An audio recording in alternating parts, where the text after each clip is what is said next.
See me fall, you ain't never ever gonna see me crawl. You can try and shoot me with your dirty lies. You can try and cut me with your sharp and eyes. Like the dust and like the tide, still I rise. Ain't nobody who will ever bring me down. Ain't nobody who can take away my crown.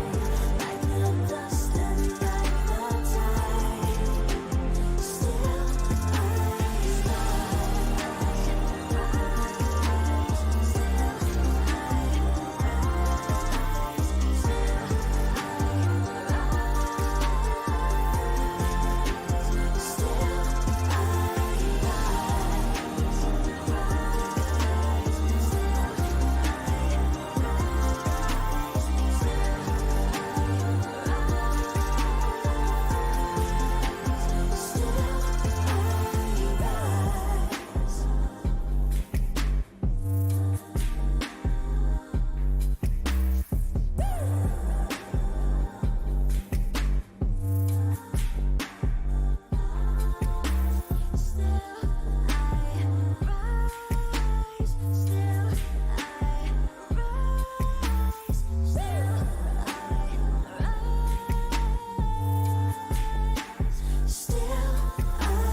I wanna get it crunk in the club, with a crunk in the club, crunk in the club, crunk in the club, crunk in the club, with a get it crunk with a couple hundred thugs.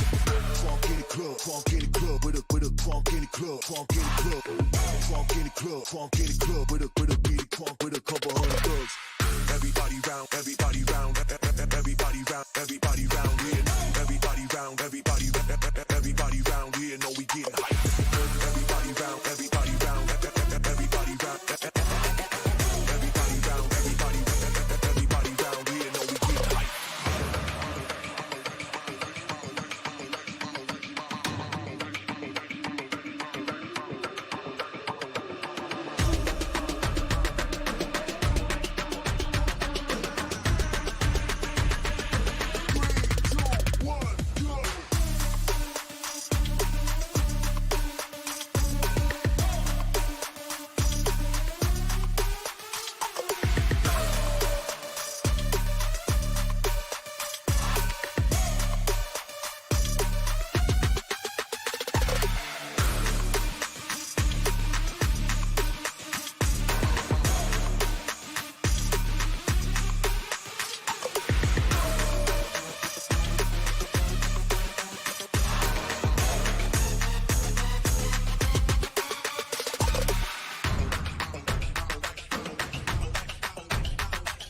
We wanna get it crunk in the club, crunk in the club, with a crunk in the club, crunk in the club, crunk in the club, crunk in the club, with a get it crunk with a couple hundred thugs.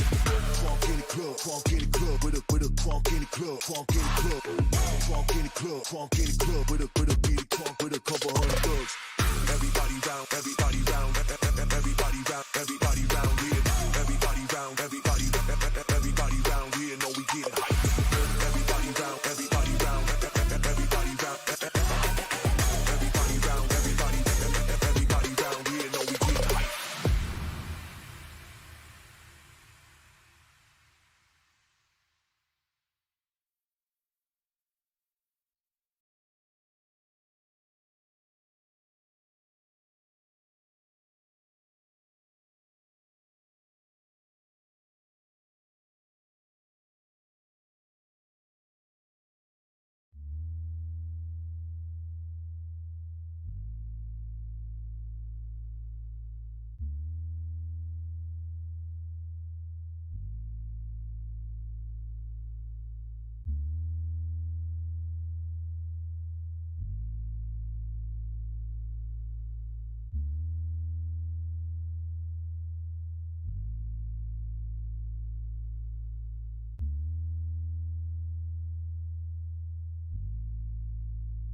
have this amalgamation of players that come from all kinds of games. This is a dream scenario in my eyes. It's like really cool to see new players come and compete against me. VALORANT's just getting started. I like that. Welcome to my world. It's now time to see who actually wants this more. And in terms of like the road to get here, These players have brought everything to this tournament. It's all about to go down. It was intense, to say the least. These guys are looking so damn good right now. What a play from Sean! What? What's up with it? I'm gonna run in and I'm gonna kill your whole team. The mega trigger discipline. Oh, that patience paying dividends. Oh my word! Stop it! This is what we came here for. How has he managed to do that?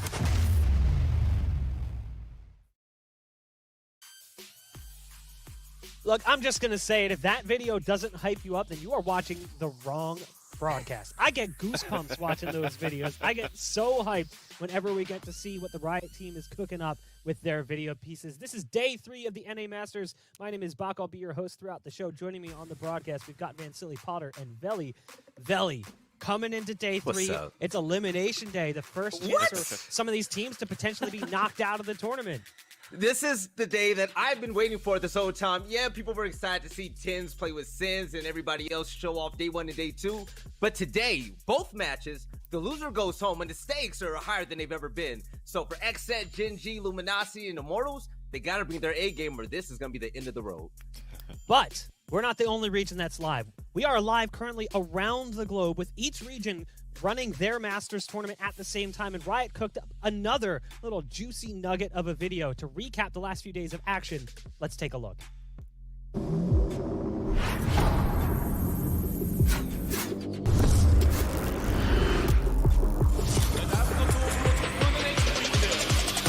Let's get the...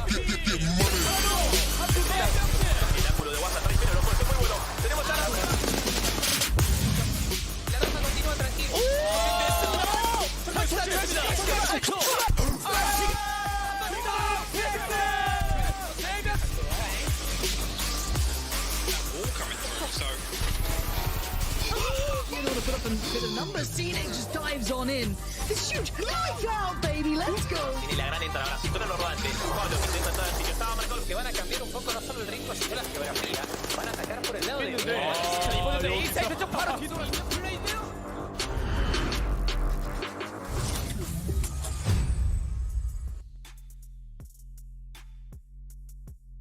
On the globe, let's be real. Valorant fans, they love NA, and as an NA fan, I gotta be honest, it's about time. All of our esports scenes suck. I feel like all these esports scenes that we've been following for years, NA always gets trounced by Europeans, by Korea, so it's nice to be on top, even if it's only in our heads, because international competition hasn't exactly started yet. It's real life, Bog. NA is the only region that matters here, okay? You take a look at Europe and everyone else out there. I can't wait until that Iceland land comes to, like, real life, because we're going to see who the best is in the world. And I have a feeling, you know, Sentinels, TSM and all them, we're going to be on top, man. Well, looking at teams who haven't had the best run, NA teams who have been struggling, we'll take a look at the bracket so we can see the matches that are actually going to be coming up today. As it's an unfortunate time for all of these teams, because it's potentially elimination on the line. We've got XSET versus Gen G first. Gen G getting knocked down by Envy. They kept it close in a 3-map series. XSET kind of got bodied by FaZe. And then the other match, we've got Immortals and Luminosity. Luminosity falling in, again, a close series to Sentinels. It was a bit odd back and forth, but we saw that Ten's highlight reel at times throughout that match. And then 100 Thieves looked really good against Immortals, but it was still a close game. Even though it was a 2-0, there was a reality where that could have gone 3 maps. And even, I think Sean said it at one point, there was a world where Immortals could have won those maps and taken it 2-0 themselves. Yeah. It was like that any given Sunday factor. It was just a few rounds separating those games from going a different direction. But looking at this first game, Alex, we're looking at XSET versus Gen G. What is your gut telling you right off the bat? My gut is telling me that It's going to be a tough matchup for Exit, unfortunately. Of course, it's been one-sided for FaZe, but I can't discredit anything from Exit to have made it this far too, right? You look at the other teams that didn't make it into the Masters, that didn't qualify. The TSMs, the Cloud9, the Energies of the world. They didn't make it, and you're seeing right now that Exit, they've had a good run. They've made it here. But it seems as though they're lacking just a little bit of something to be able to move forward later in the stages of the Masters, and yesterday it was proof of that. Christine, you were talking about it. You know, you look at these two teams. What exactly went wrong for Exet and Gen G in their opening matches throughout the week? Yeah, it's tough to say. Both teams lost to such different kinds of aggression. For the Exit side of things, they hardly got to play the game at all yesterday. Baby Bay was in their face every step of the way from the beginning. They had that breach in that composition, and it just seemed like Exet didn't have an answer. And if they did have it, they didn't get to play it out, right? So today, they need to have a bit of a better start so that they can actually get themselves into the rhythm, get into the groove of these rounds, and figure out what their strengths are for that match set. And for Gen G's side of things, it was that mid-round aggression coming up from MB, right? Food, crashies, always in their face, right in the perfect timing. So for Gen G, I think they should have a better look again today in those mid-rounds, because their defaults, it was looking good, right? If we think back yesterday, they were up 6-2 on that Haven in particular and lost out all the rounds thereafter. So I think both squads, they had different kinds of issues, but it all stemmed down to the aggression. They didn't have an answer. Their protocols weren't quite strong enough. I just feel that together, though, matching Exet versus Gen G, we will definitely see a closer game from both of these teams, just because the playstyle seems to match Exet a little bit better when they're going to face against Gen G, because if we watched them versus FaZe yesterday, they like to move as a 4-man team, a 5-man team, rush into the site and try to trade things off. And versus a team like Gen G, I feel that they have better trading opportunities than they did versus FaZe yesterday.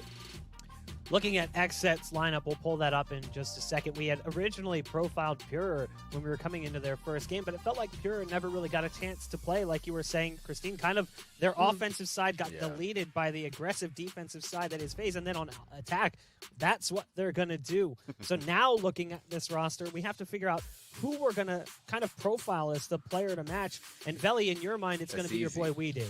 It's easy. It's going to be all about We Did. When you look at games, so I always say, and I still hold on to it, you know, at the end of the day, it's a shooting game. You got to just kill people, right, to win. But you take a look at players like We Did, and players like him, individuals like him make teams special.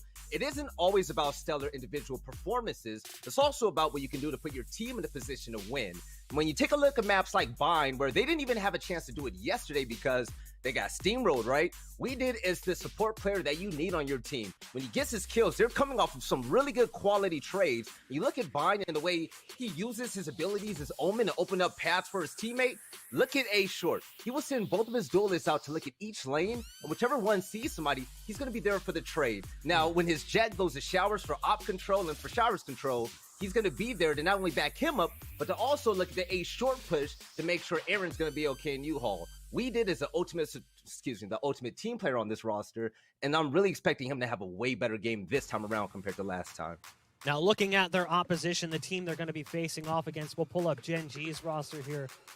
We have talked about this team and how they had a bit of a honeymoon period after Sean joined the roster. Sean really stepped things up, and everything seemed like, oh my gosh, Gen G could be a legit top 5 threat. Then silly, something happened there in the meantime, and things kind of dipped down. And now we're looking at other players on this roster to potentially step up, one of them being GMD or Guimond. Yeah, exactly. GMD or Guimond is going to be that person for me as well. The addition of Kusta was another great addition to Gen G. Yeah. And we mention it time and time again. Oh, no, I caught Oh, myself with that. you did it! For the first time Observers get the ever. spreadsheet out, put a check next to as the Vansili's coach. name. MC He is said it. I'm going to turn the page. MC as the coach right now has added so much to the team as well for Gen G. But Guimond, let's focus on him right now. We didn't talk about him yesterday, but in his series, he was pretty much top fragging the whole series as well versus Envy, and he's the type of person, as an IGL, that is still able to anchor sites and also turn rounds over and take rounds into his manner to make things a little bit easier for his team for the retake. So I think GMD is going to be one of those players that's going to right off that hype of how he played yesterday and continue forward throughout this bracket. You know what? I actually slid in that man's DMs this morning, and I said, yo, be honest with me. You can keep it simple if you want to, but going against this team this morning, what's going to be the game plan? He said, you know, I'm just going to keep it simple. They're very aggressive, and I think that fits better for our play style. And the reason why GMD popped off, and I hope it happens again today, his flanks are so creative and it's so unexpected, so I think he could have a good time as well. Here's the thing, too. Gen G may have backslid a bit in the rankings. When we look at the early stages of, like, beta play, for instance, Gen G was a top 5 contender, but they've slowly slipped down in the ranks. They made some roster changes, but at the end of the day, they're still here. And other teams that might be ahead of them in even the community's minds or even on ranking charts' minds, they're not. So shout out to Gen G for their resiliency to continue to fight despite the fact that maybe the community is doubting this roster a little bit. And I do think ultimately they have a bit of an upper hand here, but what's going to matter most in illustrating that upper hand is the map pool. Where are we going to be heading for this series? Where is this battle going to start? You know, when you look at the map pool and the history between these two teams, Gen G has had XSET's number historically. They've only really played a few times, but Gen G has beaten them down both of those occasions. Potter, do you think that maybe the map pool can give XSET more of a fighting chance, or do we feel like this is mostly Gen G's series to lose? Oof, that's a tough question. You know, a lot of questions are up in the air. If we just think back, the two newest members in BCJ and Kusta, these two teams haven't met face-to-face since that happened early on in January, earlier this year. So I think still both teams are questioning that. We've seen these teams testing things out. We saw Sage for Quinn yesterday as well. So I think some experimentation process, some growing pains are to be expected. We talk about XSET doing leaps and bounds, skyrocketing up in the ranks, and do they deserve to be here? You know, that this is the kind of series, this is the kind of match for them to make a statement. So I'm excited. I'm not really sure what to expect here though, Bach. Vansili, we will pull up the maps here in just a second. We'll show you guys on stream, but we do know what they are in the background. Looking at the pool that we've got for these teams without giving any spoilers away to the community.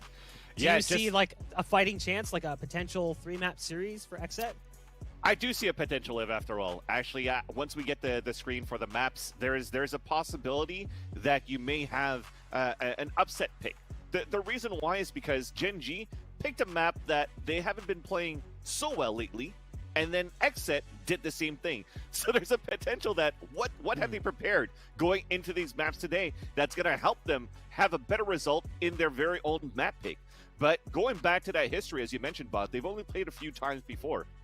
The last time that these two teams met, it was maybe around December when it was like a tier 2 event where it was Gen G that had their number. But then again, a different roster. They had player 1 in there. And for XSET, they also had Brando in that roster too. So they've had similar upgrades in terms of new players coming in Kusta and also in BCJ. And now we get to see this the map series. And Ascent is the map chosen by Gen G, as I mentioned before, where they didn't have that many good results into here.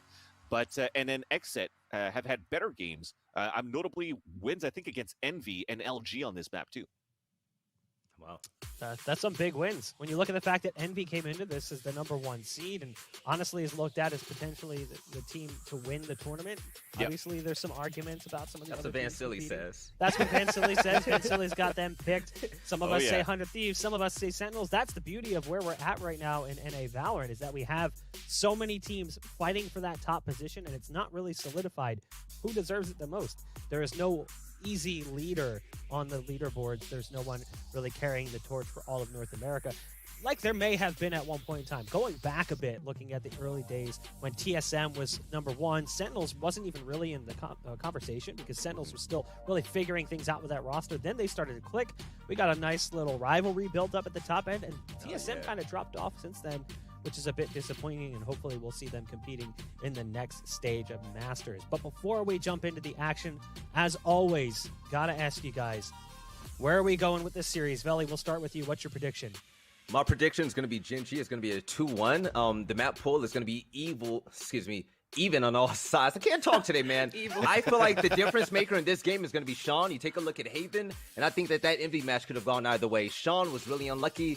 4 out of 6 rounds in the first half. He was a first blood, and I think if that didn't happen, things would have been a lot different. So I think Gen G are going to look good, and they're going to be prepared for this. Potter? I'm gonna keep it simple, keep it short. I'm going Gen G. I think Gen G should win this 2-0. Unless Xset just do a complete 180 from what they showcased yesterday, I think Gen G should have this one in the bag. I echo those sentiments too. 2-0 for Gen G. If we have the same type of performance for Xset from yesterday, it's not going to be an easy matchup. Hot take, Bach? You gonna take Xset, or you rocking with us, man? I feel like I might actually.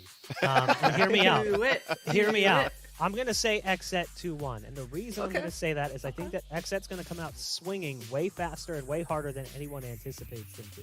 And as a result, we're going to see Xset maybe keep a close map on map 1 or even take map 1. Really surprise people, and they're going to get in the heads of Gen G. We also have a Gen G who has largely had inconsistent results. One week they look amazing, the next week not the same. They're very hot and cold. And while you could make the same arguments about Xset, I think ultimately this roster has the potential to pull out a big upset here and knock Gen G out of the tournament. Definitely. But before I get ahead of myself and start illustrating storylines that haven't even happened yet, let's throw it over to the casters who are standing by on the desk to take us into the action. It's DDK and Riv. It's all yours. Bach put himself on the block there with the 2-1. We'll have to see what happens. I'm sure the Xset fans definitely want to see that third game. Rivington here with DDK, and we're about to get back into VALORANT Masters NA action. And honestly, if they can get to bind, that would be amazing for them. I think Sean said it best yesterday when Xset was approaching the old phase and they weren't able to adapt. So a little adaptation here in the series, and I think we can see Xset go a long way. Totally agree. I think, compared to that phase matchup, I think we're going to see Xset playing a team, playing a style of Valorant that they're going to be much more comfortable with. Yeah. That's not going to feel like you're getting kind of dominated and crushed on just all of these fights and just like this really aggressive playstyle. But they'll be up against a Gen G, a team that is very structured and likes to play the mid round, likes to play the late round. So there'll be a lot more for Xset to offer tactically in a game like this. So I think they should find their footing much better today. Absolutely. And coming into this a little bit refreshed, understanding the competition, we did see some great plays from Xset coming out. Gen G as well, putting up such a good fight in their best of 3 versus Envy to start off in the upper bracket. Did find themselves in this position now, and both teams gunning to keep themselves in the competition. Let's see what we got for Agent Select then. Yeah, so far, so good. I think seeing Sean on the Reyna is going to be really awesome. I think it was Veli that mentioned, Sean being a key piece in Gen G's success, and being on that Reyna, you can obviously be the leader in a lot of early run aggression, especially on the defensive side. I think that's something that's really key, is not allowing a team to, and especially a tactical team like Xset, to really get too much for free and allow them to get comfortable in their defaults. And so having someone like Sean to disrupt is going to be really key. And we also know that Gen G loves to, on their defense, use the GMD and Mikael as well to set up a lot of A main control. So that's another point of focus, I think, going into this. And Omen and Sova, always just classic picks from those guys, and it's always a strong look on this map. So that's where I initially am going to put the focus. I think A main control is going to be a pretty big deal in this game. Absolutely. I mean, you get Sean or Quinn going up on those ult orbs. They're pretty easy to get out towards with that kind of trait in the fight that you'll be getting from Xset. And we'll have to see how they distribute their kind of utility, their defense. It's always interesting to see if they put all that utility to get back into the site like Raze and Cypher somewhere else, and A is held by kind of that blind and find utility, what would be Omen and Jet Smokes maybe on Cat to get in. Interesting to always see how they set it up. Xset looking to bounce back today, and they're going to have to if they want to keep in this tournament. Some nice setups by Thwifo here, and we are going to get into game. I'm excited. The break between each day is actually too much. We just need to cut some more hours out of the day so we can get right back into the action. A lot of focus towards 80 here to start off for Gen G. Let's see what they come up with here on the first round with just a GMD on tiles. Indeed, Xset on that defense. Looking to be pretty passive so far. Had that tree control and not really wasting time. Is Gen G moving up towards mid pretty quickly as well. They have that cap pressure also possible. It's looking to us like it might very well be an A split, but they are leaving themselves the options to go back quickly for a mid rotation. If they pull the defenders towards this A side, and they're able to actually just already make their way into the site, actually. So looking pretty good, but XZ, they're not trying to overcommit for Jules just yet. They're trying to come in all together, and so far, it's not going to work out too well, Riv. But, you know, I thought initially XZ there had a pretty good rotation, understanding the smoke could have been a fake from Gamon from mid, and then they get into the site, and the trades are so in favor of Gen G. 4v1, BCJ doing what he can with a little bit of dart work. One more left in the rounds, or in the chamber rather, as he reloads. And now just on to try and tag a few heads here and get a few laser shots to end the round. He's going to toy with them, but he's going to be hunted down here. Everybody coming from that tree garden area now through the window. Up above, it's going to be enough from Michael as he drops down and gets himself a sheriff. So first round for Gen G. We'll see if they give some respect here to maybe a possible shorty buy or a possible eco buy here from XZ, and how fast they rush this. Yeah, and this is a difficult one too, because at first I thought that the setup from XZ was to not necessarily challenge, just really hold on to tree control, but if they wanted to just go straight to site, let them, and then sort of wait it out, coordinate for a full retake. But they got kind of caught in some battles in the middle, and it got a little bit chaotic, but you know, such is the way of pistols. They of course will be on the eco now, so we'll see if they can get any damage. Of course, when you're on the eco, you're not necessarily looking at trying to win rounds. You might try to have smaller goals, like trying to get a couple kills, steal away some weapons, and then see what you can do once you get into the mid round, if that first sort of phase is successful. And here we can see a stack towards B, and stacking sites is something that XZ really loves to do, and I'm sure we're going to see a lot of that even in the gun rounds. XZ a bit short on util. They're not going to throw everything into that right now on a save round. So a little advantage to Gen G, and I love just overall teams that take control of mid. It's so powerful on ascent. The crossfire here, they're going to find one. Whitefo tries to get out of this situation, but he's going to be run down, gunned down as they see the stack is towards the B site, and we did coming up with a classic there. They're going to be possibly able to grab that Spectre and make a move here onto the site to do some economy damage to Gen G.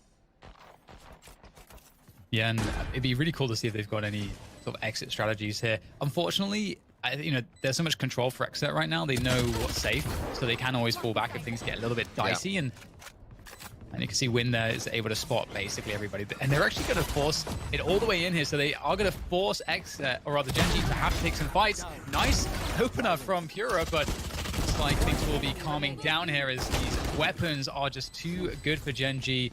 And XZ, I think they have to be happy with that. 3 kills, I think. You can definitely be very pleased to get that much damage in with a round like that.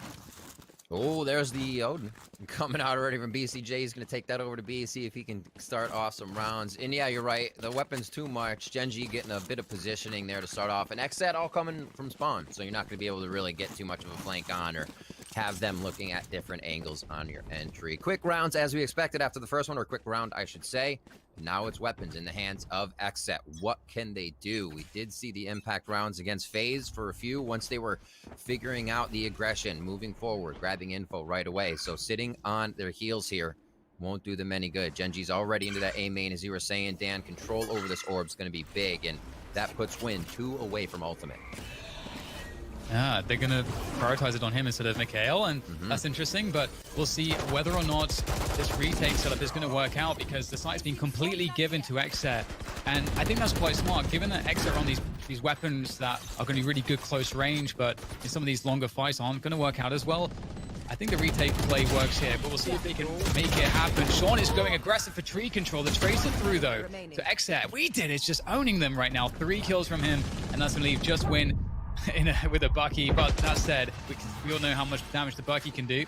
Steel likes to remind us pretty consistently, but it will be a great retake after all is said and done. But it looks like one of those spots also where I think Gen G are pretty happy considering how much damage they did. They got the spike down. It was a bonus round. Yeah, you're not going to be mad about that. An extra 300 in the pocket all around. We'll see what their buy is here. And still leaving a few on 1,000, full utility all around. So let's see if they do actually take some damage over here at B. You made a mention of the Mikhail not getting that Hunter's Fury. He does have it this round. Now Hwin's on deck for his ult. We also have Aaron on the other side waiting there with From the Shadows on We Did. So a few that could be utilized here pretty early. We're only on round 4. We're seeing ultimates pop up. That's what you love to see. It could help really control these first or second buy rounds. As we start off, paint shells dodged out by Hwin's quick dash. and he'll be able to set up here back by Gelato. It doesn't look like they're going to want anything here at A. Feeling out what XZ wants right now, I'm still thinking Gen G is going to send a few towards mid just to get that broken up again, not allow the rotation to be so easy, and they're already starting to encroach on that position. Yeah, very fast mid take from Gen G, and the door is down.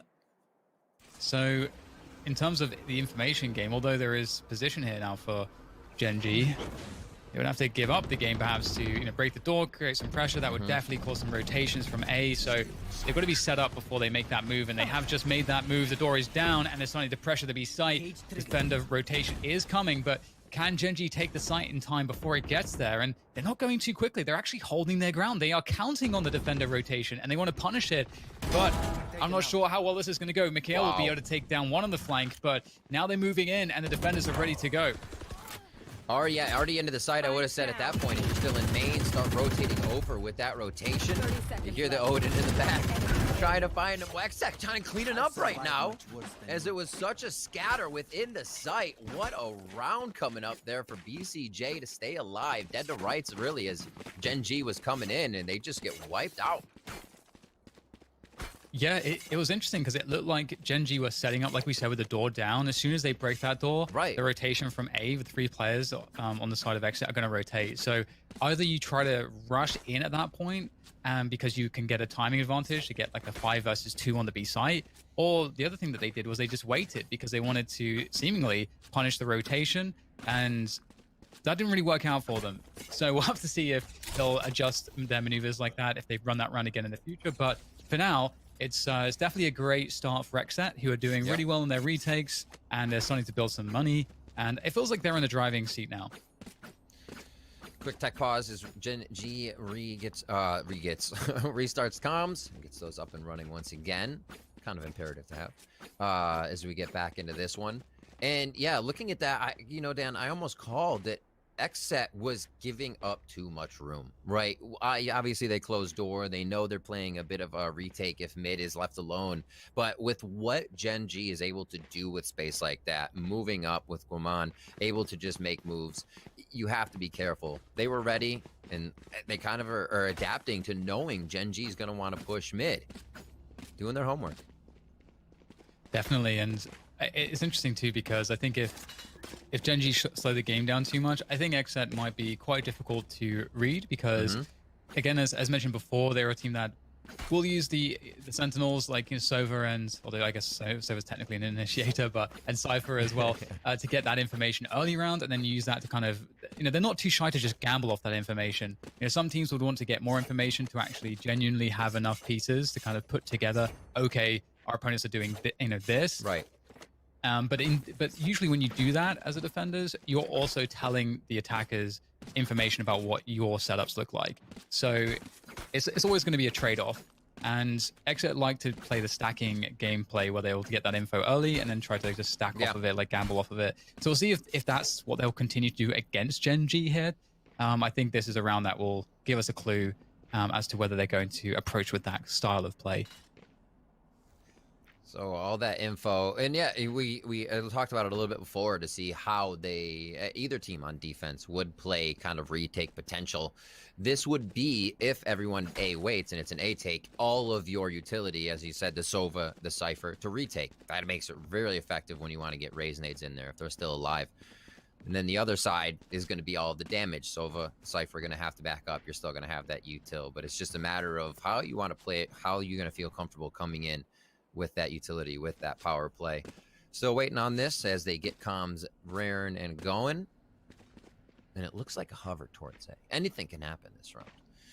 But it has been kind of the A, like you said, focus on the main, back up, figure out what's going on. At least a few mid to cut off quick rotations and market control. And Gen G's been happy with that. XZ figuring it out now a few rounds in as we start to get to those weapons.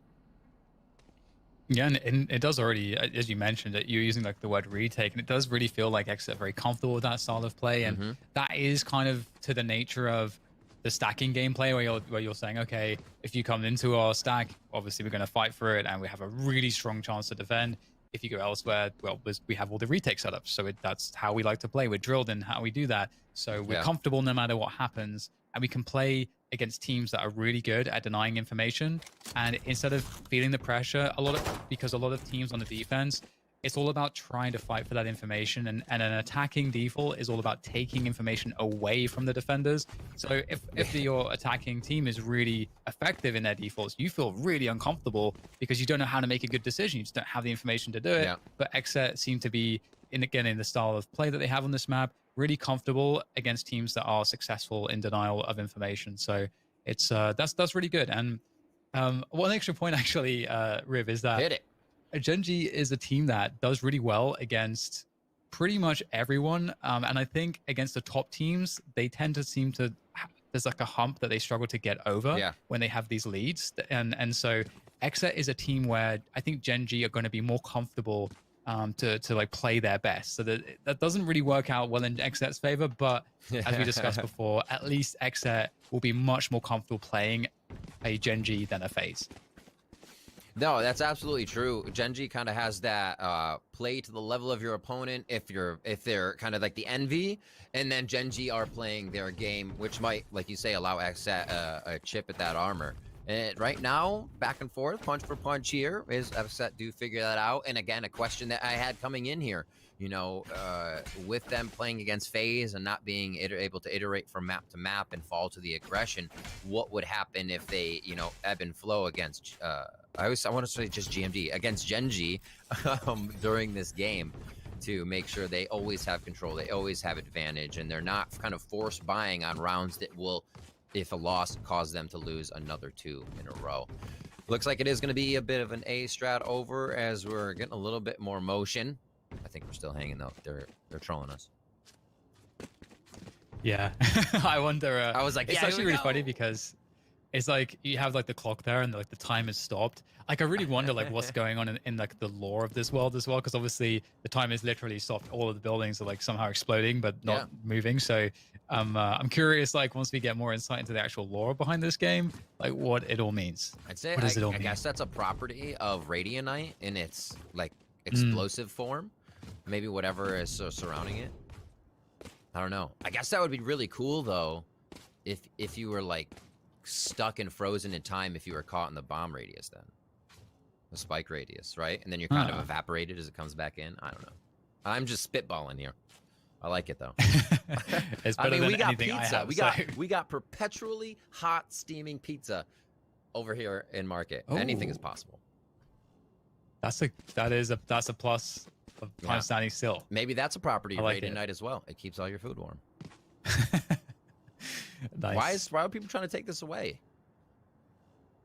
What even is that? Is that a pepperoni pizza? I think so. It looks kind of like an everything. I see some banana peppers on there. A little tang. Would be delicious. Still waiting on the tech pause. If you're just coming in, we are on the lower bracket games. This is Fighting for Your Life in VALORANT NA Masters. Xset versus Gen.G. And right now we're just a few rounds in. Both teams kind of going punch for punch here. BCJ, you can see him. He's like, you buy an Odin and you're just made to wait. You know he wants to just unload that. And every time I hear somebody unloading an Odin, I just imagine like kind of this Rambo yell going on in their head. You know, just this fierce face, and they're just screaming out loud. It is such a strong weapon on the B site. Oh, I didn't actually know that was there. That's pretty sick. So many little Easter eggs. It is. It's so much fun to use on B. But yeah, it's interesting too because Sova's playing that style has come in and out of the meta, and it's just cool to see that it's just strong. It is strong, so you just have to know how to deal with it. But you know, enough about that. I think we are going back into the game shortly. It does look like we're going to see a main start or control play to start off with coming in from Gen.G. So we'll have to see what exactly Xset have. They don't look like they actually want to contest it. They're playing pretty far back on the A site. Got the knives out for win as well to start things off, and it's going to make his way up catwalk here. So yeah, it looks like they just want to go for an A split here. This would be such a big round if the Blade Storm comes up with just even at least a few and then damage to tag on after. The Frenzies could follow up easily. And they do have a bit of a split, as you were saying. They're getting ready for the paranoia smoke coming in from the right side. Alt orb as they push in. Aaron comes up with one. Quinn will be able to capitalize on one. He's still alive and roaming the site. I don't think we did knows it. Oh, and he gets taken down. Beautifully done by Win, but Pure and Rifle coming in huge to take down the two that were making the impact frags for Gen G. Yeah, great stuff there from XZ once again. Sort of reading the round nicely, showing that they're very comfortable to give up the site. They knew that they knew the economy of their opponents. They knew exactly what was going to be bought pretty much, and so just playing passive. So pretty standard stuff there. And they were going into the next buy round, and I'm curious, last time we saw Gen G just going for like the walk-in mid and setting up a B split. It was pretty straightforward. I wonder if we'll see a different take from them here. But, we actually see XZ looking like they want to challenge mid at the beginning of the round. So that's going to be interesting because that could really disrupt what Gen G is doing. Yep, here we go. Called it straight out. Showstopper Tiles sees him, gets him. Nailing the coffin on Sean. And frag coming in this round. Sean did have Empress up and could have been changing things up from Tiles on this buy.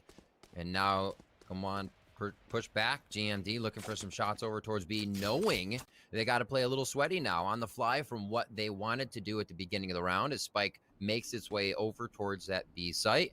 And you still have Quinn in mid. What a scary round. Yeah. From the shadows from we did as well. We didn't even catch that. And that's created so many problems. Gen G heavily disrupted now. Have to find a way to get a pick. And Win's the only one who will find success there. And Michael as well is going to be trying to rotate around to be able to join forces to get in towards A with that spike. But it's going to require Win to do a lot. And he is in so much trouble here on the catwalk. He's out in the open. Paint shells out. Gets sprayed down by BCJ. And for Michael, really now it's all just about getting some damage, and it's looking very grim indeed.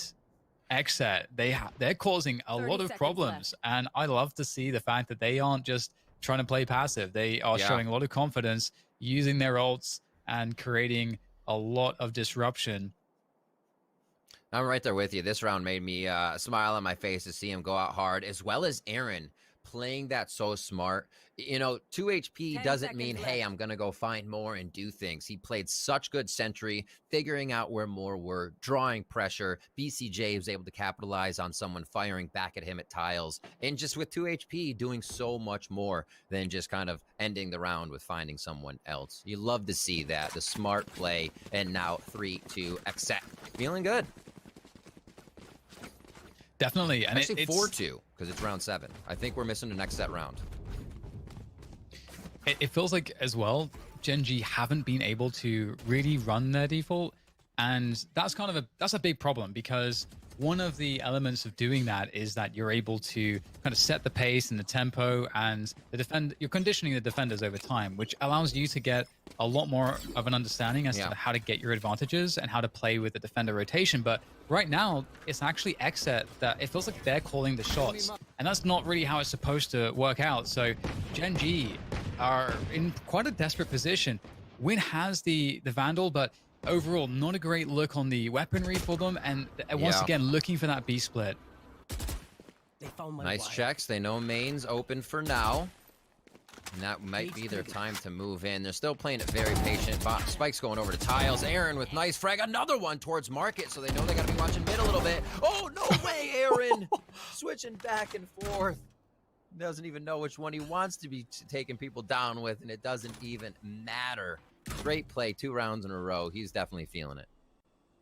That feels bad, man. Oh, wow. That's a rough one. Well, still plenty of rounds to play out in this first half. Last player standing. And the Odin. It's so much fun on the B site in this map. Aaron finishing it off. Great stuff from him. And, well, again, just as I said, previously, it really feels like XZ is dictating everything right now. And, Gen G going for that B split that previously, they used on a buy round, also didn't work out too well. Would really like to see something different now from them. Trying to play like a slower round, trying to play more control, maybe try to start off with a main control. In terms of the ult economy, though, as far as Gen G are concerned, they have pretty much everything. So lockdown is available. If they have any set pieces that they have in the books, that the playbook, now might be a good time for that. Yep. To make, try to go within a rotation window that you're firing off. They're going to try to get mid control here. And that's a precedent, right? A few rounds in a row, you're going to see XSET pushing out. Now the drone's usage is for mid to see if they even have to push or worry about it. Cat's going to be the play for now as they head up towards the tree area. And this is going to be a slow push in. Aaron in a dangerous spot when people are coming, backing off. Maybe the play, and he does get himself into an advantageous position, but still found by GMT as they look to take A site. Great stuff there from Gen.G. Wheater's on the side though, still alive and kicking, but Sean will be able to deal with him. So that's the biggest problem now in this round dealt with. That was the major chance for some kind of a comeback in this one for XSET. For Thwyfo and BCJ, it's going to be quite difficult indeed. Always nice though, with having a Sova in this spot, there's lots you can do with the arrows. You can bang those shot darts into hell pretty easily. The Recon, the Odin, it's definitely strong, but this is a lot to ask from BCJ, and they are giving him full respect. Pete comes in as they know that he'd be forced to check for that Recon, and Thwyfo not really able to do much from this position. And this round actually could have definitely gone quite poorly for Gen.G. XSET were kind of expecting either a lockdown play or something of that nature, a rush. They were playing a defensive setup. If Gen.G. were not as successful against Aaron here on tree, then if Aaron's able to buy time with his paint shells, maybe get a kill, I think XSET have a very strong chance to retake this. We got a lot of ultimates coming up in this next round. It should be an ult frenzy on this, honestly. Do we see A being the option here? No. And I think they know Win's going to fight for that ult orb, so you see how many from XSET right now are about to come out of that A side, making sure no one's there. And we'll see what ults get activated first. Hovering around, Mikhail again, towards market with that drone. Everybody avoids. A little bit of that spam coming from the Odin as BCJ looks to tag a few. Oh! Pull on Thwyfo as he jumps up. Sean takes him down with an insta-headshot from the Vandal as it's going to be a B hit here, Dan. And it looks like they're going in hard with the Sova ult over the shoulder. And BCJ, the lone man on the B side, unable to do anything, unfortunately, for XSET. So they're in a hell of a difficult position. Yep.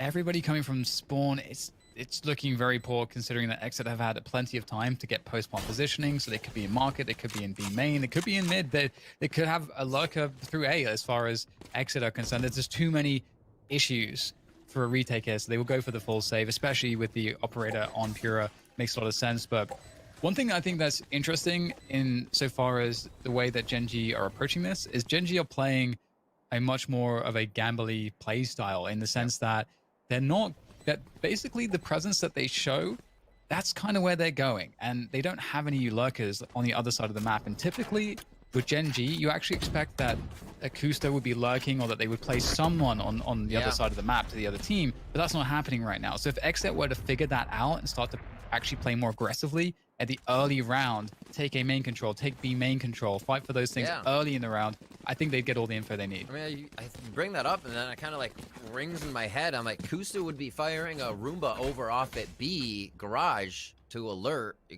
come on mid, and then kind of move around. We'll see. We will see. They are going for tiles once again. Kusta going to set that turret up nice and easy so they can see anything from Cat or that B push, even alert there as well to make sure, turret's there. Do they push even more? And they'll have that knowledge. Common drone now coming out to make sure the mid of the map is covered. And I guess that's kind of the flow you'll see is if both teams are going somewhat round for round, it's going to be that, all right, we'll get some utility out before we push. We're feeling pretty equal right now, and there isn't too much confidence exuded from everybody. Mikhail down to 15 HP to start this one off, and that'll really make you reconsider what's going to happen in the round. Really big problem though for Gen.G because as we said, like they had everybody by tiles and by B lobby, so they have no control A main. And as far as they know, XSET could have pushed that. XSET didn't. I think XSET is a very strong argument that that should be something that they're doing in some of these rounds, but they didn't do it. So now we have a cut noise from Gen.G where they have allowed enough time that they could have rotated towards A. So this gets a little bit confusing now for XSET too. There is a timing now where XSET don't really know what's going on, and they're playing retake on B. And Michael gets a very important kill. That's going to tell everything to Xset, but I don't know how they're going to hold this. There's one. Pure is going to help. He's going to be just out of range, and now, again, they think about moving in. Not going to rotate just yet. Time's ticking down. The perfect moment to head in on the lockdown comes through, and they are towards that lane side. Twyfo's going to be able to take one down as Kusta gets the digital molly back onto him traded. Mikhail is planting, and they should have good control over the back of the site, and Gamond was able to make it into garage. Very tough retake here. The B main lurk is always going to be a problem there from GMD. That's a great first kill. Aaron, though, he senses it. He knows someone has to be there, and GMD is very, very weak. Nice headshot there from Pura. He was actually looking for that, too, and still can't get it. GMD simply too quick. Nice little jiggle coming through now. There's the showstopper ready to go. Is he going to send it? There it is. Sending it straight to the back. And our Aaron, there we go. Aaron is going to be able to make it happen. And that's just so beautiful to see. You got to be feeling real bad for Gen G right now. A Red Bull clutch for him. We've seen the rounds where he flies out, and even if the alarm bot was going to hit him, he's got it. Transfer on that, runs in. He thinks about the nade, but he says, no, don't want to chance it. A confidence that we're going to get in there with the showstopper, and they rock it. They even follow up BCJ's Hunter's Fury and the Neural Uplink coming into this round. Good ults for Gen G, though, so don't count them out. I believe it is now 6-4 as we're in round 11. Xset there in the lead. Oh, the paranoia play, and Pura picks up the kill. We talked about some of that A main aggression. They're not going to go for a full take, but they'll be very happy with the pick. Meanwhile, Gen G use the aggression A to be like, okay, well, there can't be too many people towards mid, so we can get that for free. And so that's something taken back, but they're still down a man.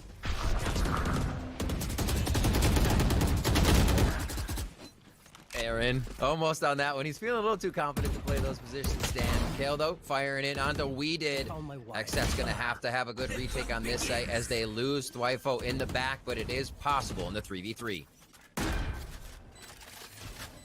No post-bomb positioning, indeed. It's always a tough look. Drone coming through as well to tag somebody. That's been pretty dangerous. That the wall is quite bangable there.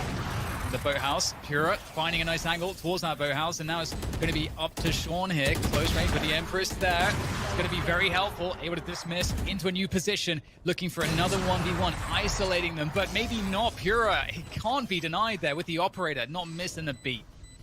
You know, Dan, I love to see Pura stepping up. The second map against FaZe, he was not having fun at all. They were shutting him down. He wasn't able to find his shots. The situations where you know you have an inside angle on someone, but somehow they're shooting you instead of your teammate first, it was that kind of day for him. To see him popping off here shows that mentality.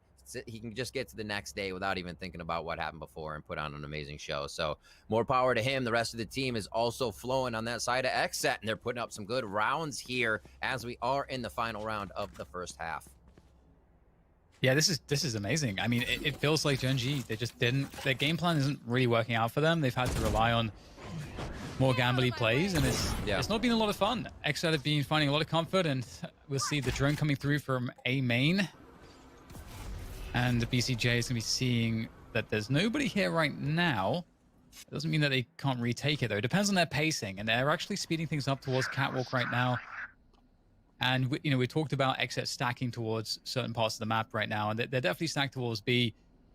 But the push is going to come towards A. Patience is a virtue, Dan. Always. 1 minute on this one. Oh! They tag him with one. Everybody's getting scattered. Hwin goes in. The double knife. The triple knife from Hwin for the win. And they are going to easily have A. What was that?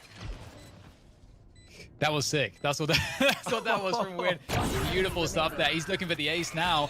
Don't think he knows what the last player is, but I think we're all rooting for him at this point. Hwin with such an excellent round. Sean's going to take it away, but beautiful play from the Jet. That's what you want to see. It's that explosiveness, the X factor coming in for Gen G to get a 5-7 half. It was a difficult half, but now they can Now they can forget about it and just move on to the defensive side where things will be very different.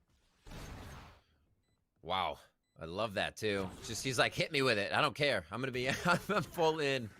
Sean coming up over the shoulder. That's a great round, especially to come back on when you're down in the half to start off the next half. You know, pistol round, you get a little bit of momentum in there. They're feeling good, and we'll see how they carry this out. Gen G now to see what they can do here, stopping the offensive tactics of XSET.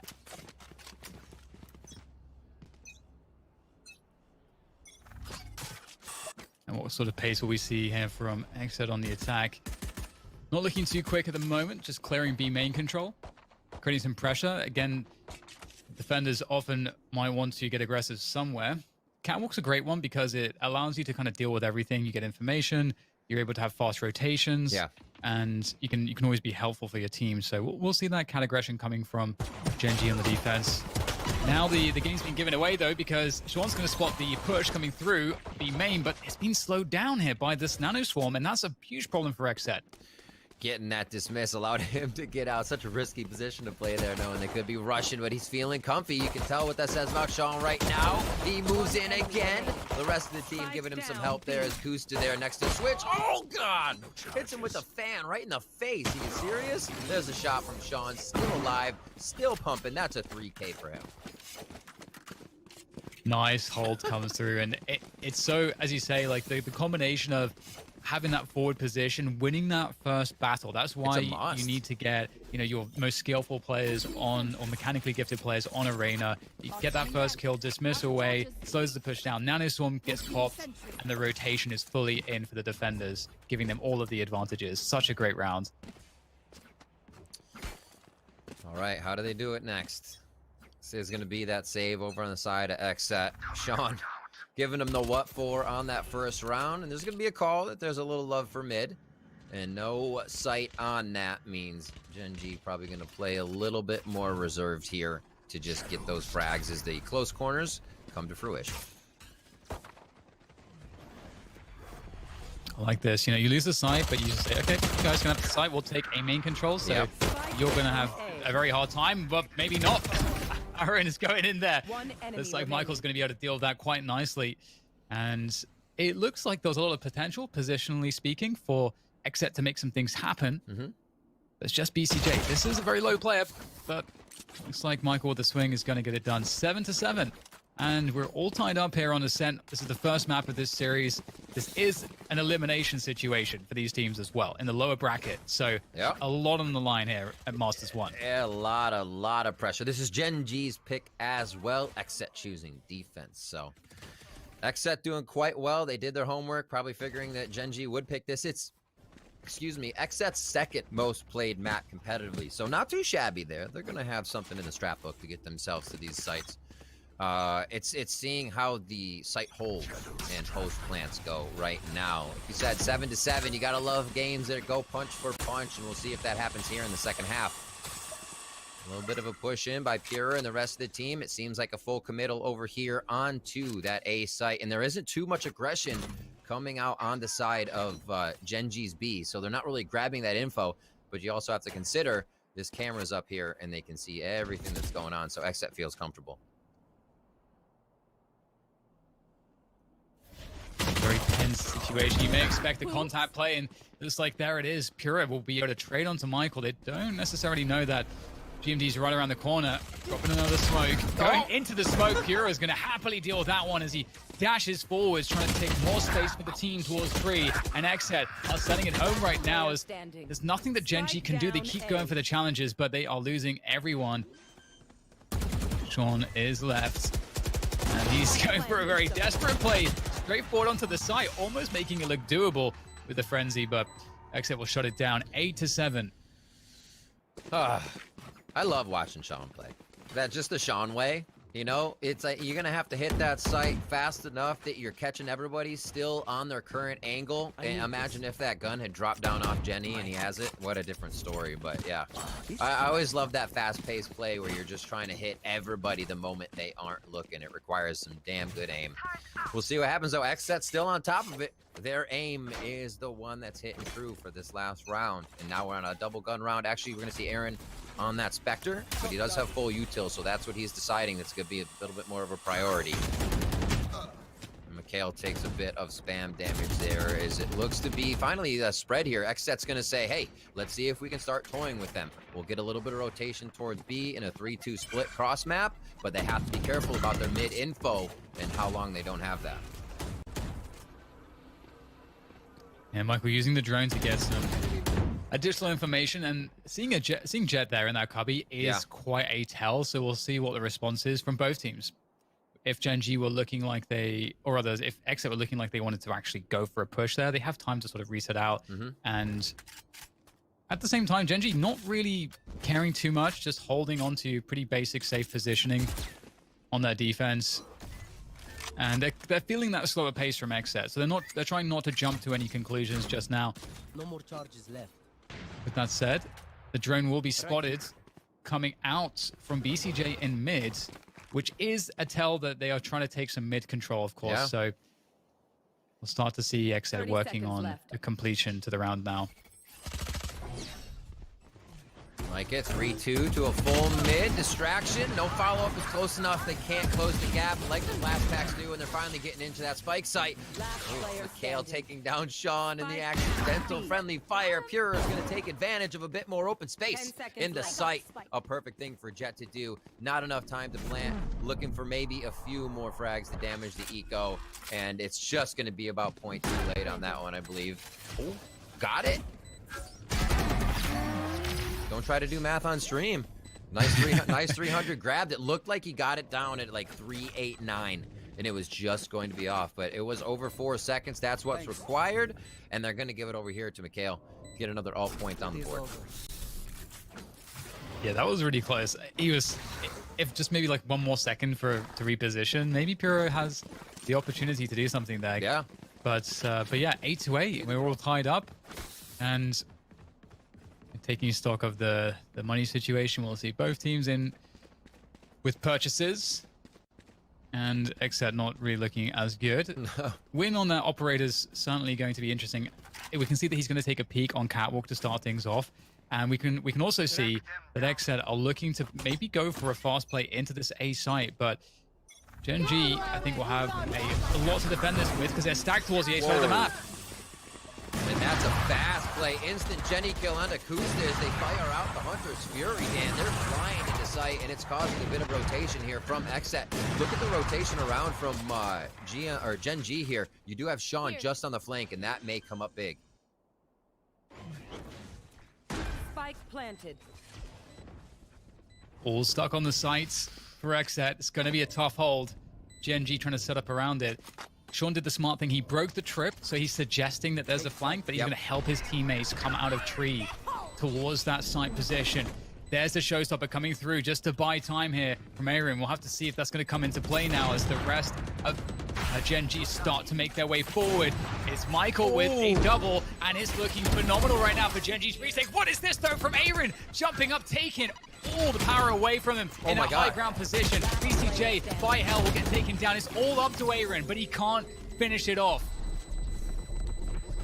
Oh, these rounds, Dan, they're so awesome to watch. Everybody's making split decision plays at the last moment. You're basically getting swarmed, blast packing out of the situation, knowing you're about to take shots from your 6. Aaron gets up, gets 2, has to turn around with insta-fights, knowing that BCJ's stuck underneath with a stinger at that moment. Well, these rounds are hectic, and Gen G's doing a great job of sourcing out where the problem is to keep the round in their favor. Another one for them there as they take the lead here in this match. Yeah, it's looking pretty crazy right now, and I'm still waiting for Win to get like an opening pick here. This might be the round as there is more mid presence early on, and Win is looking for it and can't quite find it, but Sean certainly will. A quick double as he just mows them down from mid to top mid. And that's awful for Xset. Someone has to come up with something big. This is a 3 versus 5 this early on. It just comes down to, at this point for Xset, somebody making a huge play. It really is as simple as that. We wanted to be that man, but unfortunately he couldn't find that opening pick he was looking for. And more info for Genji getting the spot with the drone in mid. And that stings. He's Weeded's down to 31 HP there. He says, Sacrificial Lamb, I'll go first. See if I can find anything here on that mid area. They do have good utility to find someone, maybe single out a kill here with creating a smoke to get themselves entry to a site, but it's going to be tough. They're finding just about all the utility still available and ready out in a site from Kusta and the rest of the team ready to come back in. Quick dart to make sure they do have movement on this. That's Twyfo's ult, but maybe just a point for BCJ here if they want to capitalize on a bit more advantage of the round. Yep, he'll grab that for the Hunter's Fury. Well, looks like they're just going to hold on to their guns at this point. Thanks for the orb. Bye. Yeah, it's always so difficult when you lose a couple players early on the attack. There's very little you can do because you have to gain space, and normally, gaining space, let's say position towards the site or the site itself, there comes a cost normally, a cost of players, utility, to get that position. It's the trade. And so when you're down to 3 players and they have 5 left, well, it's not a good trading situation. So 10-8 for Genji, definitely looking like they are stabilizing at this point. The mid aggression has been phenomenal, and Exet are on the back foot here. Exet have to change something. I feel like this map's going to be, every map is important, but with Haven coming up next, we've seen a lot of teams just get turned around on Haven and it not go their way, being such a diverse map, all sites. So this one coming down to the wire is going to mean a lot here in this best of series. As we said, Bind, one of the better maps for Exet, going to be the last one here if they make it to the best of 3. But they've practiced them all. That's not to say they can only Bind. We see this great match here on Ascent as they continue to take rounds off of Genji there in the first half. But now seem to fall. Genji's aggression is just online at the moment. Oh, so much information there with that drone, but we have Exit now trying to speed things up. They know that Genji have a great idea as to what's happening, and Genji, they're completely set up to defend this. They are in ideal positions, and it doesn't look like Exit has really an answer for those positions, as we'll get Weeded getting a frag onto Michael, and the trace come through from Twyfo, but still, it's going to be a hell of a task to get the spike, which is down by spawn, and then get to a planting position when he's got 72 HP, and Win and Sean know exactly where he is. Slow play.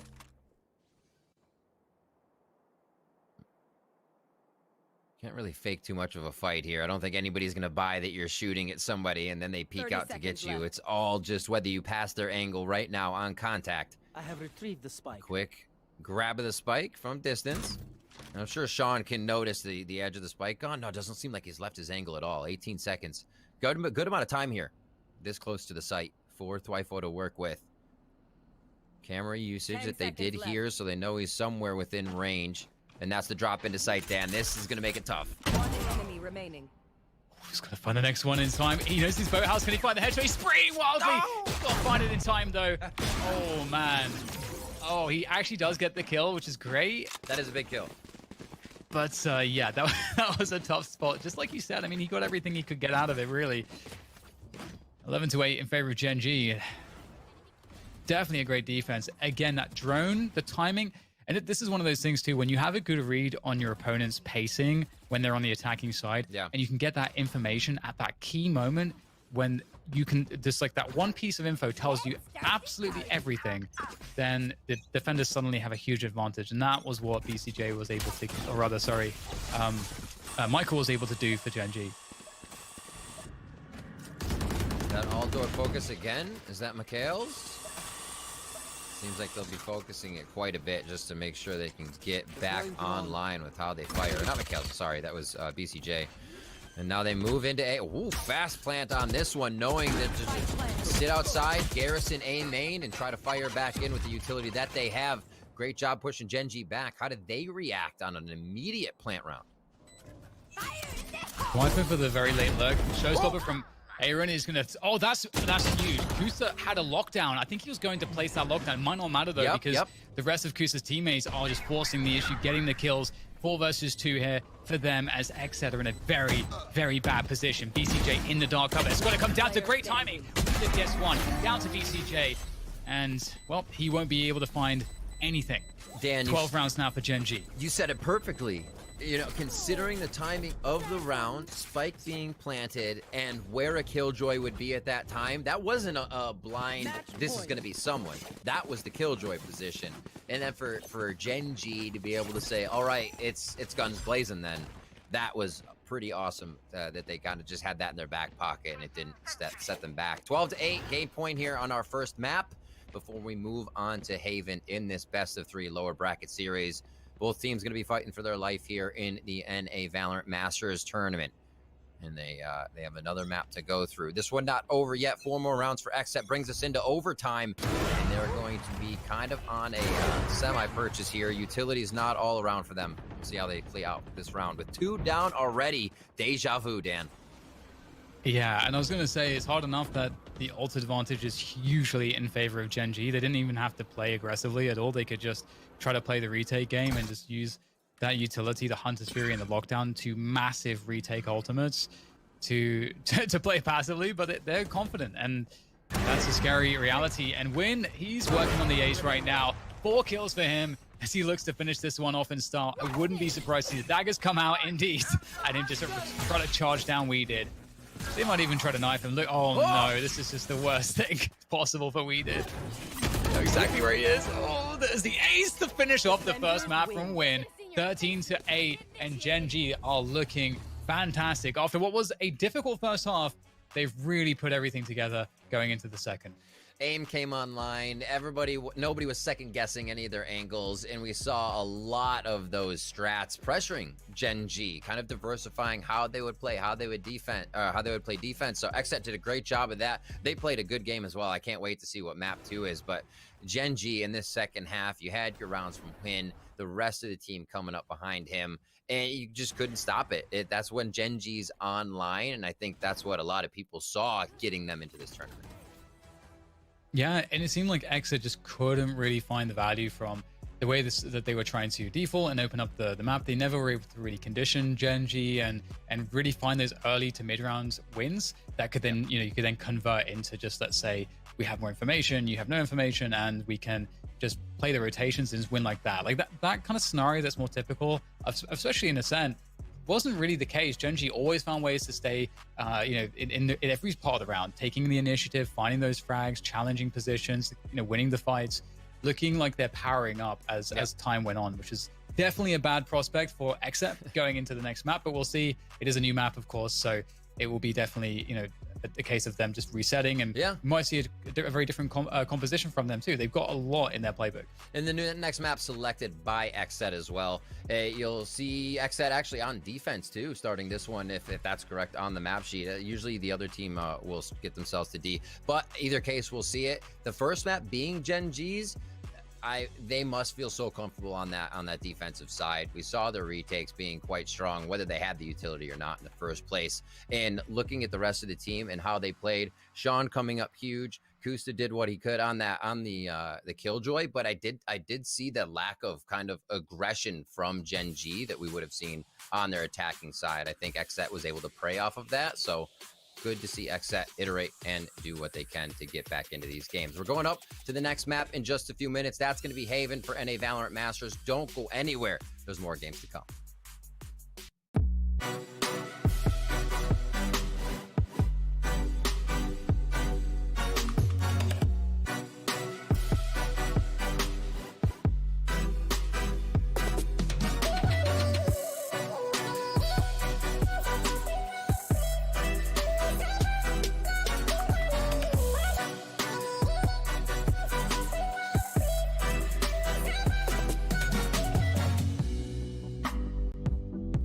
Verizon believes everyone deserves the best. That's why we start with 5G from America's most reliable network. Verizon 5G is next level. Then give families plans to mix and match, so you only pay for what you need starting at $35. You get so much more than this, a great network. And offer the best in entertainment on select unlimited plans, like Disney Plus, Hulu, and ESPN Plus, as well as Discovery Plus, with a Galaxy S21 Plus 5G when you buy one.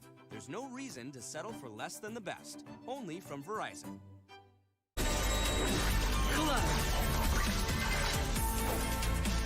Let's go.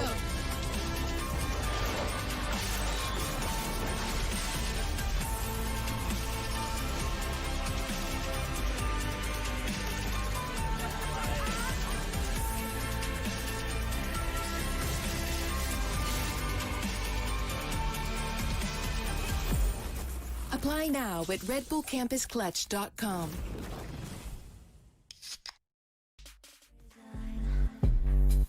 And I am biting my tongue. No, I ain't gonna run. This is the battle I choose, and I'm gonna win. I ain't gonna lose. Sticks and stones won't break my bones. As long as I am breathing, yeah, I will stand tall. Take me down, shut me out. You ain't never, ever gonna see me bow. I'll do anything to prove you wrong. As long as I am breathing, yeah, I still stand tall. See me stumble, see me fall. You ain't never, ever gonna see me crawl. You can try and shoot me with your dirty lies. You can try and cut me with your sharpened eyes. Like the dust and like the tide. Still I rise. Ain't nobody who will ever bring me down. Ain't nobody who can take away my crown. Like the dust and like the tide. Still I rise.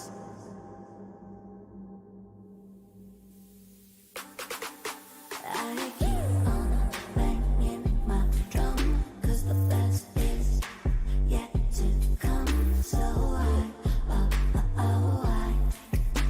I keep holding on. I'll do anything to prove you wrong. As long as I am breathing, yeah, I still stand tall. See me stumble, see me fall. You ain't never, ever gonna see me crawl. You can try and shoot me with your dirty lies. You can try and cut me with your sharpened eyes. Like the dust and like the tide. Still I rise. Ain't nobody who will ever bring me down. Ain't nobody who can take away my crown. Like the dust and like the tide. Still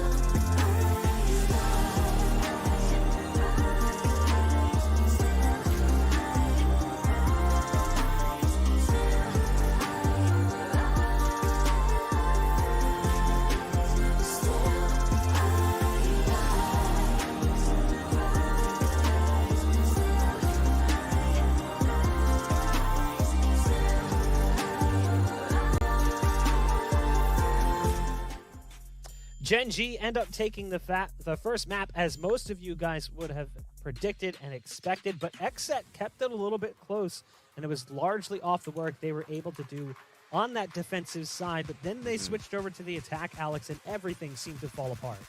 Yeah, unfortunately for XSET, they were trying different things, right? They tried to adapt, they tried to figure out how they could actually work against Gen G's defense, but it just didn't work out. I saw the cameras that are put at the beginning of the round onto mid side so they can try to stop that aggression. The utility from Silva, I find that I didn't find much from BCJ actually, so they could act upon and gain a little bit more map control for XSET. It all came down to the heroic plays that Aaron was trying to do, right? How he entries with the showstopper. That was the best chances that XSET had to get into either A or B. From his showstopper and his satchel charges into the heaven side to try to create that space. But I found that it was missing a little bit of chemistry for them to get anything done on the attack. They only got one round, I think, on the attack.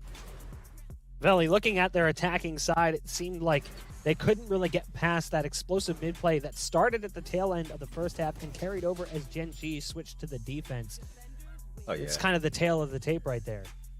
You know, you're definitely right. I'm going to tell you now, when Gen G feels a lack of pressure from mid or cat, they address it fast, man. And this helps with fast mid executes, like round 11, where they use numbers to fight Aaron and route the planning at B. You know, yes, they lost that round, but still, it was great pressure. On the very next round, they were given free space again, and they took it again.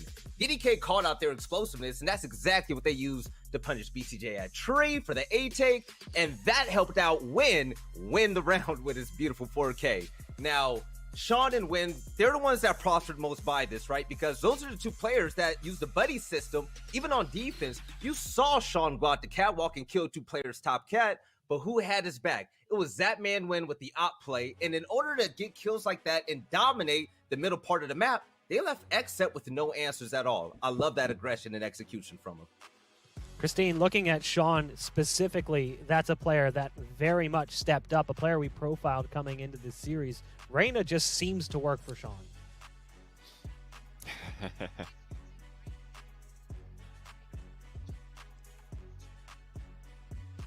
Sorry about that. And yeah, Sean, he uses Reyna's kit so well, right? And Belly just mentioned it, the two-piece that Sean was good for almost every single time, whether the pressure was coming towards mid or whether that pressure was coming towards B. He was always in the right place at the right time, applying the perfect amount of pressure, dismissing away, and setting up his other teammates for the frags. And I love to see Sean with the confidence, not overzealous, not trying to do a little too much, but just doing his job, doing it well, and teeing it up for the rest of his team.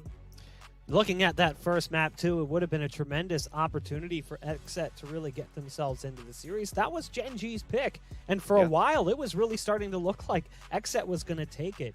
They go up 7-5 at the half, and we're thinking, okay, maybe this is their opportunity to really stick it to Gen G early in the series.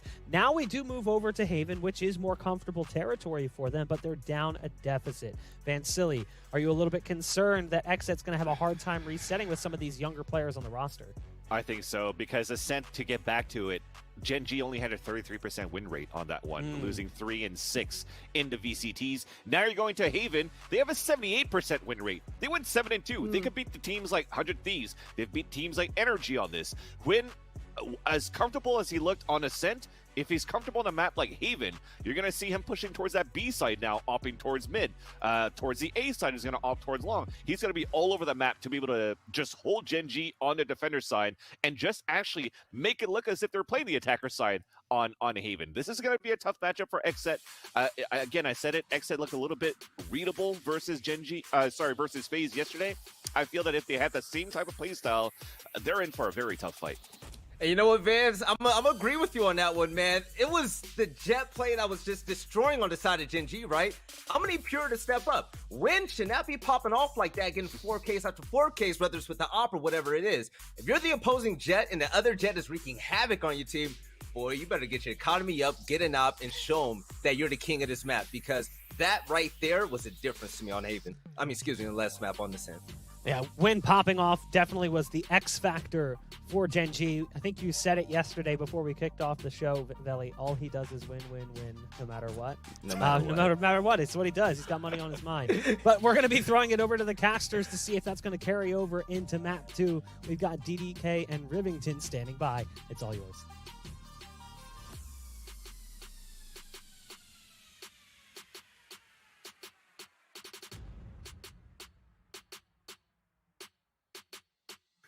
Potter, it's just what the cool people do. It's just what the cool people do. Getting into our second match coming in here soon. It is going to be XSET versus Gen G. Once again, I'm excited to see map 2. Map 1 was close. Gen G takes their pick. Now XSET's pick of Haven coming in here. And I agree with Vans. That's going to be a tough one. Even with XSET's pick and they get defense, Gen G's got some good percentages lately here on Haven. Yeah, it's hard to really make arguments for XSET right now. You know what the win conditions will be looking like for them, but hopefully they're able to find their footing. I think for both teams it was kind of awkward because it was difficult on the attacker side.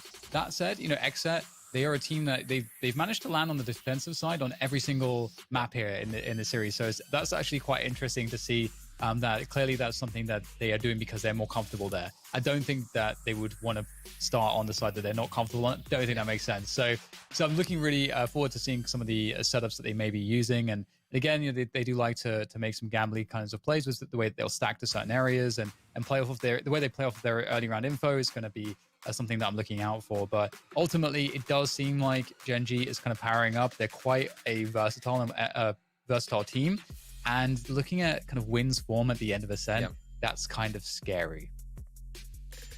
Yeah, I'm trying to look at the percentages for the rest of their Haven plays here, and it has gone up and down, the ebb and flow here coming into the last challengers. It went down. The one before that, it was decent, but it definitely isn't favoring them as much as it should, if being their second pick. Maybe they kind of feel it as a toss-up where they can take Gen G off guard, play a little bit more around the aggression, and if Gen G doesn't have a Sentinel on this, that's Kusta's job, so they're just kind of maybe thinking if it's the Cypher is usually the play for Haven, or maybe it will be something else.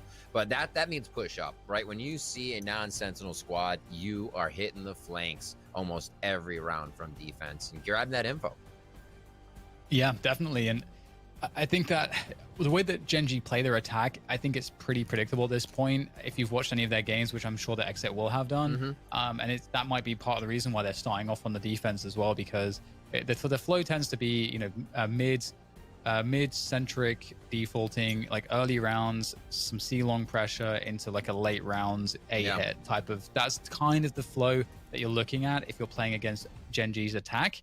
So we'll see exactly what happens in terms of Xset's ways to deal with that, because it would be cool to see them playing aggressively in mid to try to take the game away, because I think that the way that Gen G also play it is that they know that they're giving up a lobby early in the round, so they have some good tools to deal with that. So I think you know, one of the ways you can get edges against them is being disruptive and in meeting them head on. However, Gen G has the confidence right now, and maybe Exit aren't quite feeling that as much. So I'm hoping that we'll see some cool setups early round in mid aggressively from the defensive Exit. I like that you bring up the confidence, because you need that, really. I mean, it shouldn't say you need that. It helps the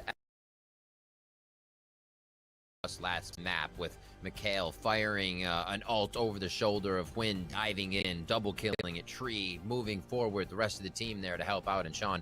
Things like that will make Gen G pretty unstoppable here in these lower bracket matches until somebody can figure out how to stop that. And I think maybe they're just kind of inserting those strats now. What does Xset have to bring to the table? I'm excited to see here as we get into Haven. It is going to be Xset on defense, Gen G on attack to start this one off. And it looks like they are going to have a little bit of love for mid to start here, like you were hoping, Dan.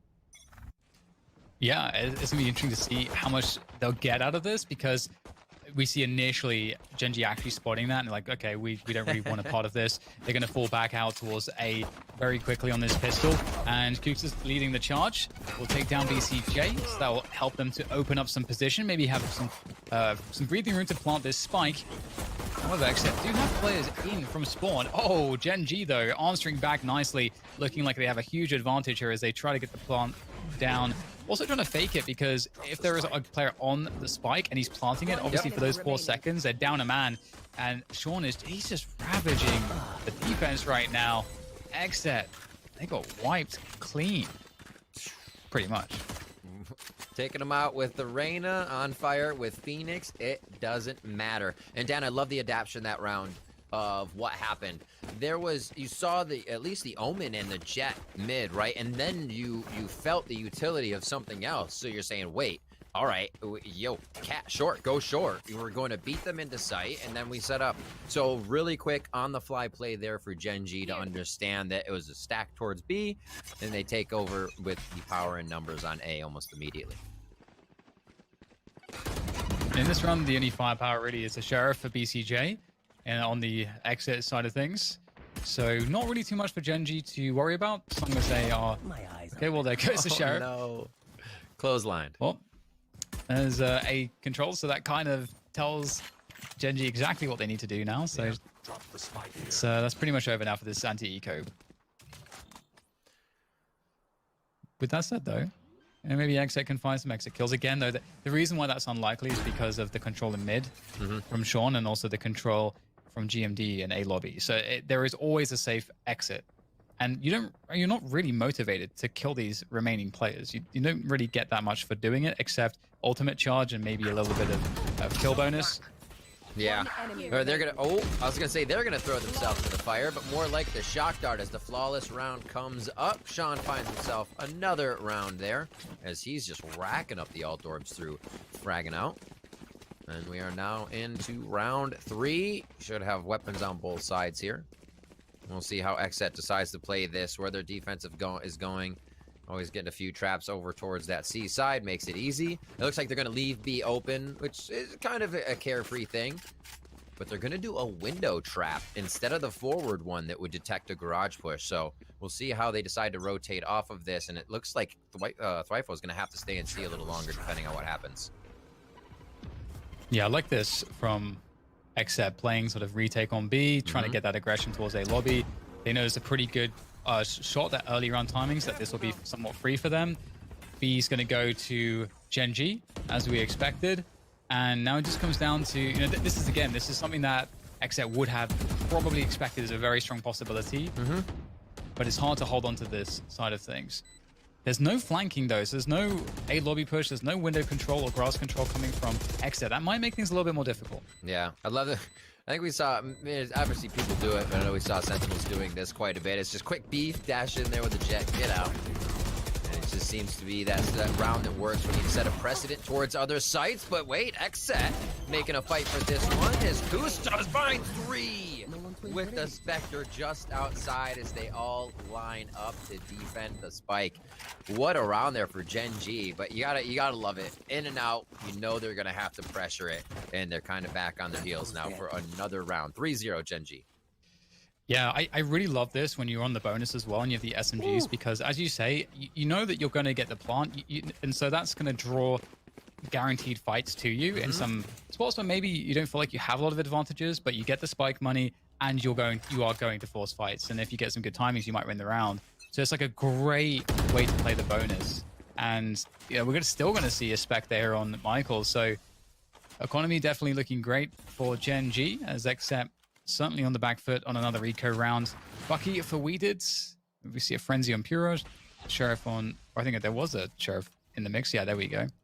Onto BCJ and Thwyfo. So there is some firepower here for XSET. And you can see that they're almost anticipating a similar play, at least in the early timings. But there is a tripwire there to alert them to that. Yeah, you only take that Vandal fight once when you only have a pistol. Backing up to see if they can get the close angles now for XSET inside that A site. And next round, definitely want to see XSET pushing up a little bit more, grabbing the info. It's something they suffered against FaZe, where FaZe was able to grab ground and know they could get someone there almost safely.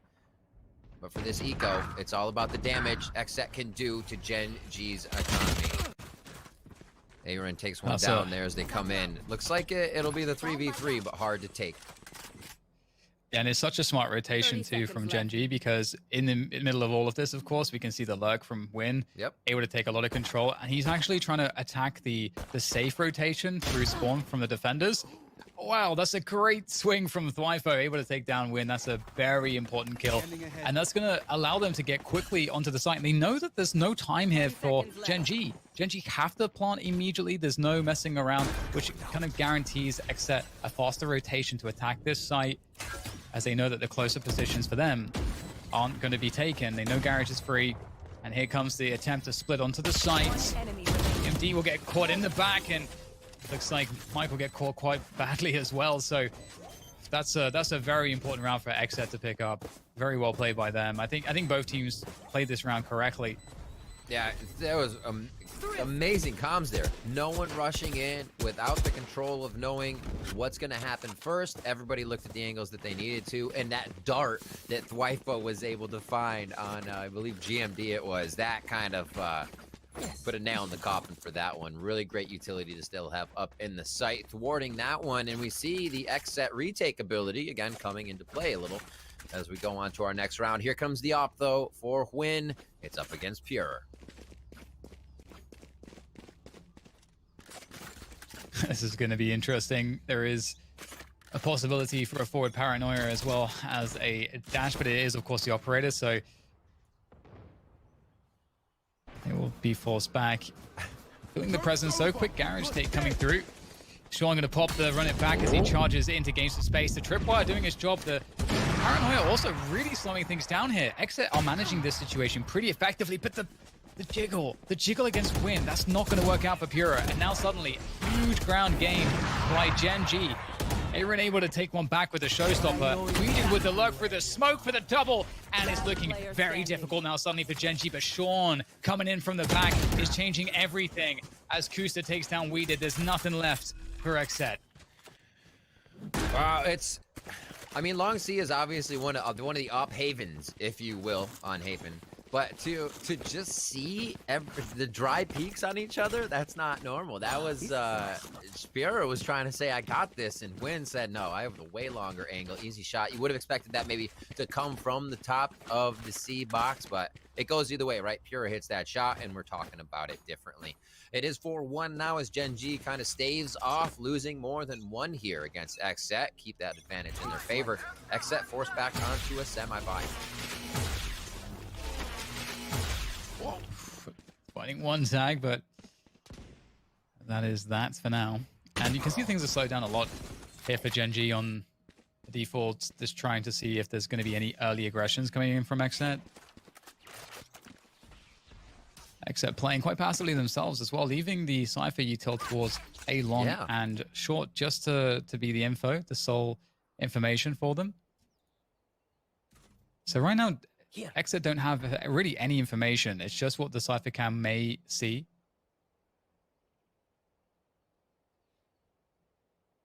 Difficult to play comfortably off of that. It's like maybe you feel comfortable at the shots when they get into sight, but using your util as soon as you see somebody and they're already cresting the entry into the site you're defending becomes a little too late. Here we have it into the A spike site, and the Hunter's Fury is not going to connect too much. He's forced to fake that as from the shadows gets canceled out, and now it is going to be a full hit here. So Gen G already in, XSET to now perform another retake. Let's see how they do it with one shock dart out and a bit of damage. Awkward stuff for them on the retake as Kura's trying to make some space here. The dash comes through right into the cage there. Will get taken down. BCJ able to get one kill, but Sean is going to annihilate the rest. Easy hold for Gen G. They are looking indomitable on their attacking half so far. 5-1. And it doesn't seem to be improving for XSET. It's a tough one. You know, XSET, they played it really passively, and there's not really anything wrong with playing it really passively in a situation like this where the other team slowed the pace down so much that they're trying to punish you playing for information. It's just those retakes are not working out. Yeah, I think the consideration of playing it passively also passively also has to be thought about what ults are ready. With the Hunter's Fury there, Asova can just dry fire it into the defense entry point on A, and you have no way to help somebody if they're on default box. Heaven might be already smoked off, so being that far back, having the ult pushing you even farther back just, you know, adds to it. So it makes it difficult without considering those heading into the round. 5-1. See what ults might be up here. That Blade Storm as well as GMDs from the shadows. We'll see if they use that at all. It's Waifo's Neuralink already down here, so it looks like it's going to be a C hit with a garage play, and already through is Sean on the enemy lines. Some trades coming through, but it's quickly over as Gen G just have too much. Nice anti-eco again, really able to deal with any of the shenanigans of XSET. I was really looking forward to seeing We Did accomplishing something in the dark cover with the Bucky, but not to be. 6-1. It just continues this dominance from Gen G. Of course, there's still an opportunity for XSET to turn things around, but really it should start here. And off the bat, we're not seeing anything too unusual from their initial setups. The Cypher util is mostly towards the C site there, looking to hold the backside if there is to be a finish on the C site. But again, mid pressure coming in as expected. A very fast lurk though from Kusta into short B. Oh, wow. Okay. Oops. GMD gets caught immediately by We Did there. So some of these plays not working out off of the ults. Feeling like they have a little padding to throw these few rounds in there. Get the nice trickery ones. And as well, if you can make these rounds count, then you're just in your opponent's head all sorts of ways. Here pushing into A once again. So look how far they can get up before being seen, right? Those kills happen and everybody's forced to rotate. Beautiful job by Aaron there to be there off the rotation since B isn't on full watch. But it's a scramble now. With Gen G getting so close, they just start pulling the trigger, and XSET has to run. Nice dash out of the window. A little damage there, almost taking him out, and Mikhail answers back. Waifu finding some position to creep around the side, though, in the chaos, and XSET will finish it off. So it's an interesting one, Riv, because XSET, it's not as though they obviously they did a great job to win the round, but it wasn't off of the back of them taking the initiative. It was them punishing plays by Gen.G that didn't work out. And so in that sense, you know, what you're always looking for in XSET's position is how can they replicate this success? Well, they got the kills on Sean, who, you know, didn't manage to do what he wanted with that run it back, and then obviously the very risky spawn from the shadows coming through as well that was punished by We Did. So XSET, I mean, it is something though. They get another round on the board. How can they keep it going? They like playing with fire. That's just it. I mean, more power to them. Let's see if it works. They're going into round number 9. How do they push? Oh, there it is. A little bit of push down long. That sonar allows them to get a bit more info. They can start to organize now. We're going to see Aaron probably push off, and now they rotate over. Love to see it. Gen.G Sean, another repeat. Run it back, coming through Barrage. As soon as Twyfo turns, that's going to be the time Sean comes around the corner, and Wynn's going to pick one up on Pure as well. Yeah, excellent work. Spike planted. XSET didn't know what hit him. Last player standing. That initial duel on long, that Omen battle, was really where things started to get out of hand. It was a great swing from GMD, taking down We Did in the 1v1, and just that fast control. That was the opportunity. That then a quick play into Garage, the run it back coming through from Sean. They were just ready to pounce off of that frag, putting XSET back in a very tough position again.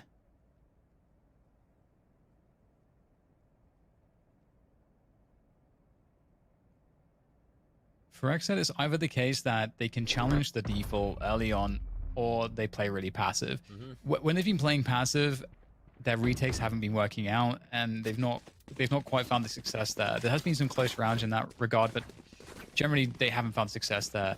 And when they're trying to attack early on, we saw it in that last round, it backfired and they got punished as well. So it's almost feeling like for XSET right now, you know, you're damned if you do and you're damned if you don't. Right, you see him trying to sort out who can buy, who can't. It's been a little jarred. I mean, that'll happen when you got somebody saving and blade storming and then buying. So you work around those, the sheriffs, to help them a little bit longer of range. But a full save for Twyfo there with the expensive cost of Cypher utility. Round 10. We've just started off on this one. Map number 2. Quinn's going to open it up on a Twyfo a little bit too far on the leap as he tries to get a peek C-long. Almost the push as well from Pure to get a kill for himself as they are trying to trade back. It's just not going in their favor. Definitely. It's this time Gen.G's not in a position to pounce for a C-split, but still they're 5 versus 4 up. There's a lot of time left on the clock, so what they can do here is they can, as you can see, they're forcing a lot of fear towards that A site, that there's a big rotation for the defenders. Then they can just go into the spots on the map that are open, such as B or C, and that's exactly what's happening right now. Completely out of position on the defense, XSET, and Gen.G will walk into the B site for free. Sean is clearing it out, and they don't have to commit the spike here as well. They can maybe force some mistakes here. They're faking the plant initially, trying to get someone to jump out, and there comes the push. Aaron's going to pull out the showstopper, and after the trades are said and done, it's actually not looking too bad here for XSET. I love the fact that they ran the strat this round, only peppering B every so often, especially when you get Twyfo down first and all that utility's gone. Now the fight for B comes in. Sean was able to get way too many kills in the site before they were able to take him down. However, Aaron trying to do what he can to Kale. On point with that aim. Eagle eye between the eyes of Aaron. There's the sonar. Fake plant twice. He can still have the ping on him. This is up to BCJ. And a very, very big round to possibly make it a 7-5 here on the first half. Yeah, that was really well played. I think it's interesting because, you know, Gen.G could have played that out in the mid rounds in one of two ways. They opted to go for B, and it was quite smart because they knew that XSET were in a pretty tough position and that you want to try to attack the site when the player is planting the spike. So they were faking it a couple times to actually force a push through the dark cover whilst they were holding it. But even still, XSET found some great timings, great engagements, used the utility well. Aaron with the showstopper, that really made the difference. So maybe back here as we get an aggressive push on C-long from XSET. If this works out, that could be huge, but that one cam, the value is insane. They get 2 off of the back of that, and it's again another desperate scenario for XSET. They try and dash immediately into the site. It is going to be a 4v2 as the rest of Gen G just create chaos and space, making their way in. BCJ and Thwyfo now doing their damnedest to get these guns out of the hands of Gen G and give themselves a possibility for a few more rounds as they see the fight's going to start in Garage. Oh, great stuff there from Michael again. Well, the 7-5 is not going to happen at this rate. It's looking like it could very well be a 9-3 XSET. It just seems like anything that they try is not working out. This was a great play, I think, to try to make, because they know that C-Long has been very consistently played for in these defaults from Gen G. So trying to take the push there, I think, was really smart. Yeah. But they were in a spot where either they had to commit there or... Well, they probably just had to commit there, even though the cam was up. It's just so tough to make that call. It just feels impossible, honestly. I don't think you can fault them from trying to back away at that point and abort. A slow A here with the Sova drone over towards C. Nice paints to start off. I love the push from Aaron. Oh, through the wall, takes a shot to the shoulder. Aaron's going to try to push there. Kusta is more than ready and waiting with the Vandal across his hip. And now BCJ is going to be in the side alone. How far can he get before Kusta may find another? Takes one out. I love the distraction coming in from Weeded there. That was a beautiful play. Yeah, it's huge here from Gen G, this push as well. Oh, I mean, it's the last round, so they have to go for it. But if we look at what they're working with, it's pretty rough. It is pretty rough. Paranoia is available, though, for Weeded. Looks like he's just going to send it straight through. Site. I mean, there's so many spots that they can be standing in. It's just very difficult, and they'll both go down instantly. So 9-3 at the end of the first half for Gen G, and it feels pretty disheartening if you're XSET for sure, because there was a lot of things I think that they did right, but they just couldn't win the fights. They didn't get the timings they were looking for, and Gen G just performed extremely well on some of their entries as well. Like, Sean has some great entries into the sides off of the run it back. The holds like this were just really strong. So Gen G looking like they're just simply outclassing XSET currently. The post-plant crossfires and just playing off contact, knowing when the team can peak and cannot, has really set Gen G above this game. 14-5 Sean on top. BCJ 10 and 11 trying to frag out. Pure, his last map was his again, but it seems to just be too much weight right now as he can't seem to find the frags in. Gen G is getting the better of him in these trades. Here we are on to our second. Let's see what they have for pistol down. Looking like garage control might be the order of the day here for XSET, but Gen G definitely have the ability to play retake on C. I think GMD has to survive. That Paranoia is going to be money. So that's going to be the thing that will allow his teammates to just retake really effectively here. There goes the Paranoia, sent straight through to the side, and in comes the rest of Gen G. Win to open it up, Sean to back him up, and is looking strong at the beginning at least. But XSET, they answer back really strong as well. And it's down to Michael to try to save the day here, but he'll get taken down. XSET hanging on by a thread, but they do hang on, and that's round 4 on the board for them. Talking about Pure a little bit, it is not setting him back mentally that he's down there. It doesn't matter. He's still doing a great job. Was a big component of why that round was a win. Getting in, opening up the plant, and then staying alive for the time that he did so BCJ can come up with that other shot for help. They stay in it, 9-4. That first one's hopefully going to rack them up a few more is what they're thinking. And we'll see how they start this off with a quick dart to just see if there's a push down there. Standing ahead. It's going to be C, though. 4-man push. Let's go. Oh, this is the spot, though, isn't it? Oh. Well, maybe not.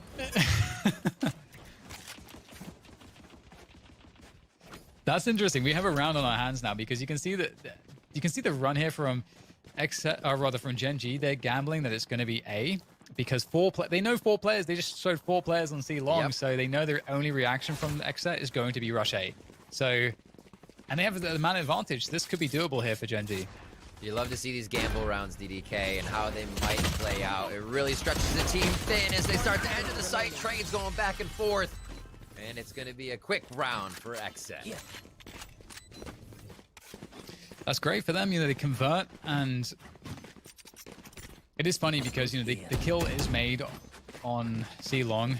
But at the same time, it's almost a double-edged sword because it allows the team that's on the buy to be actually able to just take a side for free. And usually in rounds like that, when you're on pistols, it feels impossible to retake with only pistols. But either way, into the buy rounds, obviously there are some Spectres still in play.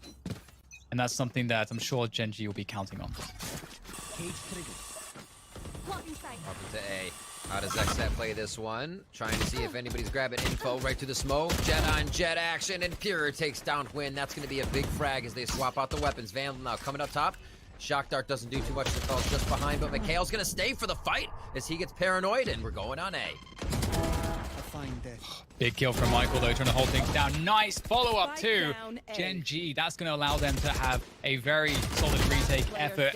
Aaron's trying to go forwards, trying to take the action straight to the defenders, but it's now down to just Wiper, and the spike is not even planted. Didn't have time, didn't have space, and now they don't have the round. It's Gen.G 10 and XSET 5. Just able to shut it down. You know, losing Hwin in the beginning is an impact frag. Coming in for XSET, they get into the site, and just a few in the back are able to really start shutting it down. Maybe not enough util to cover once they're in, but Gen.G they seem fearless trying to get back in there.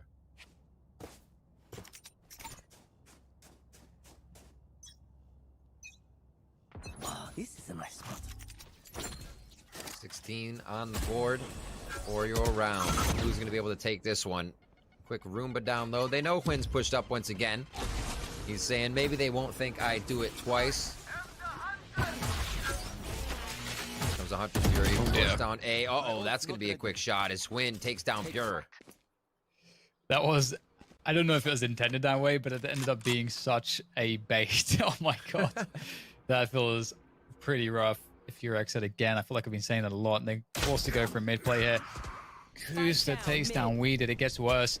They needed that pick to find, at least force some rotation and give them something extra to work with. Viper at least takes down GMD. Kusta makes a forward play, and that's going to be capitalized upon. XSET finding the forward timings now. BCJ punishing due to that fact.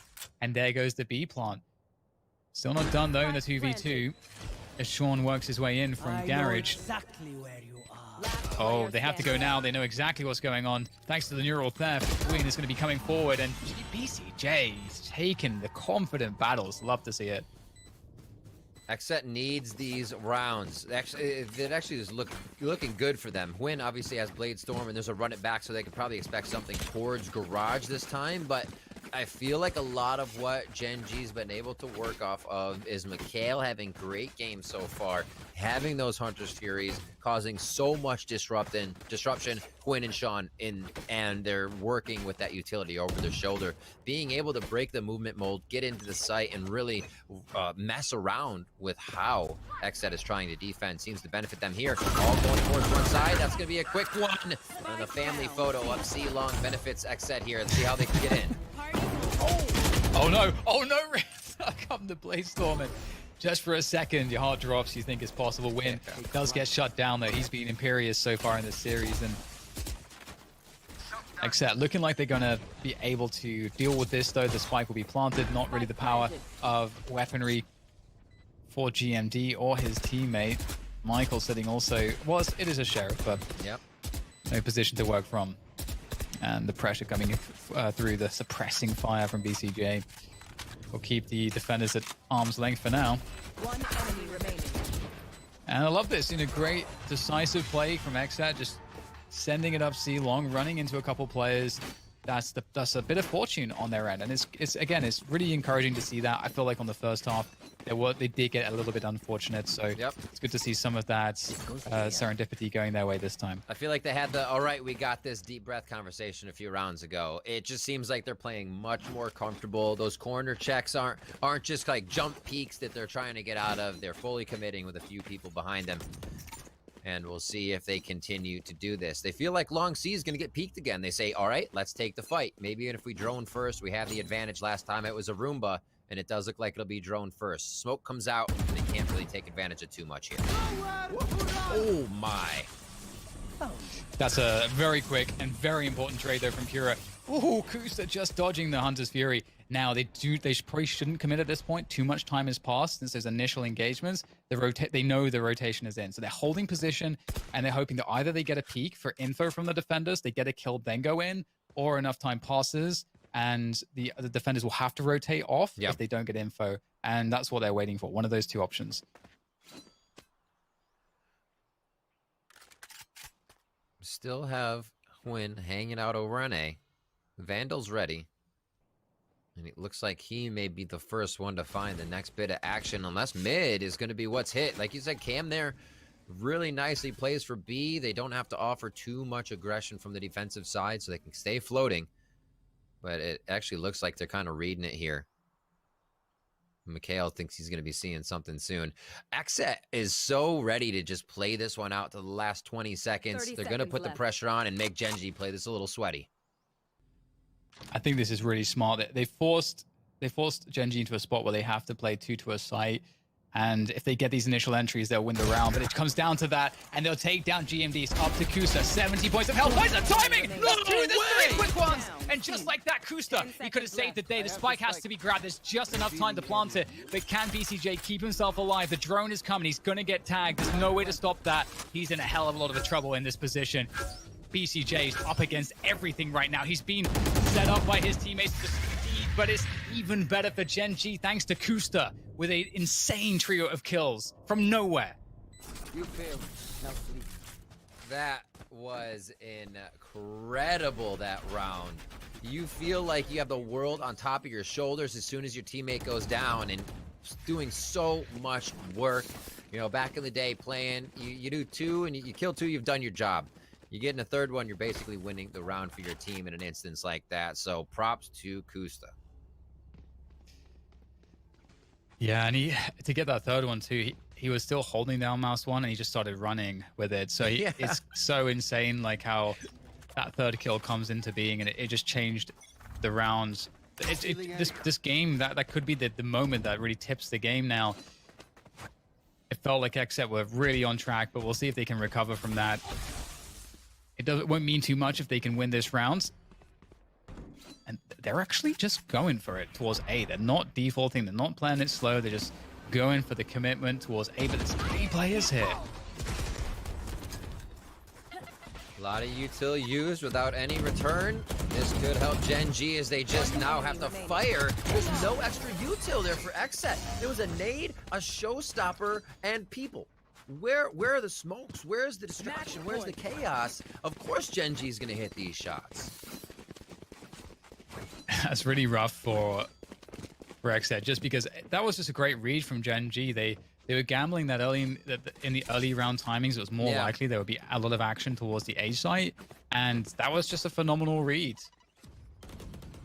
And you can see that Xset had no idea that there would be 3 players here. They're hoping that there's going to be 1 player, maybe like that there's going to be a light hold and a retake setup, something like that. But it was far from that, of course. Gen G's making it look clean. Credit to them as well. They're giving Xset a tough time here as Xset battling back to grab these rounds here in the second half, and they're doing a damn good job at it, but it is game point. Their backs are against the wall, turning lights on the line here as Gen G looks to move on if they can take this round. 21-14 from BCJ, the Sova initiator, popping off this game. Hopefully doing a little bit more for his team as they start to peek this C long, a place where they found a few early picks and possible advantages in previous rounds. He's going to have the Hunter's Fury now as well. Yeah. And so there's definitely some opportunities. Sean on the run it back, though, that's something that scares me for Xset's chances. I feel like that could be very dangerous. After that initial pressure, though, they will reset back out, running towards the A side of the map here. And how long will it take Gen G to sort of realize this? At the moment, Gen G are maybe expecting that Xset will just sit and then re-exec into the C side of the map. Right. We did get the info play with from the shadows from GMD just now, so it seems like Gen G is starting to piece it together. Huynh on top of the box, looking for a 1-in dash. Not gonna find it just yet, so he falls off quickly. Here, Xset now trying to get inside. A little bit more util used right off the bat, so they push Gen G back into it, and now they've gained a bit of ground. We did gonna throw that spike down, and now the post plant is on for Xset. Yeah, they did a really good job to get into this position. The retakes, or rather holding some of these sites, have been very difficult against Gen G. They are playing out of their minds. A run it back again is available. There it is. It gets popped by Sean as he makes his way forward, trying to clear space, trying to trade out for his teammates. Not going to happen, though. It's looking pretty damn good right now for Xset, holding on to things. Sean is the last left, and he's going to be the last to fall in the round as Xset come to completion, and they managed to save themselves, bringing themselves up another round. They're trying to come back in this one. They're gonna have to force an overtime. It is an uphill struggle, to say the least, for Xset, but at least they're still in it. Absolutely. It's so great to see that mentality shift is still positive, or not even mental shift if it's still there, just positive for Xset. They're not feeling like they have to play to not lose. They're still playing to win. They're getting into the sites. They're not afraid of Gen G, even after all these rounds. Blade Storm might slow them down here, a neural uplink if they lose someone early, but they do have the Hunter's Fury. We've seen that a lot now on site entries, Dan. Instead of plants, we've seen that Hunter's Fury used to create chaos and open up these sites. Sean with a good push to start here. Yeah, that's a great catch from Aaron there. And you may expect to have seen Weeded actually holding the C-long push. It's more typical of the Omens to use a TP to do that, as opposed to a satchel being used from the Rays. So I wonder if they can gather too much info. And it's a reset back into the A site, and Michael's able to pick up an orbit to get his Hunter's Fury this round as well. So we know that that's very useful on the retakes. There's no run it back left available. So in terms of the ultimate economy, Xset's looking pretty strong here. And it is, though, the site that being given up for free, using from the shadows to clear things. Weeded now has that held position. But Kusta, can he cause any problems here with this Odin from heaven? Shots start coming in. Here's the chaos coming in from one of those Hunter's Furies. Remembers, BC Jace is back and still safe. He's running. He is heading for the high hills right now, and he's going to start firing it off. This is going to go towards the entry, slowing down the entry instead of the post plant. They don't even want Gen G in that spike site, and it's a good hold so far. It looks like Xset may have this one locked down. Oh, great trades coming through from Xset. They did an excellent job, and I think you made such a good point there, Riv, about using that Hunter's Fury to delay the push, because especially at that timing, Weeded had just died, so it's pretty good to just give some breathing room to the remainder of Xset so they can position in a way that's beneficial after losing that player and sort of reset that situation and allow themselves to take more control, burn more time. So it just you know, a lot of people might think, especially in matchmaking, you're playing more for yourself and you're going to be saving that for when they get onto the spike. But if you can, you know, you got teammates alive, don't allow them to even get on the spike. Gotta love it. Little innovations, the min-maxing we're still seeing here all the way through as Valorant still hits that professional scene. Oh, okay, Hwin. He's getting pretty aggressive here. Let's see what he can do. Nope. Juking the drone there. This is a little bit scary. Everywhere. Oh, you gotta be very careful of what Hwin's able to accomplish. You can see that Xset are trying to take this slow. They've got lots of time. They don't need to rush things here. It's actually Gen G that are feeling a little bit more like, okay, we've got to do something in this timing before they start moving towards the site. They've got players in position. It's a bit of a stalemate right now, but Hwin dropping the smoke, suggesting maybe that he's repositioning away from that smoke. And now Kusa's creeping up. This is extremely scary, because if Kusa finds one, that's a problem. But Xset looks like they're good for the frags here. And I think the worst has, of course, been dealt with. And you know, Sean might get one with this Sheriff. The ion cannon, love it. Yeah, free headshots, as I always say. A lot of those plays we just saw as well made on the opportune time of just something else happening on the map. Actually, we gotta focus on Sean here. Oh, he's gonna make some moves. Almost able to hit that off of the tracer fire on Thwifo as he takes a bit of damage. But yeah, knowing there was such a hold there from Thwifo on Hwin pushed up. But the moment Mikhail was able to find a kill and there was disruption on the screen, right? Something coming up, a frag, that's when Thwifo peaked. The moment you might be thinking about something else, you have to use those moments to your advantage in any type of gameplay at any level. Yeah, and this round we'll see a different position from Win with the operator. Previously, he was working C long, he's going back to short. It looks like he may get aggressive, and Exit have been trending much more towards the A lobby side of the map, so he might get an opening pick here, and that could really cripple the beginning of this round. Actually just dropping the, because we saw the Boombot coming through, so he has to give up that play. That's actually huge, and that's going to give a long control to Exit. They do have C long control as well. They've got mid as well. So it's all about resetting now. You can see them falling back out of this position. That forces Gen.G to have to regain information. And there's usually a delay before a team will do that. And there it is. The drone will clear A long. And Gen.G realize they're rotating off. Ping. You know, Dan, that's something we pointed out as it looks like they're going to hit C, is that Xset would kind of give up too much info, not stay in areas, and have to then reconsider what they can take. Now that may be a situation over towards A, but they had that C coverage. Now they move as a death ball, and this has worked for them. Power and numbers for the team trading off each other. We'll see how much they work off of this drone. Ults up is Thwyfo's Neural Link, Blade Storm, as well as the showstopper to just Kusta's Neural Uplink. So here's the garage play coming in from Xset. They burned the Paranoia on C, so I think they always want to finish C here, so they're resetting into that. They wanted to try to force a rotation, didn't come through, but they get the entries, Riv, and it's not looking too bad. But Kusta, this guy, he's been the man that's caused problems in the past on this site, but they'll take him down. I don't know how that happened. He drew the most beautiful picture with ammo behind both of them. I've never seen that. Oh, it looked like the crosshair was right on it. You know, we've all been there. 12 to 10, that spike has been planted, and it looks so good here for Xset. This is something you want to see from the teams in the top 8. Not that they just fall behind and can't iterate to find ways in.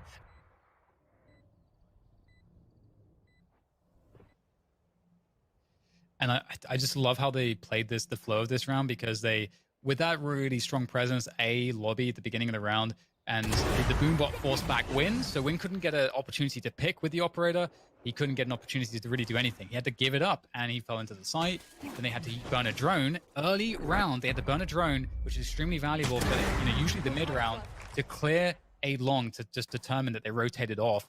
Then they're like, okay, they're going C. So the pressure comes in C, and the Paranoia gets burned, but still there's so much time happening because of how quick Xset are moving. They can reset again. So they've wasted all the info utility, all the defense utility, and then they get to re-exec onto an Omen that doesn't have the Paranoia. So yeah, the way that Xset played that round was awesome. This is gonna be fun.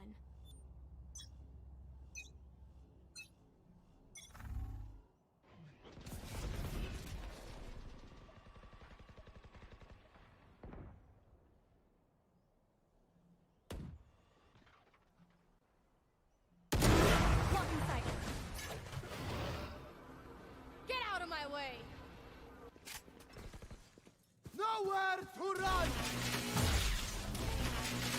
Here comes this Fury coming in from BCJ. Really needs a connection there. Doesn't manage to find it. A little bit of actually no damage done to Gen.G, and they got that opening bit of damage that, or rather, they got that opening pick. Sorry, I should say. Gen.G against Xset. So Xset, one more round's all they need, but I think this is the first round in a while, and they're going to start down 4 versus 5. They're going to mix things up, going for a heavy presence towards B. Win is going to get another one. Kusta swinging for the next, looking like a fantastic defense, not even able to get through the door. Completely denied Xset, and Pura coming through. Wow, okay. Did he just get a headshot with a knife and not get the kill? I don't even know, but it's the flawless round for Gen.G. Gen.G lock it down 2-0 against Xset. Great performance from them. And that's going to be them moving forward. And Xset, they're out of lives.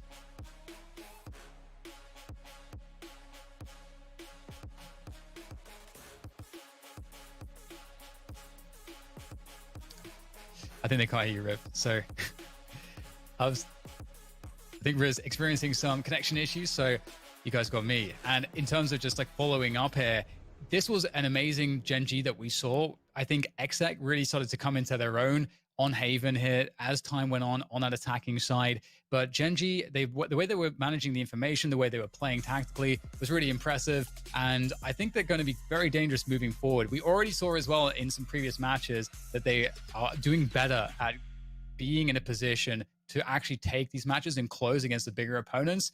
I feel like I want I want Gen.G almost to be my dark horse pick in this tournament. It's quite difficult with all of these teams to pick one of those, but for me at least, that's what I'm feeling with the performances I'm seeing out of them. And I think it's definitely sad to see XSET go, but given the success that XSET has shown and given the kinds of innovations they're doing as a team and as players with lots of first generation Valorant players like we did, super exciting team. And of course, this is invaluable experience for them. So definitely excited to see what their future will be like, but it's all about Gen.G. And to talk more about that, we have the analyst coming up. An unfortunate loss there for XSET, but it does go the way that we maybe anticipated the series would fall, as XSET just couldn't muster up enough. And even just looking at the scoreboard there at the end, if you actually look at the stats, BCJ at the top, and then it's 5 members of Gen.G, literally every member of Gen.G, before we see the next member from XSET on the scoreboard. Yeah. It just felt like XSET couldn't really get things going, but then they kept it close in the end. Looking at the tail end of that map, Vincent, it was starting to look like a comeback was possible, but it gets shut down at the bitter end. Exactly. I think XSET finally figured out what wasn't working well for them. I think if you're looking back or reflecting back on Ascent going to Haven, what was the issue? They were peeking a lot versus Quinn or versus Sean. A lot of body peaks, right? And it didn't pay off in their favor. They're getting picked off, and they were always in a 1 or 2 man disadvantage going into the round. What happened towards the end tail of that series, though? You saw a little bit more utility coming out from Flyfo. You saw that they still played their 4-man, 5-man bio ball on these pushes, but what was good was that they went back and forth every single time. Depleting utility from Gen.G keeps Gen.G guessing where they cannot push for that aggression that we wanted from Win, for example, outside of B main. And when it comes down to the 5-man hits into the sites later, there's less utility for Gen.G to try to hold them back. And it comes down to the fights. You play for the trades, and next set, we're finally doing it well. It came out so close until that one single round towards the end of the game where they got into the site and it just got mowed down from Kusta, and that broke all the momentum. It was really unfortunate. And Baz, you, me, and Potter were talking about it in the back, right? I was asking you about XS playstyle, and I was like, what can they do better to fix this against Gen.G? And you even called it, they're really good in team fights. You always see them in 4 or 5, a group of 4 or 5 people, and they push the site, and it works out well. But their biggest mistake was that they weren't checking corners. Kusta getting that 4K should have never happened. They pushed A one time, and I believe it was Win that went off with another a 3K, and GMD got a 2K.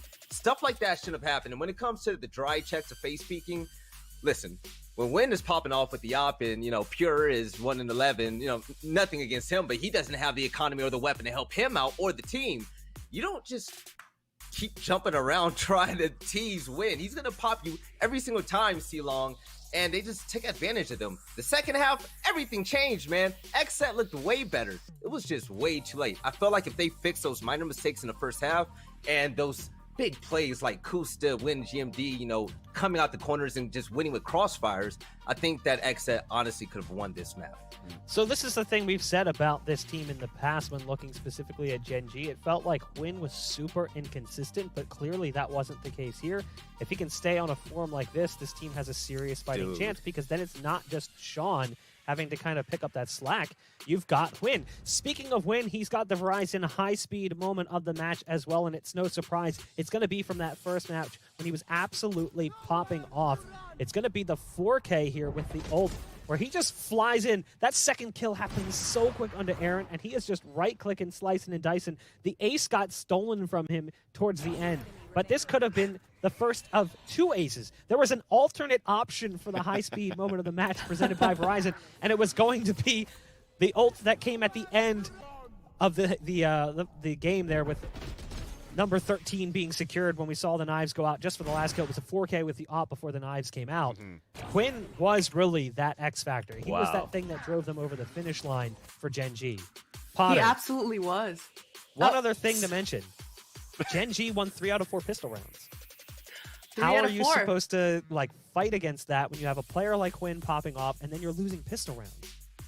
Yeah, and I think that actually even illustrates it even further how much in the grasp of XSET this series could have, would have, should have been, right? Because in this highlight where Huynh gets that 4K, that half could have ended at a 4-8 deficit, but because on the back of that wombo combo with that Sova Hunter's Fury, finding out exactly where they are and Huynh making the space, that's what kind of catapulted that momentum back into Gen.G's favor on that map in particular. But yeah, I gotta shout out Quinn. Even when he's not headshotting, even when he's not putting the frags on the board, he's doing all of his other duties, all of his other responsibilities, being in his opponent's face, applying that pressure with Jett's kit. And every now and then he pops off and showcases a 4K or a 5-piece for himself. And that's kind of all you can ask for in your Jett player. So really solid stuff coming out from Gen.G. Although, again, Xset on Haven on the second map, there were those opportunities that we spoke of. They were controlling that mid game fairly well, but Gen.G, one step ahead, always had an answer. Just to add to that, actually, Christine, talking about Win, where he doesn't have to do as much, right? He does what he needs to do, and it's good enough. Because now Gen.G also has somebody like Sean as a duelist to help him out.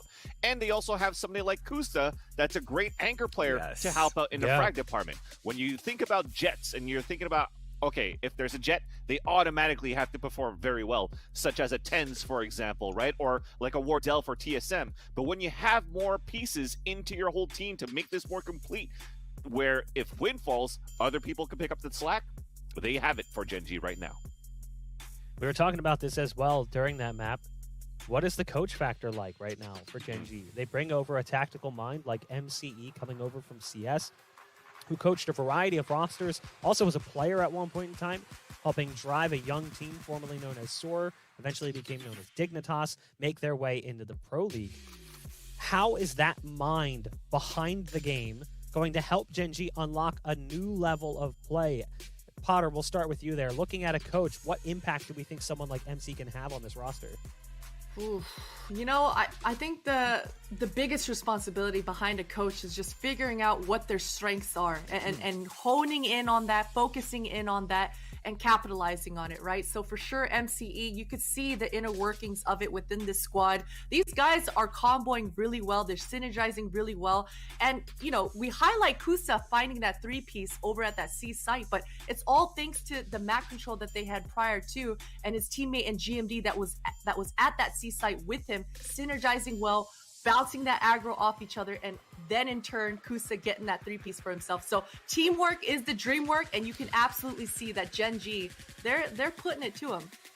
Well, the player we spoke about coming into the series was Gimon, and even though he was kind of upstaged a bit by Sean and Huynh, Sean in the first map a little bit with Huynh as well, we still want to see what he has to say about the series, and we've got Smix standing by for an interview to get us the answers to all of our questions. Thank you very much, Buck. You are indeed correct. I'm lucky enough to be here with the man himself, GMD, after that convincing 2-0 over Xset. So first of all, congratulations, GMD. Falling to the lower bracket feels tough, especially when it was done in such a close series against the #1 seed in Envy. How much better does it feel to not only stay in the tournament, stay alive, but do so in such dominant fashion, 2-0?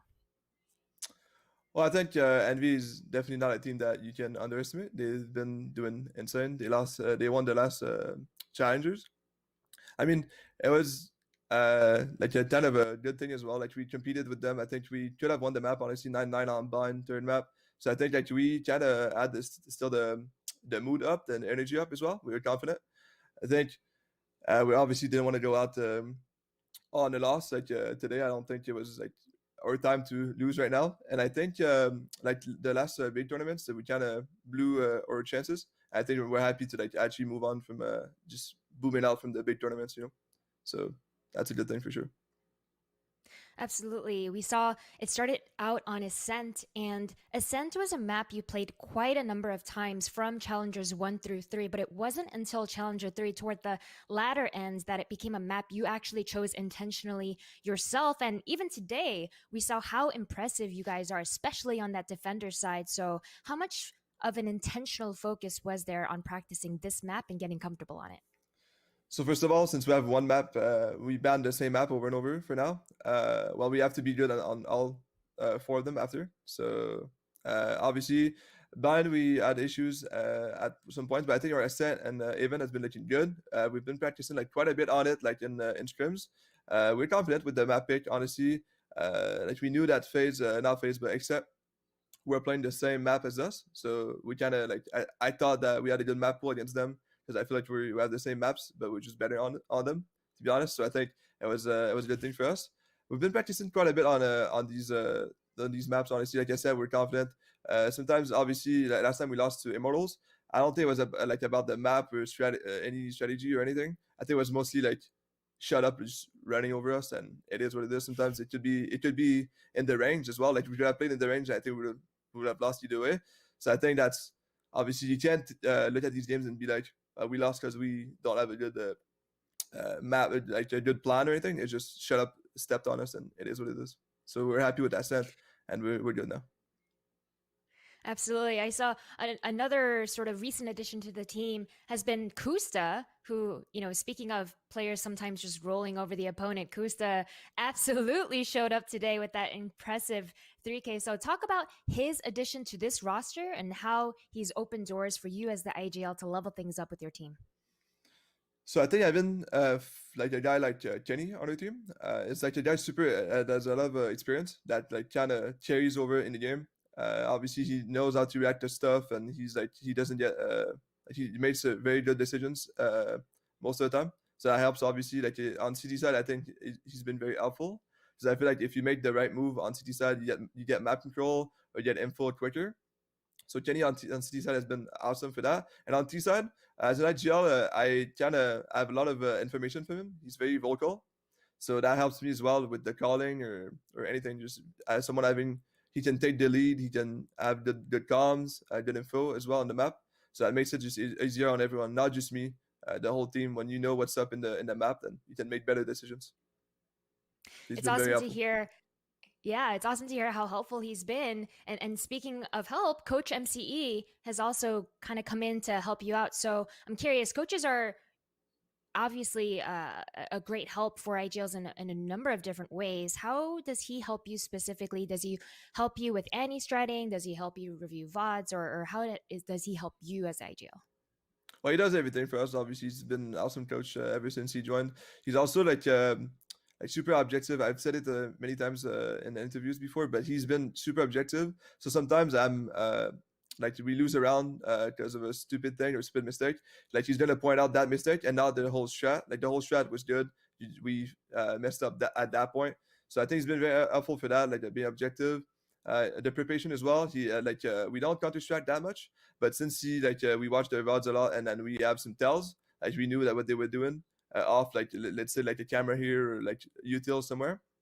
So usually he's good at like giving us tells and like heads up to something. So he's been very, I just said, helpful. Like both of them have been super helpful. I can't find any other words for that. So that's awesome to hear. And honestly, I think everyone has been so impressed with how Genji has been doing. Last question for you, GMD. Your next opponent is going to be the loser between the Sentinels and 100 Thieves. Both of them in interesting positions where Sentinels, despite having little to no practice with 10s, we still saw 10s popping off. And then on the flip side, with 100 Thieves, we saw Nitro quite comfortable on Sage, despite a lot of doubters that may have been out there. So what are your personal thoughts on how these two teams are shaken out? I think 100 Thieves has been like, they have so many, like this is a stacked team, like a stacked roster. You have everything. You have the aimers in Asuna, you have like the experience in the Hiko, Steel, Nitro, like there's so, and Hita now, like it's a scary team. Last time we played them, I don't think they had that much practice. So obviously like it looked a bit weird for them. I think that they're switching up from Omen to Sage for Nitro. So some good, like just some small adaptation that they need to make, obviously. But I think the other team is going to be a scary team in the future with the players they have.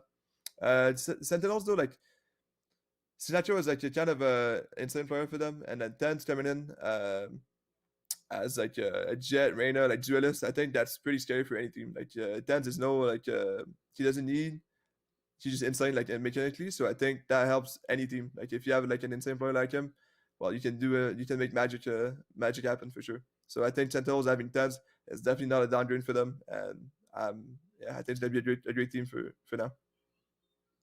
Well, I think there's no doubt that with the performance y'all have shown so far, it's going to be a great match no matter what for now. Thank you very much, GMD, for sharing your thoughts. Back to the desk with Bach. Thank you. Well, we got an answer to some of our questions. We got an answer to whether or not, the coach was going to have impact. We get to know what it is that Guimond gets from the coach of MCE. But I think more importantly right now, and what's on my mind, Vansili, is what next for XSET? Because when you look at the last couple of months, at the start of the year, they kicked things off with that big win in the NSG and Complexity Invitational, and everyone thought, okay, it's a new year. They've turned over a new leaf. Things are starting to click. And then more disappointment, more struggles. And, it's right back to kind of where they were with First Strike. At least they qualifying this time around, but then they don't pick up a win at the main event, which is what you're fighting for the whole time. I don't think it's a bad thing, because as much as we talk about Gen G with MCE added as a coach, don't forget that XSET also recently, maybe in a month and a half ago, added Psycho as a coach to the team. So maybe that's how we saw the result from XSET winning a couple of events and looking better here in the before getting into the VCT stages. And getting into the VCT stages, I think their goal was at least to make it to Masters. They've accomplished that. That's a great green check mark onto that list. I think going further for XSET in this bracket would have been only just bonuses for the team. I think they're still holding their head high. They're still comfortable. They're still happy with the results. And now they could go back and reflect on, okay, how does FaZe play? How does Gen G play now going into the Masters? And Psycho is going to have that mind to help that team into the next level. I don't think we're going to talk about team changes or anything like that. I think maybe a difference in play style that's going to help them in the future. Bach, I agree with that. I don't think any team changes are to be had because these players are absolutely incredible, right? There's one thing, though, and it comes back to a call that my man Rivington made. It was when they were pushing into A and they had no utility, no flashes, nothing. It was just bodies and a rocket launcher from Raze, the Showtime. I want to see them become more creative. They have a lot of creative pushes, and we did this on the team, so I know that creativity is there.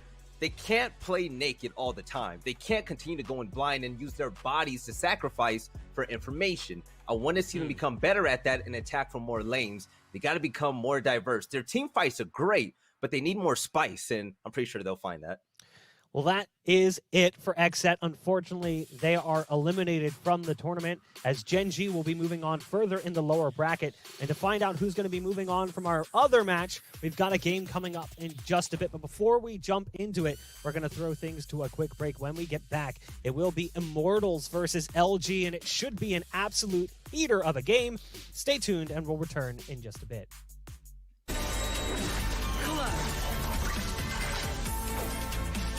Let's go.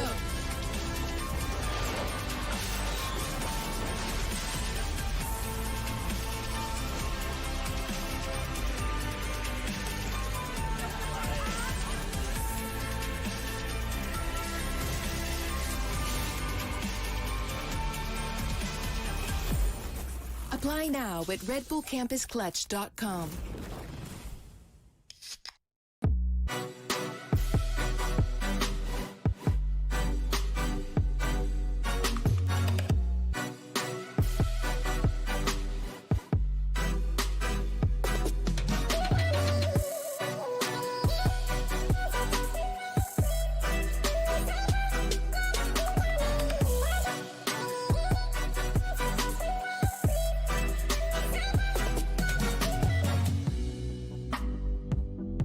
Verizon believes everyone deserves the best. That's why we start with 5G from America's most reliable network. Verizon 5G is next level. Then give families plans to mix and match, so you only pay for what you need starting at $35. You get so much more than just a great network. And offer the best in entertainment on select unlimited plans, like Disney Plus, Hulu, and ESPN Plus, as well as Discovery Plus, with a Galaxy S21 plus 5G when you buy one. There's no reason to settle for less than the best, only from Verizon.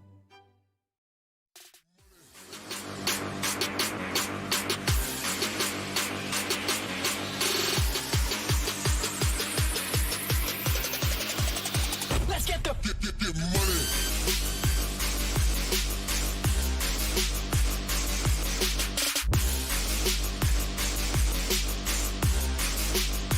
Let's get the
And welcome back, everybody, as we get ready to kick off our second series of the day for the third day of NA Masters. My name is Bach. Joining me on the broadcast, Silly, Veli, and Potter to break down the action here on the analyst desk.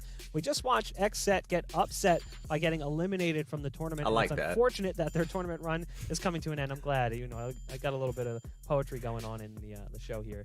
But looking at the match we're going to see in just a minute, it's Immortals versus LG. This is a game we have seen before in more recent history. Since 2021 started, they've played against each other, I believe, twice, and both times the series has gone the way of Immortals, but barely.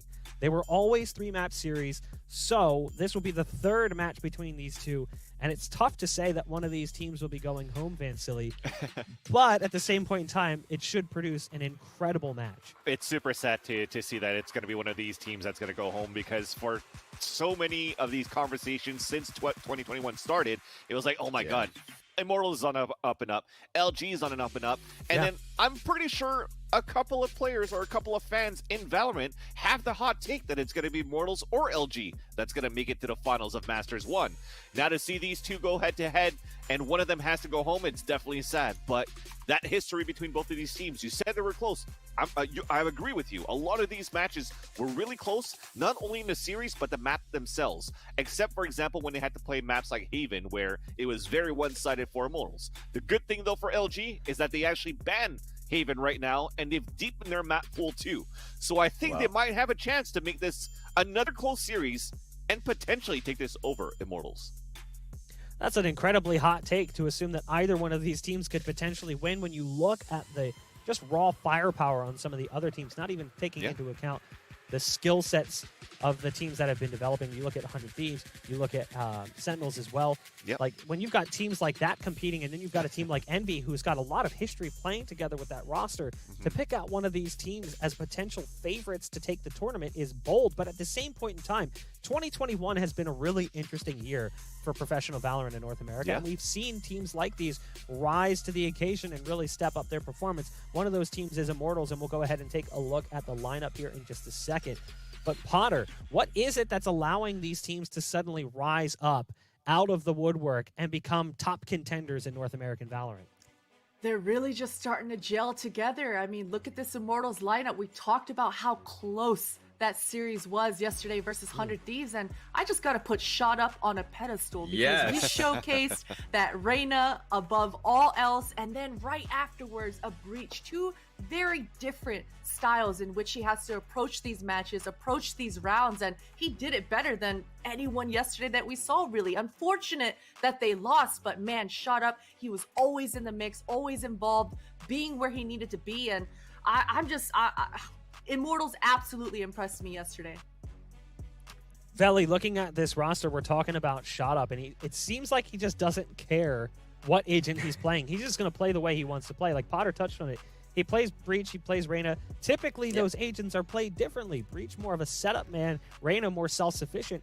I've watched him just kind of bulldoze sites as Breach as if he was playing Reyna. This man just does not care. Exactly.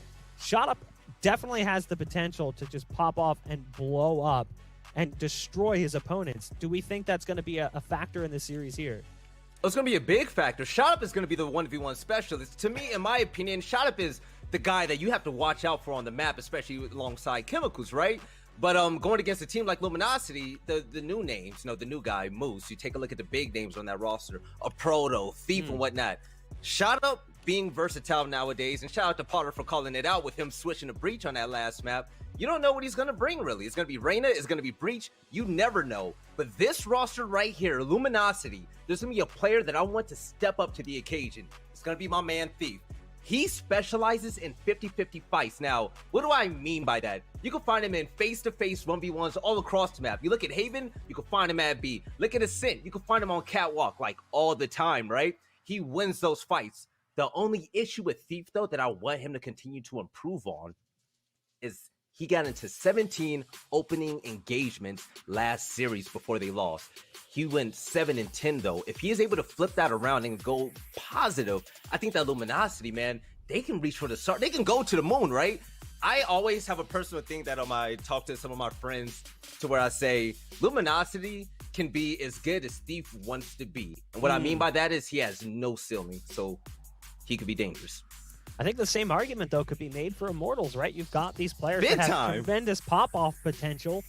It all comes down to that map pool. Maps that we've seen these teams play before. I have a feeling we'll be ending up in very familiar territory based on the best of threes that we've seen before, and also knowing the tendencies of both teams. Now, that said, we do see Haven come out and split. So hold on. Undo everything, because typically these are maps that we don't see these teams play. Yeah. I would have expected to go to Ascent and Icebox, but for some reason they've taken their playbook and thrown it. They yeeted it out the window and decided to go with Split, Haven, and Bind.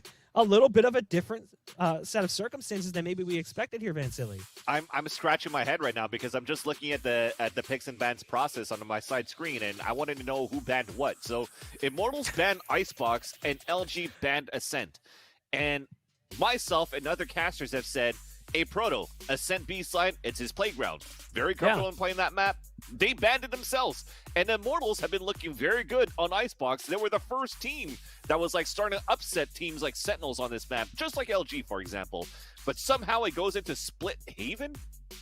I don't know how this is going to play out. I don't know how this is going to play out. But what I can say is that I do like how Immortals have changed a bit their playstyle from yesterday's matches, because if you look at Chemicals, he's usually a jet operator, right? But what's changed? He's been playing a Raze, and Raze with his paint shells, I needed more fingers to count how many paint shell kills he was able to get in that series versus 100 Thieves. And for him to use that character, that agent, and still be able to be proficient with the op as well. Stopping power with the utility, as we also praise Corey with from FaZe, with how he's able to stop these pushes. Immortals is looking good.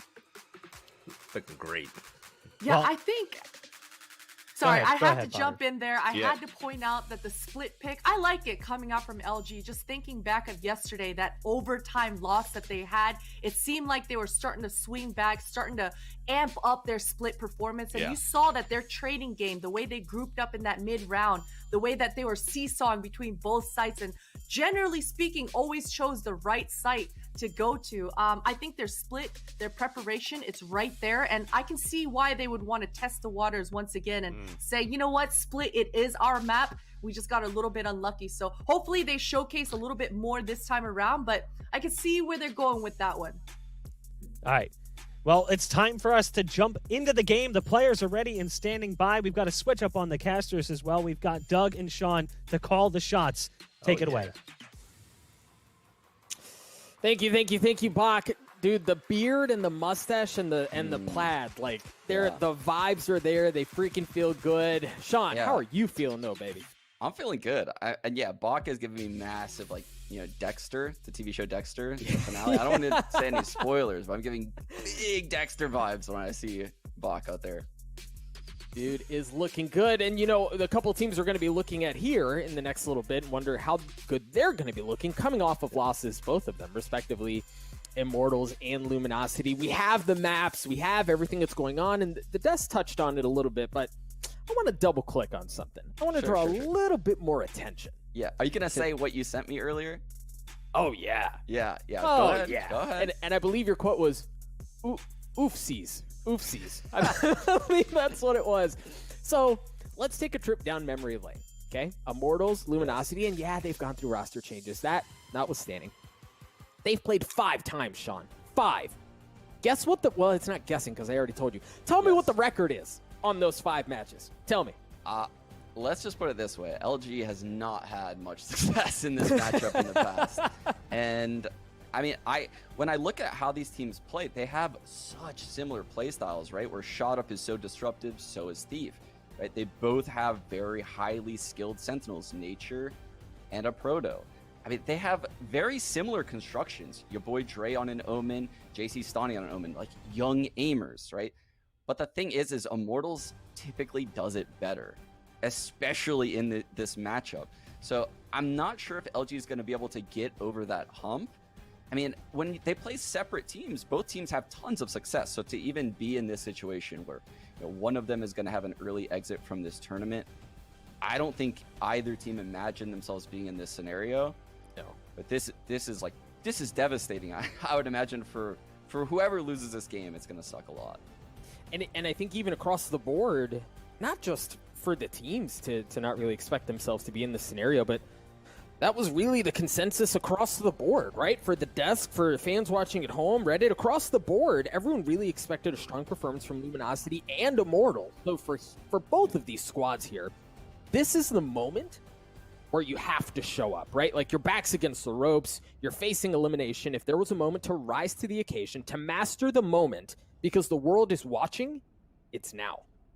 Yeah, and I think this is a really good chance for Luminosity on Split. I mean, they took Sentinels out on this map, regarded as potentially the best Split team in North America. Maybe Envy's up there too, but that's a huge scalp to take on this map. So right off the get-go, they're going to try to take mid control just in case the Sage was there. But you can see actually the Sage has walled the B site, which allows this mid stack to happen. A huge brawl is about to occur in mid. You know, we saw this look a good bit yesterday, where that's what they'll do. They'll wall off B, make sure that's not an option. Sometimes they'll take some presence across A, but they're going to fight for mid. The Paranoia comes out. That's exactly what they have their eyes set on. Dre gets the first kill. He gets traded out as Dre looks for more. Does a considerable amount of damage, but manages to somehow get away with his life. And I don't think they realized that the wall had a gap in it.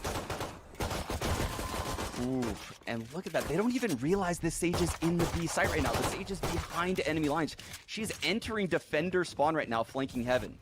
Oh, but Nature's going to be at a great spot, and if it's not him, Stellar's got to go huge.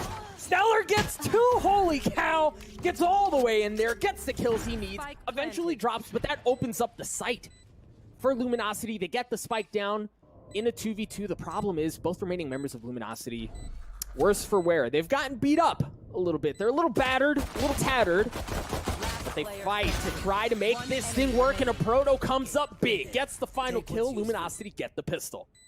Yeah, and I think if Luminosity comes through in this series, it's going to be off the back of a Proto. He might not have the best statistics on his team, but given his role as a Sentinel, you'll always see him on this Cypher role.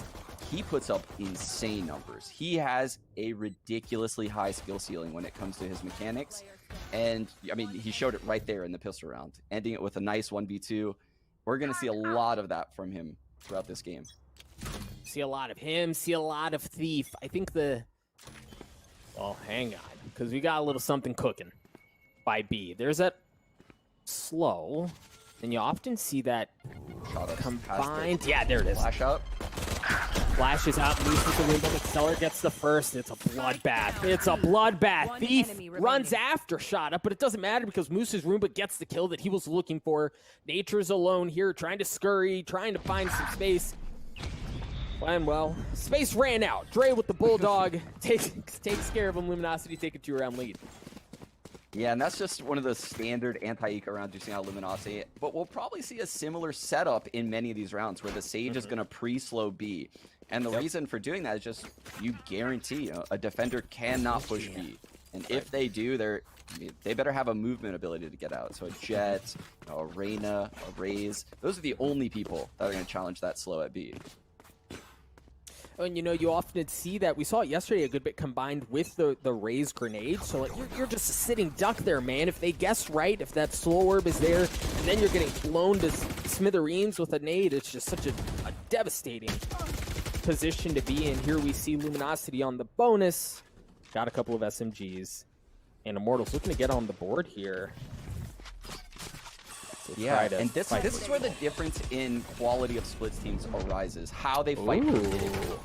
So if Immortals can win these battles in mid, they're going to control this half. But given the fact that LG picked this map, they're probably going to be the better team of those.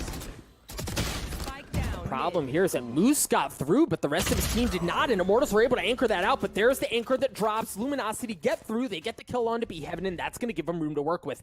And if that's not enough, Moose can be an absolute nuisance as he continues to push forward. Man, that turret, that was beautiful. Nature gets the shots, Nature gets the kills as Moose gets dispatched, but you see Luminosity turn their attention towards A. They did, and they're all in the A site, but look where the alarm bot is. That tells Immortals no one has pushed towards A main. Yep. Thief here in a decent spot. The Chemical Spidey sense is tingling, finds him, delivers him. As he drops a Proto, trying to play around the camera, waiting for the members to push onto him. That's gonna get some info. Nice shots from Dre. But just left alone, it's Sean with 2 health. There's not a whole lot you can do there. Immortals get on the board. Very clean retake right there from Immortals. They were patient in the 3-on-3. If they would have rushed into the Reyna camping Heaven, Thief could have came up really big right there. But they singled him out, get the 3-on-2, and then quickly pounce at that point. Very, very well played indeed. And I think for Immortals, you know, after dropping those first 2, we talk about this a good bit, but it's really hard to stress the importance of a team if they're able to win the pistol the following round and then win the bonus from a financial standpoint. They're cruising. Yeah, and what's nice for Nature right here is he can do the same A setup because he didn't even have to use it. So all of his utility is in the same exact spot, and that's nice because he can save his later setup still. Luminosity should be in a Look position. at this setup, Doug. Look at this sick double peek they have going. Okay, yeah, but I mean, we'll see what they can do to get through. You see a lot of noise from Luminosity being made over by A, but the spike is actually at B. There's that high-low that you were talking about. Shot up, wanting to swing, and I mean, he doesn't get punished. He doesn't get challenged at all. Thief just sitting so patiently right around the corner, and Shot Up still not feeling super comfortable about wanting to go all the way through, waiting for teammates to show up. The smoke's going to go out as well. Thief is about to have quite a few players walk into his crosshair. He can't even get one, and Shot Up trades him out. A Proto Surf for the help as well. He drops, but it's Dre who shows up just in the nick of time for 2. Gangsta trades him out, and Moose is left alone. Wow, what insane aggression coming out of Immortals, taking B main for their own, pushing all the way through. I thought Thief was going to be able to stop that push, but the dark cover to block off Market, allowing the push to happen even further. Yeah, this is incredibly aggressive. I don't think I've seen something like this. I mean, they just kept pushing. There's really no need to. But they're so confident in their aim. And like I said, LG plays a similar style. I don't know if they have that type of confidence, though. That was crazy. Well, if there was a time for them to have that confidence, it's here with Sheriffs in hand. I think it's been so well documented just how filthy they can be in positions like this where you really might not expect much. Keep a close eye. Oh, no. Oh, no. Shot Up's just on the flank. He's got a Bucky, and he doesn't get anything with it. It's actually Dre with the Sheriff that we highlighted earlier who takes care of him. Numbers advantage still in favor of Immortals as it goes from bad to worse for Luminosity. Stellar and a Proto left alone. We talked about a Proto. Talked about his aim. Good for 1, but not good for a second. Chemicals blast across his screen. Almost impossible to deal with to take the lead for Immortals. That's a very big pace-setting round from Immortals. They knew the economy was low on Luminosity, so the way they approached that round, they just rushed down mid. They sent it. And that's going to put, you know, the fear of God in Luminosity when they approach middle. They're going to feel very scared, like anyone could be anywhere. But if you look, Immortals is going back to this passive setup now. So it was all just kind of like a bait, given the fact that Luminosity had no money. Yeah, a little like, that make you guys think twice about it, right? The wall goes up again, the corner gets shot out, so there's room to work with if you're Luminosity. And again, for Immortals, understanding that has already dropped, or at least that portion of the wall has dropped, you kind of have to respect it, right? You have to pull some over to ensure that there's nothing happening. Yeah, it's very important in these pro matches to not let a Sage wall just remain full, because the enemies can see that that Sage wall is intact and that no one can get through it. So they'll rotate away from it. thus bolstering the defense somewhere else. Right. But breaking it makes them rotate back towards the wall and kind of evens things out again. Right. Or at least think twice about it, right? Like you just have to respect it. But even here, the wall went up and yeah, it got shot down, but the effect was the same. Look at the aggression yet again from Shot Up. He gets so much information too. He's able to get away with his life. You see them starting to rotate over. There's a showstopper coming out of Moose, the res onto a Proto to bring Luminosity back to full strength. Nothing doing so far from Moose, but it's the rifle that does the damage. Shot Up, still playing on the site. He's got the Empress. But he may not need to use it here as Moose gets picked apart. A very impressive retake from Immortals on the site. Whew, that was a gorgeous dismiss coming out of Shot, followed by the leer in the air. I mean, that takes the Razor out of the picture. She can't break that when she's in her ult form. So well played by Shot Up, and then guarded by Nature, who popped both of the Molotovs to protect him into the site.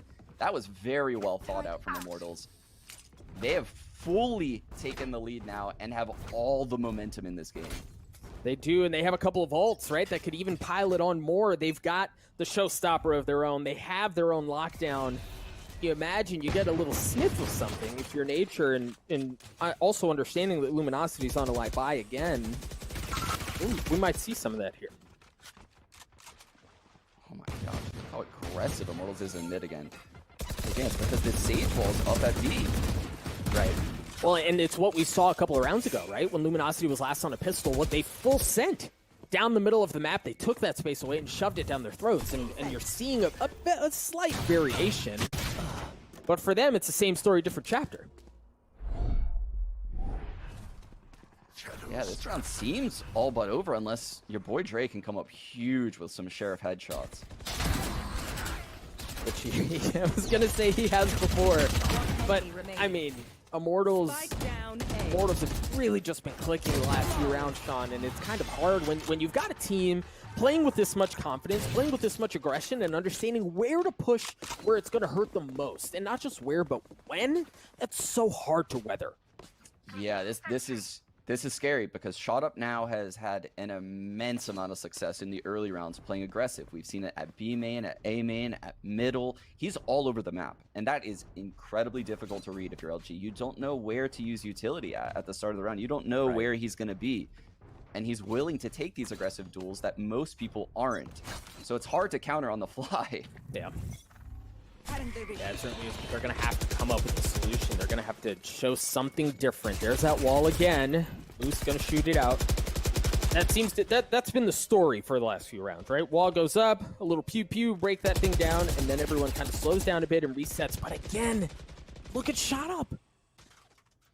Yeah, he is really being a nuisance. He's constantly just prodding everywhere. This wall is at B, so you can't rush B. If you rush mid, there's going to be a stack of mid because the wall's up. If you rush A, all of Nature's utility is down, and Shot Up will be there as well.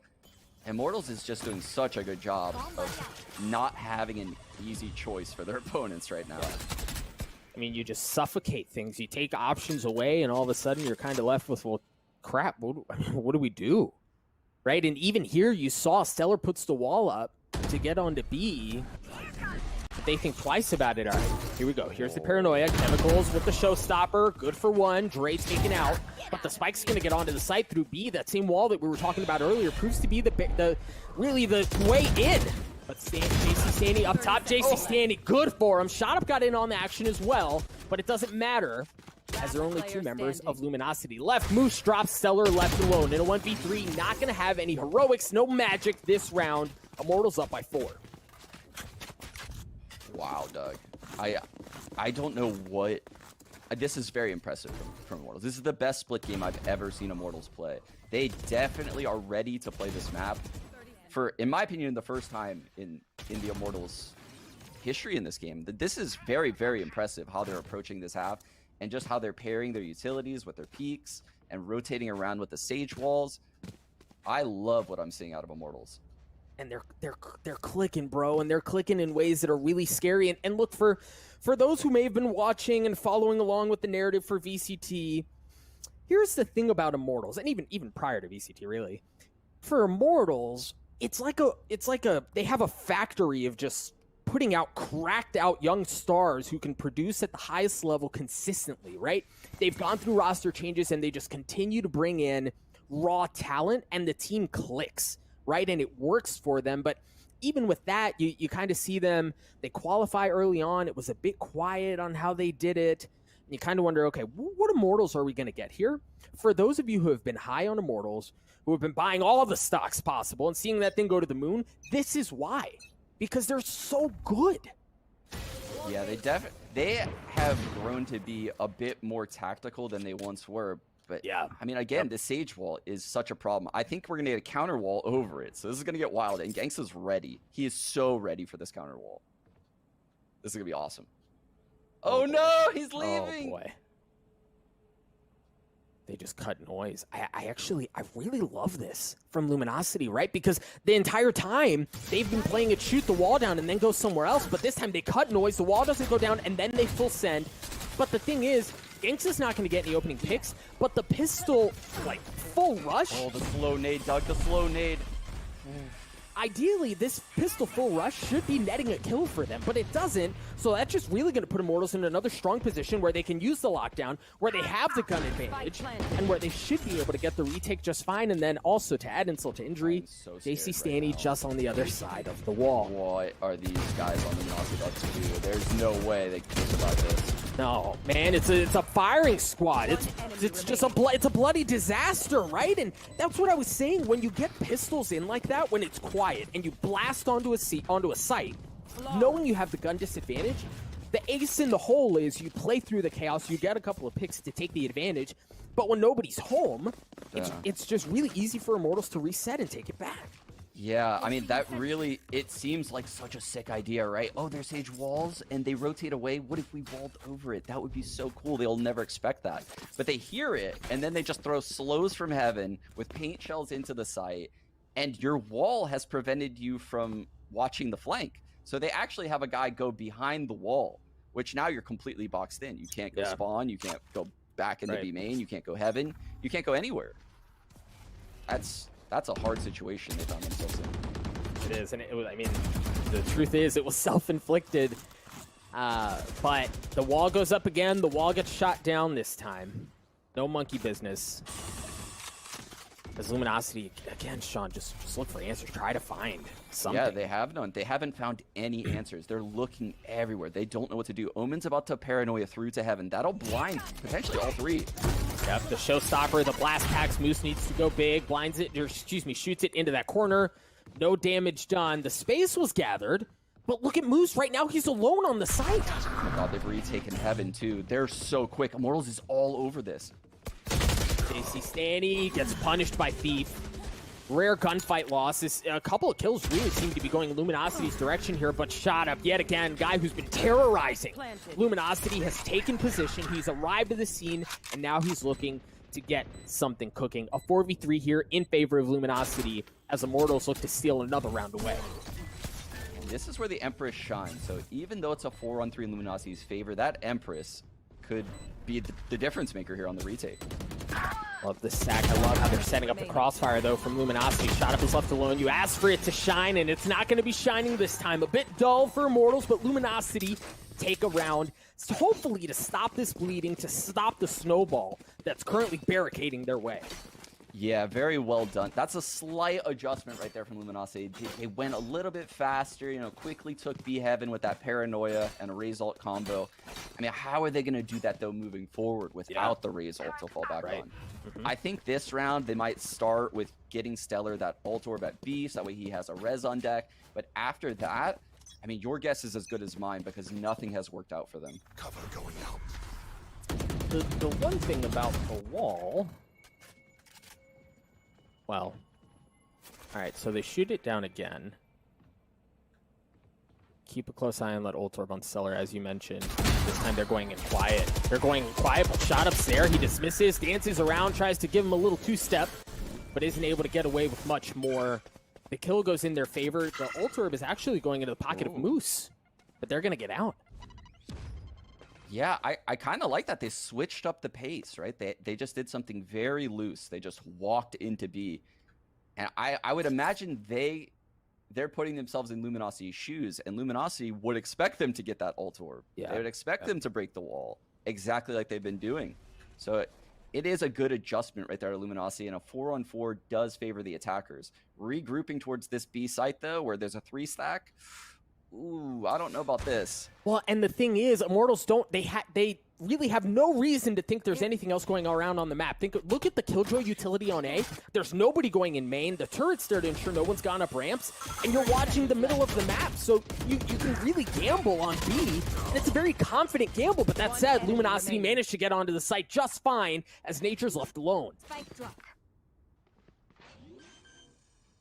Yeah, Nature, he's been taken out of the picture so far this game. He has not had much action. Never be a radiant. Very unlucky. I mean, I'm sure a lot of Sentinels have had that same feeling, right? Where the other team just goes to the opposite site.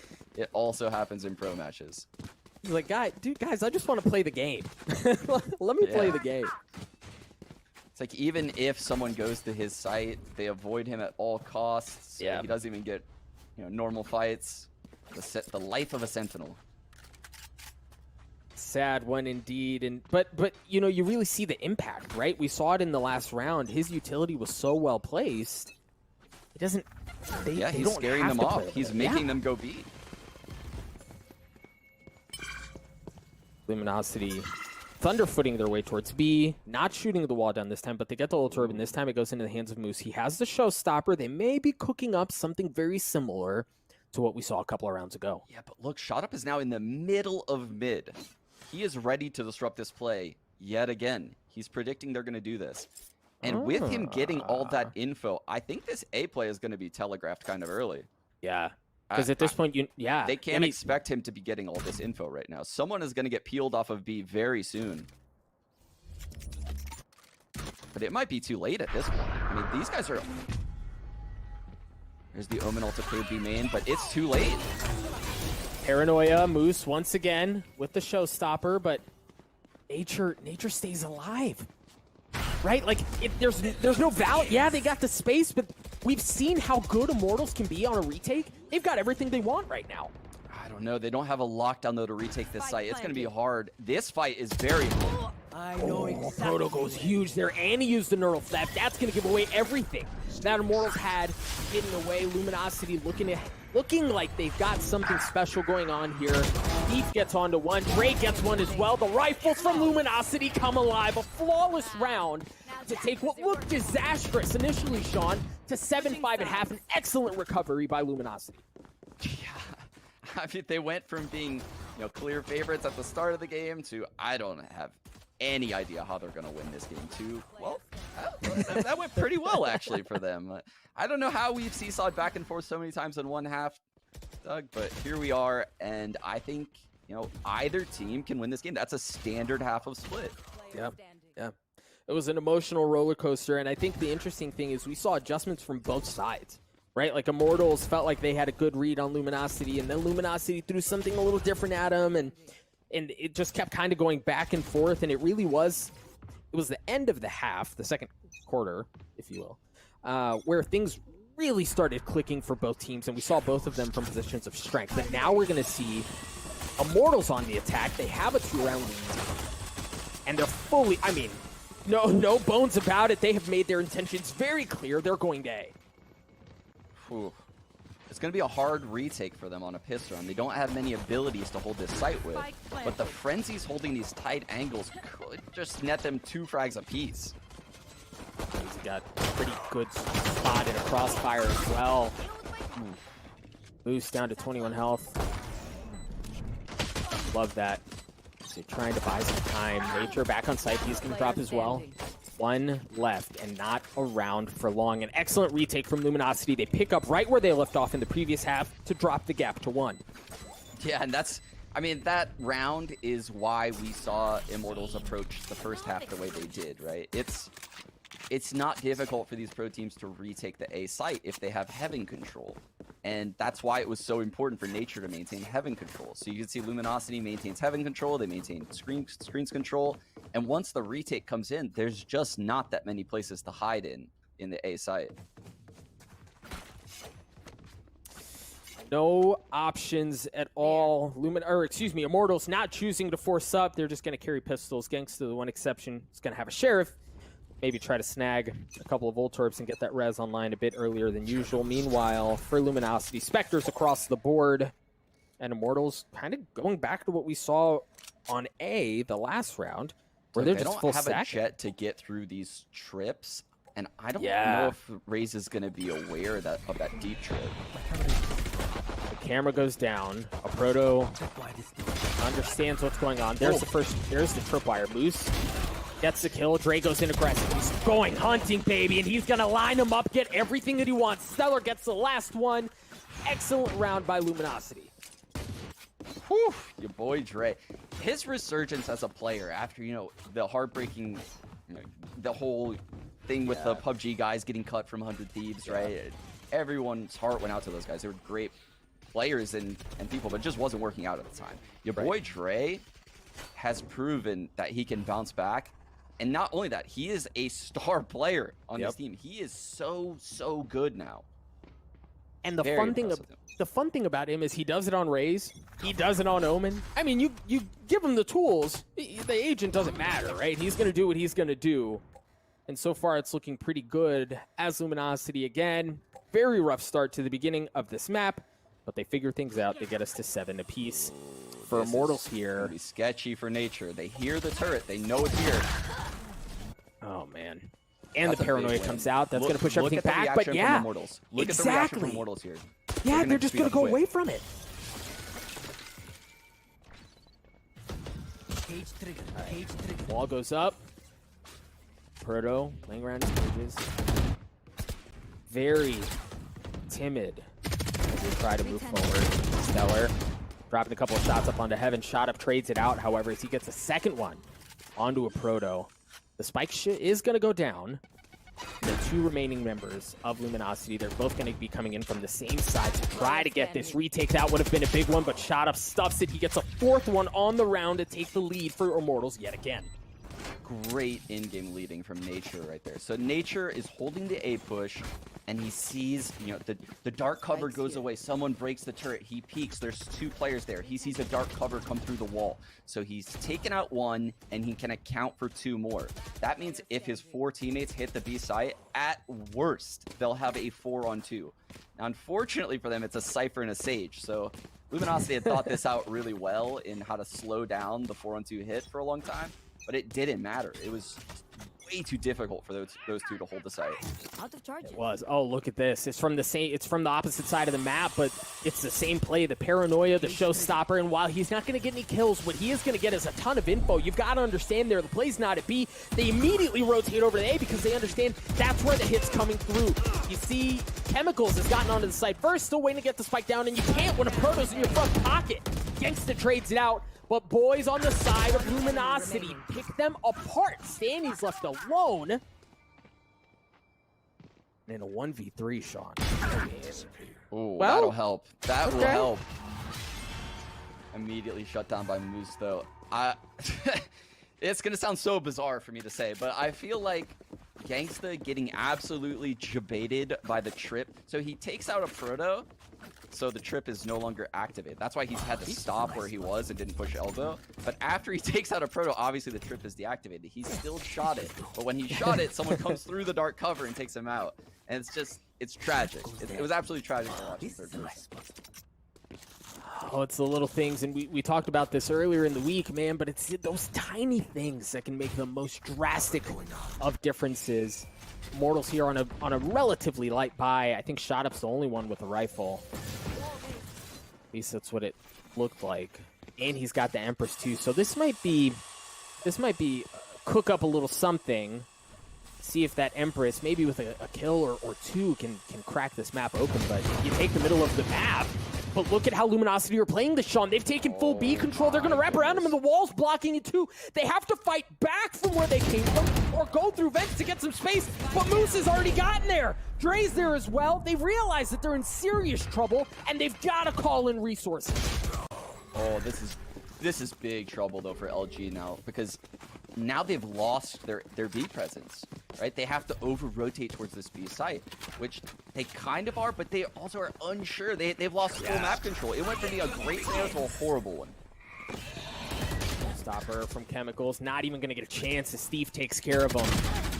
Stellar also able to cash in on that, and Proto looking for another one. He and Stellar clean the round up. Luminosity take the lead, and I mean, talk about roller coasters in the first half. That round alone was just nuts. Yeah, that round was actually insane. And again, it's just a very unfortunate timing going for Immortals. Shut Up turns around to drop the spike, and that's when someone swings from under hell, takes him out.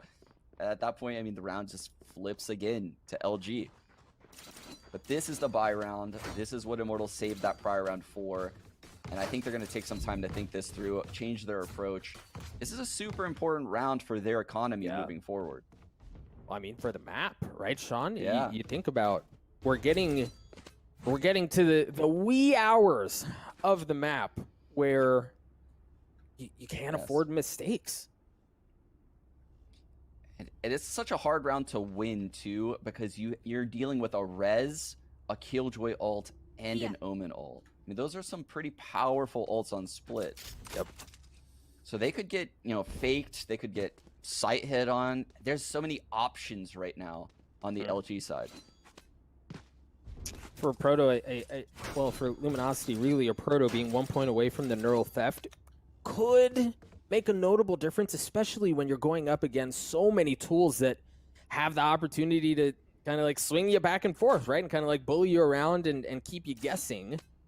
That could be a notable difference. We'll see if they choose to play. So far, it doesn't look like they're posted up to play that way, but a kill in the hands of a Proto really could be a difference maker. And I mentioned it before, but it's worth pointing out to any new viewers. You'll often see Cyphers put trips inside of ropes, and that's because you can ignore that aspect of middle until that trip is broken. You can see a Proto and Thief are doubled up in a site, and they can ignore ropes until that trip goes down. Right. And then the wall goes up on the other side. Really, you don't have to play mid at all. Right? Yeah. Like, you've got the wall on one side. You have the trip that you were just mentioning on the other. And that trip is going to go down right now. Shot Up is going straight to ropes to break it. This is a very common thing you see in pro play. So he's going to break that trip soon. It looks like he's waiting for his teammates to get in some kind of position. Or potentially... Oh. They might be waiting for smoke from JC Staney before they go. Okay, the tripwire's down, the spike is down too, and now they take that space, they drop that bit of utility, and then they just, I mean, they shut up. And look, they put some doubt in Stellar, so he walked down the stairs. He wasn't sure if he should rotate back towards the A site, but a Proto's actually making the right play here. Thief has pushed through A into spawn, getting all of the info. Here we go. There's the lockdown. Nature good for one. The paint cans looking like they're trying to destroy it. They do destroy it, but the kills go in favor of Immortals. Luminosity just left with 3, but it's 3 really freaking good ones. But Immortals stuff it again. It's just down to Thief, Sean. And he's been in this position so many times, but can he go up big? Can he come up absolutely huge? No Empress. Dodges the paranoia. To get some, I mean, if he can get one and try to isolate these 1v1s, he might have a chance. But if you're Immortals, you just right, like you can't give them the 1v1s. You've got to remain patient. You can't give Thief a chance to make something happen. Nature stuffs it. 3 kills on the round for him. We're tied up again, Sean. Ooh. Man, just when you're starting to count Immortals out, they go on these crazy runs where they just win all their duels. But again, Nature, recalling the alarm bot and putting it on the flank potentially saved them from a disastrous 1-on-3 scenario from Thief. Because he was on a really, really strong flank. That just took, I mean, it took forever. Yeah, it took forever, and then the alarm bot gets activated. I mean, we've all been there before. If you play this game, it's not a good feeling. All right, check this. Moose with a Bucky, playing tight, not showing himself, waiting to see if they're going to push into B. Also a Bucky in the hands of Dre. The wall goes up. It's a bit of a different look from Luminosity here. And you can see, actually, it's funny because when you watch these pros with the Bucky, they'll ping the ground in front of them to check out the distance and get the optimal distance for a right click. It's so devastating. They just make it look so easy. They make it look so... Look, he pinged the ground 7 meters. Boom, Nah, dead. bro. It's just free. And that you've got to respect tight angles in a situation like this where you understand they may not have ideal. Oh no! Oh no! Moose totally fumbles it. He goes up just a bit too high, smacks his head on the wall, and then gets dropped right back down to the ground. Seller playing tight with the Bucky as well, but the wall goes up. Waiting to see if anyone's going to go up top. The thing is, they have info and they have more Buckies. Ray won a proto with the sheriff, and Thief gets it too. Are you kidding me? Shout-outs alone, one around by Luminosity. They do it again in thrifty fashion. Oh my goodness, a proto just comes storming through the spawn, close it out with 3 beautiful sheriff headshots. Oh my goodness, what do you do if you're Immortals right now? You feel like this was your chance to get back in the game, take the lead. You're on attack side of split, already hard enough as it is. The thrifty win coming in from LG. This should do. Oh no. Look at the economy on Immortals right now, Doug. Sean, how demoralizing can something like that be? Oh, it hurts really bad as an in-game leader because typically rounds like that happen from individual mistakes. Yeah. Oh, okay. Luminosity, 1-round lead. Wall goes up on B this time, blocking any shenanigans coming in from Garage. You've got a bit of slow across the middle of the map. The thing is here for Immortals, Spike is still down by B. It's out by Look at this setup. Omen's jiggle peeking heaven. Raze has paint shells out. He spots. Raze paint shells. He smokes. They still have heaven control. Oh dear. This is trouble for Immortals because LG is making things very difficult. Just like how they did to LG. Yeah, and well, okay, now that wall goes down, that opens up a lot. The wall goes down and he gets the kill onto B. But I like what we're seeing out of Luminosity, excuse me. They're not over-rotating, right? They aren't fully sending to B after that initial pick. I foresee a very difficult round though for a Proto. A Proto's gonna have to come up real big right here. Because they're going to come flooding out of heaven and aim in. Yeah, he stuck it, man. He stuck that TP. A Proto down. He does not go huge. He doesn't even get a chance to do much of anything. Ray drops as well. Moose with the showstopper gets to no fucking way. Moose does it. Unbelievable. No. How about that for a Verizon high-speed moment of the match? You've got to be kidding me. 10 seconds left. Doug. Sure, I mean, he's got a chance at it too, but he's only got 2 health. Chemicals on the plant. Moose goes in aggressive. Oh, and he delays the plant. That's bloody beautiful. Oh my gosh. The Red Bull clutch coming in. Oh my god, that was gorgeous from Moose. I don't know how he lives through the showstopper, lands on his feet, takes out the third. Oh my god, and then the presence of mind to fake the satchel.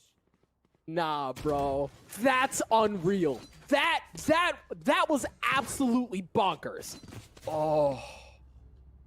It looked like Immortals did everything right, and then there's just one man standing in their way. Unreal. And the thing is, Sean, we talk about how devastating that thrifty round went, that looked like they should have won, and then you pile it on with that, you're kicking them while they're down.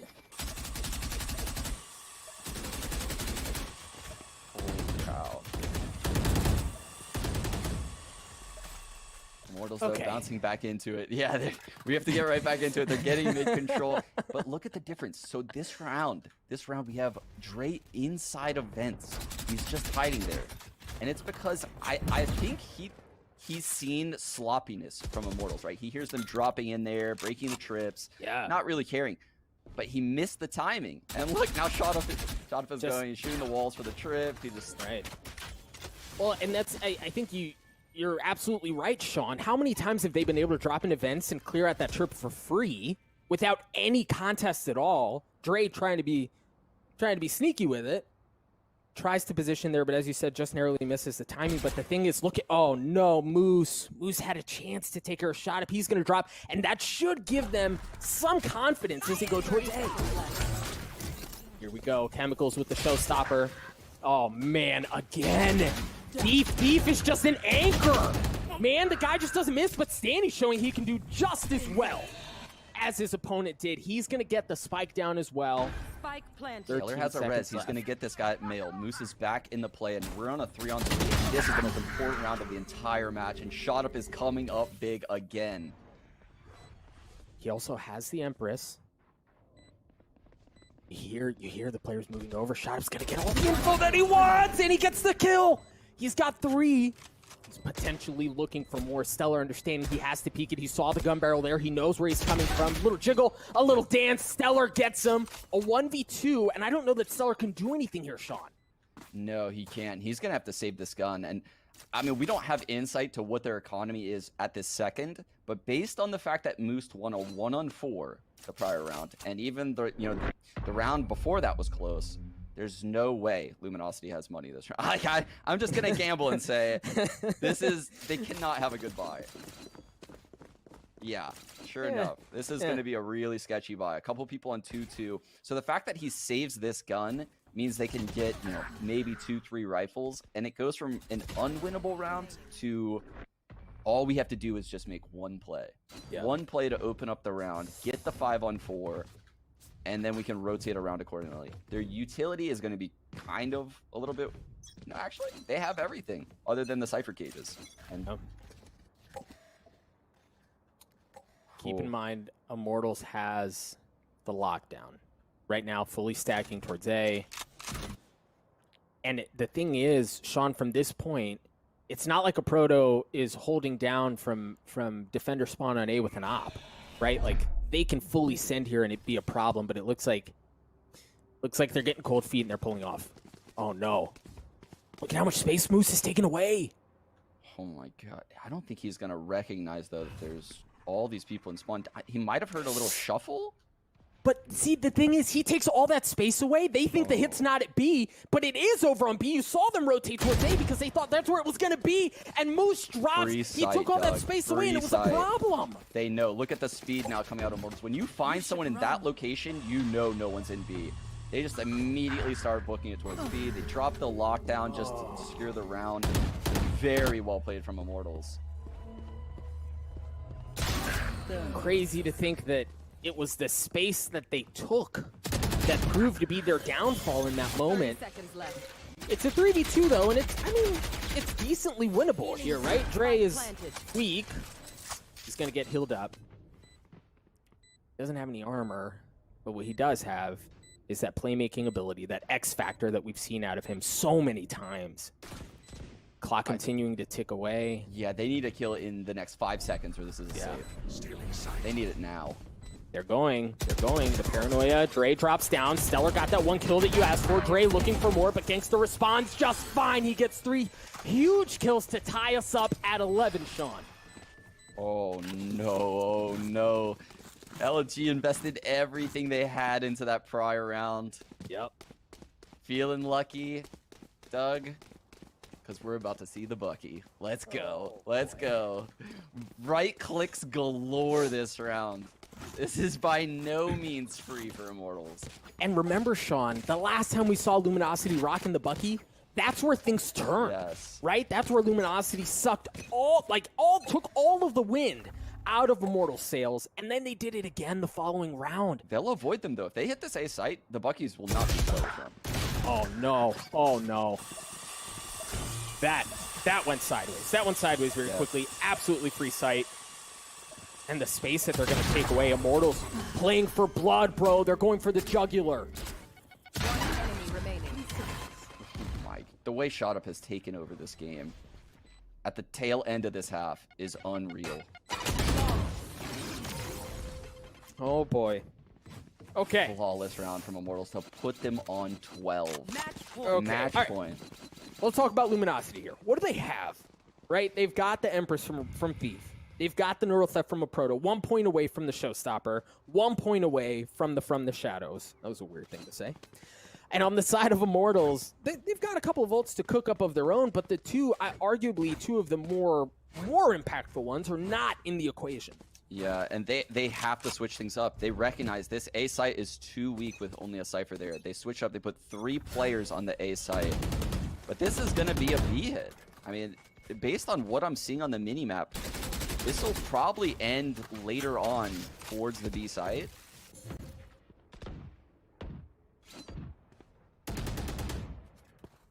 Patience and so much space taken away from Immortals. You see shot up, playing over, clearing out what the tripwire that would normally be there. It's not there. See them stacking up around the wall, expecting monkey business just on the other side, but really no one's home. Meanwhile, if they can continue to take some space away towards vents, towards A, they may have a play, but oh no, something to look out for here is JC Sonny has his ult in B main as a lurker. If he wanted to, he could fake B and ult all the way to A and just be in the play, and it would be an excellent fake. But it looks like he's going to back out, move slow back towards his teammates. They're going to regroup on this A site. I don't think they recognize, that Cypher is playing B, and this is a different look. He might be the tip of the spear, actually, if he chooses to ult in. There's the ult in onto the site. That's going to get plenty of info. Great paranoia, but not going to really provide as much as you would think. Shot up gets the first kill. JC Standy is on the site. That's going to give Immortals room, as well as they try to put Luminosity away. Chemicals playing tight on these corners as the spike goes down. Luminosity in a pretty brutal spot here as they try to take the site back. The wall's going to go up too, just continuing to delay things. And the problem is, Sean, they're going to have to funnel in all from the same side. They have to be one-dimensional and they're pushing. That's what happens when you don't have options. Shot up continues to pop off. I think he had like 26,000 kills that map as Immortals win map 1 13-11. What a performance. 26. That's pretty much what I was counting to. He took over the game. He got so many frags at the end of the second half. He won them probably 5 out of the last 7 rounds of that game. It was insane.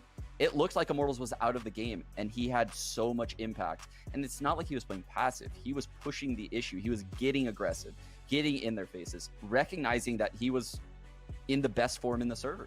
Yeah, I mean, dude was clicking, right? He was feeling it. Yeah. And when you're feeling it, you got to shoot. And that's exactly what he did. And then being on Arena as well, her kit just so naturally lends itself to that.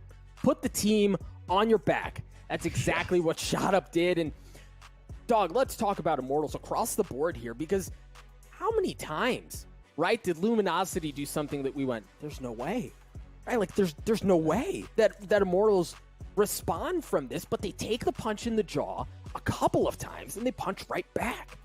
Yeah, positionally, it seemed like LG was on these crazy flanks and they were so prepared.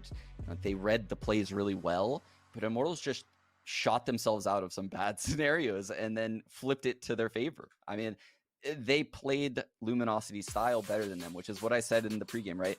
The halves looked eerily similar right there. Yep. But Immortals was just better at the game. They did a little bit better. They were better on split. Yes. But we'll see how good they are on Haven. Folks, if you saw, Sean started to gather the Dragon Balls to hopefully get a 3-map series. We'll see if they can deliver on Haven. We're going to cut to a quick break. When we return, the analyst desk will break down everything you saw. Don't go anywhere.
Listen, we're not about to be upstaged by Doug here. Van Silly, come on. Let's go. Every time Doug Take was it down casted, a couple of buttons. Every time. That's It it. keeps It's going like 2 further and buttons, further. man. I Every actually didn't even time- know you had a tattoo. That's pretty hot. Yeah, That's dog. really... Breach has a tattoo? Breach has a tattoo. Okay, Discount Breach has a tattoo. The longer Doug cast it, the more buttons got undone on his shirt. I don't know how it happened, but hey, at least he looked good doing it, right? But yeah, Bob, we had a good game, man. And you know what? Doug was getting sweaty. He had to exhaust some of that heat, so he starts unbuttoning the shirt. You know who else was getting sweaty? Our boy Shot Up. Shot Up comes in and drops 34 kills. He lays the hammer down as Reyna Veli. Absolutely ridiculous performance. Bach, Shot Up is king in this lobby right now. We talked about other players, and especially Thief. I hyped Thief up big time, but Shot Up set the pace from the beginning of the game. We all remember it. Remember that ice wall from Sage? And Sage and Shot Up, they pushed immediately outside Garage. What happened? Shot Up got the first kill and then punted Stellar. The thing is, that continually happened, but what made it even better was Immortals, they never kept Shot Up in the same place. You could find Shot Up in the cubby over at B, you could find him at A, but also rotating in from mid. They were always, Luminosity was always on their toes guessing where the best player in the lobby was, and that alone right there gave Immortals all the advantage in the world, man. Shot Up, if he continues this, I feel bad for LG. He's on fire. Now, Shot Up was great, but Christine, we saw it there for a second, and you know I'm not going to put my production on the spot and ask for that replay again. But that Moose clutch, 2 HP, gets the double kill with the showstopper, turns around. I mean, that's just absurd. But looking at the last piece, do you think he missed the blast pack on purpose? You know what, Bach? We'll say that it was calculated, right? We'll say that it was calculated because it's about damn time that Moose is able to make that showstopper in his favor. We've been seeing it, right? Yesterday, even on Split, Moose busted out the Rays, and even though he wasn't getting the most highlighty type of plays with that showstopper, he bought space, he bought time, and he bought real estate for his squad. This time around, finally, he's able to convert and clutch out a round for himself. So I'm going to say it was calculated, Bach. We'll go with calculated. Alex, you were looking at the team and just the way that they adapted, speaking of LG and how they adapted to Immortals. Obviously, Immortals ends up taking the series, but what have you got for me on that adaptation? Well, first off, you see the scoreboard, right? 13-11. We told you, everybody in the chat, all the fans of Valorant, that this series was going to be a very close series. And what a matchup did we see.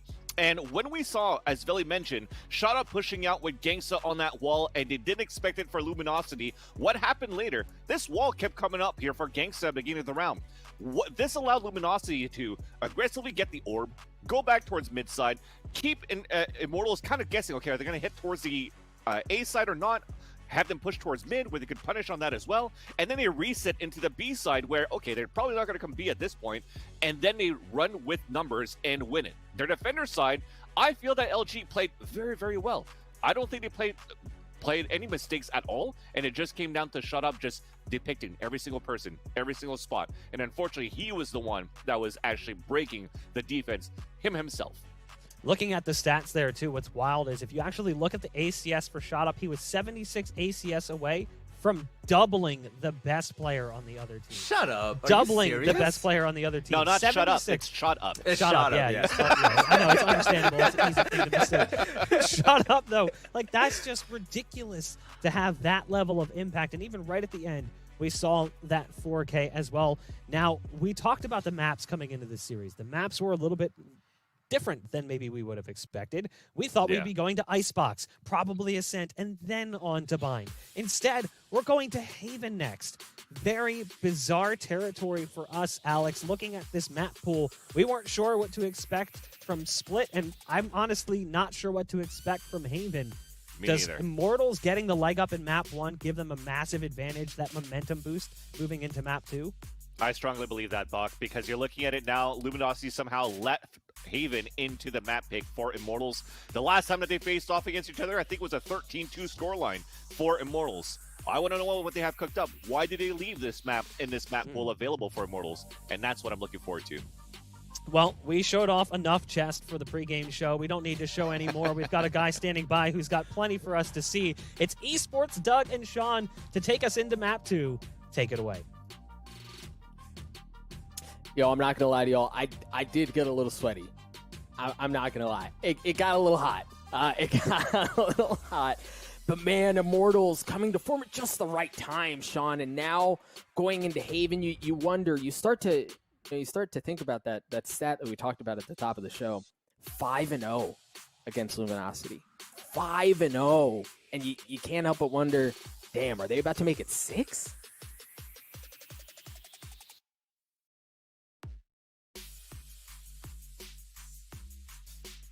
You see it when you see Shot Up play against this team. He is insanely confident, right? He had 34 frags that first map, but 7 opening kills as Reyna, right? You typically aren't really letting your Reynas get that many first bloods in a game. So the fact that he had 7 in one game that didn't go to OT is huge. Like, that is, I can't even state how big that is in a 5v5 tac shooter. Like, that is almost impossible for me to think. Like, I've never seen anyone do that. Go 7-0 on first bloods. That's crazy. It's just not fair. Now, yeah. Listen, I have a soft spot, right? I got a little corner of my heart etched out for Yoru. Sure. And It's I not do not like. Stop that, man. Come on. Let me have just a sliver. No, we can't have nice things. We can't have nice things. You know that I want Yoru, but we can't have it, right? Like, you're I don't. right. Don't. You can't get me excited. You can't get me excited. This is self-protection, is what it is. This is yeah, this is self-protection. I can't let myself get excited because I know Shot Up is trolling me. That's who he is. He's a troll. Like, he's trolling me right now. He's not gonna like that. Oh man. All right, Haven, as the desk mentioned, was Immortals map pick too, Sean. So you start to think about, like, all right, that first map, Luminosity's pick goes in favor of Immortals. Haven going, or potentially because it's their pick, could go that way as well. And the thing is, they haven't played Haven this tournament.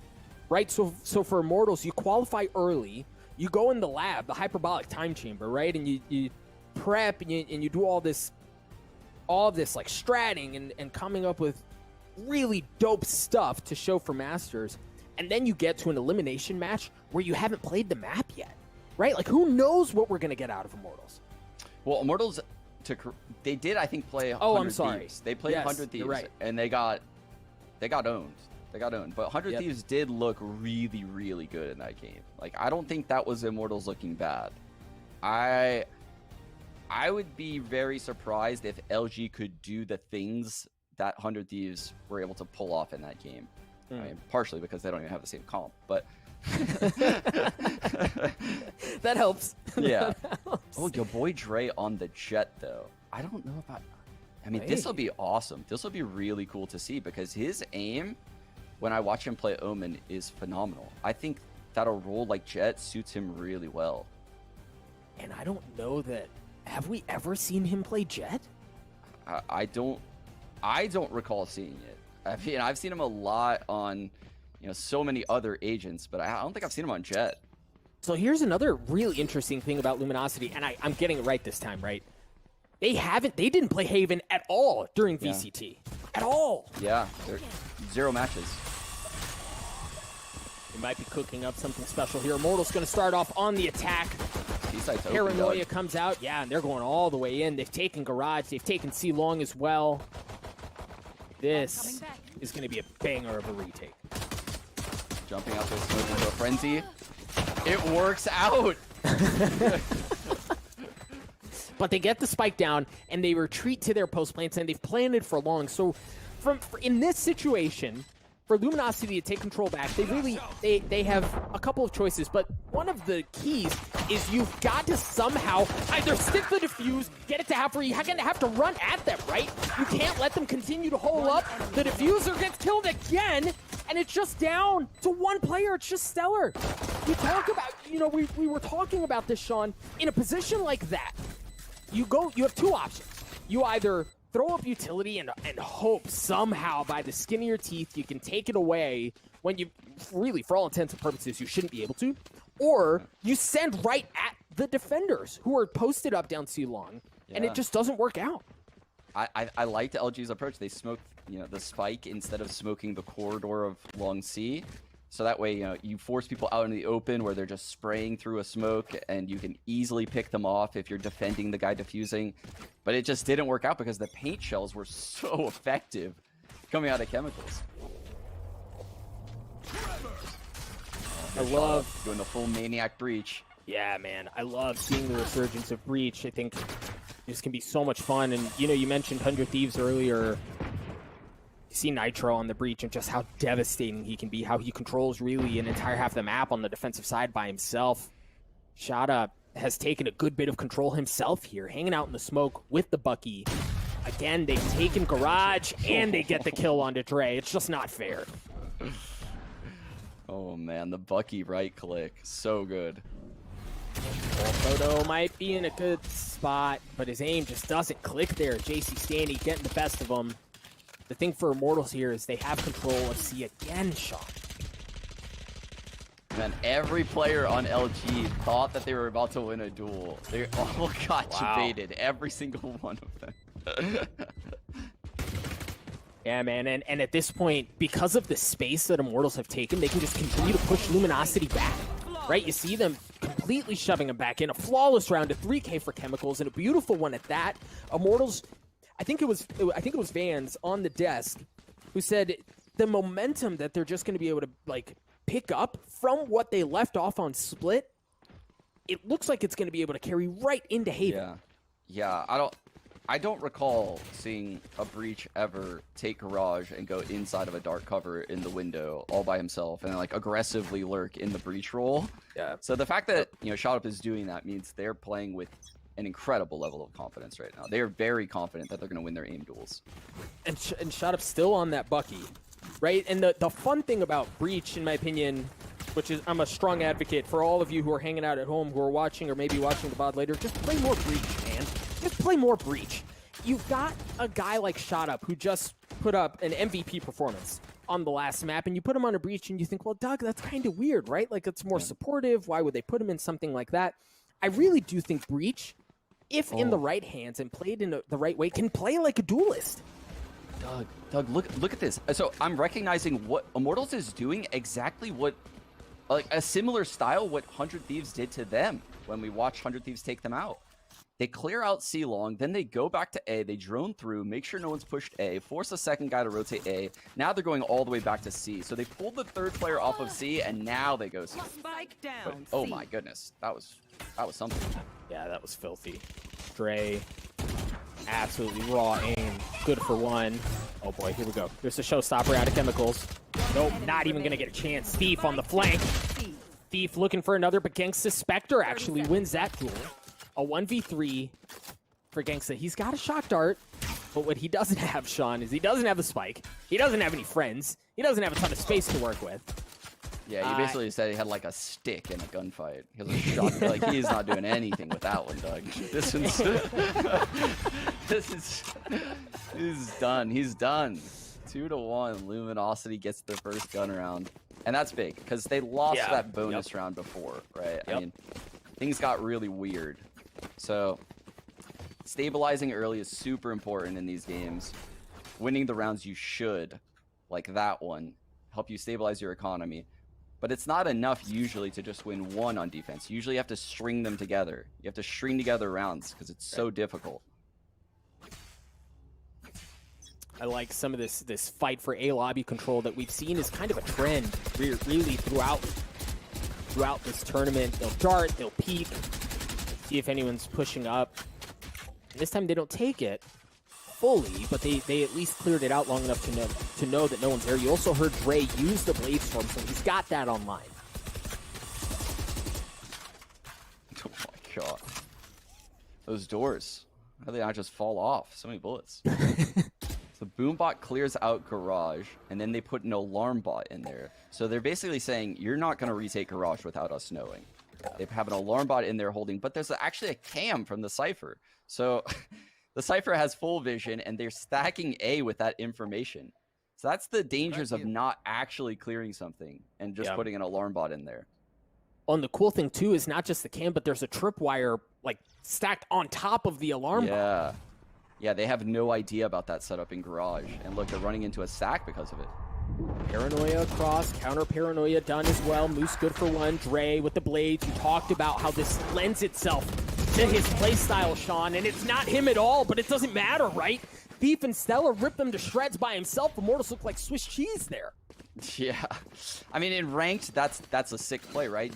Sending the Boombot into garage or spamming the doors. Okay, so no one's closed doors. The Boombot didn't get anyone. We have this insane lineup that clears all the angles. But the Boombot does not account for a camera on the ceiling that's telling the defenders no one has entered. So LG uses that information correctly and stacks the A site. That's really impressive because it's one thing to have the info, it's another thing to actually use it successfully.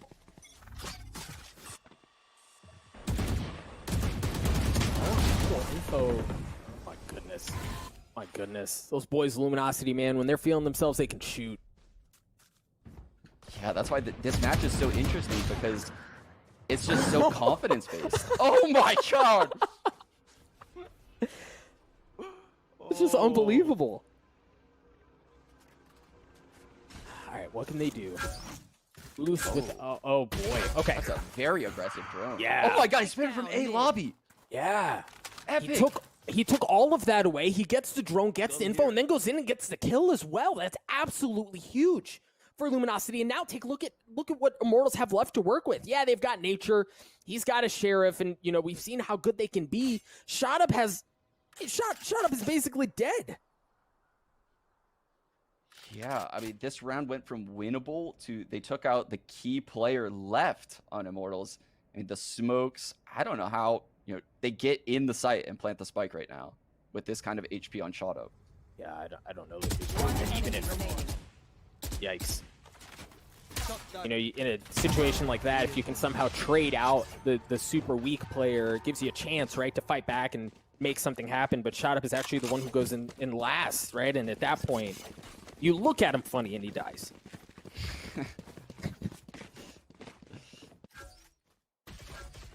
Here's the replay. Moose actually killing him through. That's what I was saying. He's killed him through the A lobby wall into middle. That's such a cool frag that you never get to see. I love that. And you see the impact of a Sova, right? Like any agent can march down A long and take the space away, right? Cool. You've taken that, you know, whatever. But then to use the drone to take even more space away and to get even more information, that just really accentuates the positioning that he had in the first place. Yeah, and so looking at where the alarm bot is right now, that kind of makes me think that we're going to go into a C hit or maybe a B hit in this round.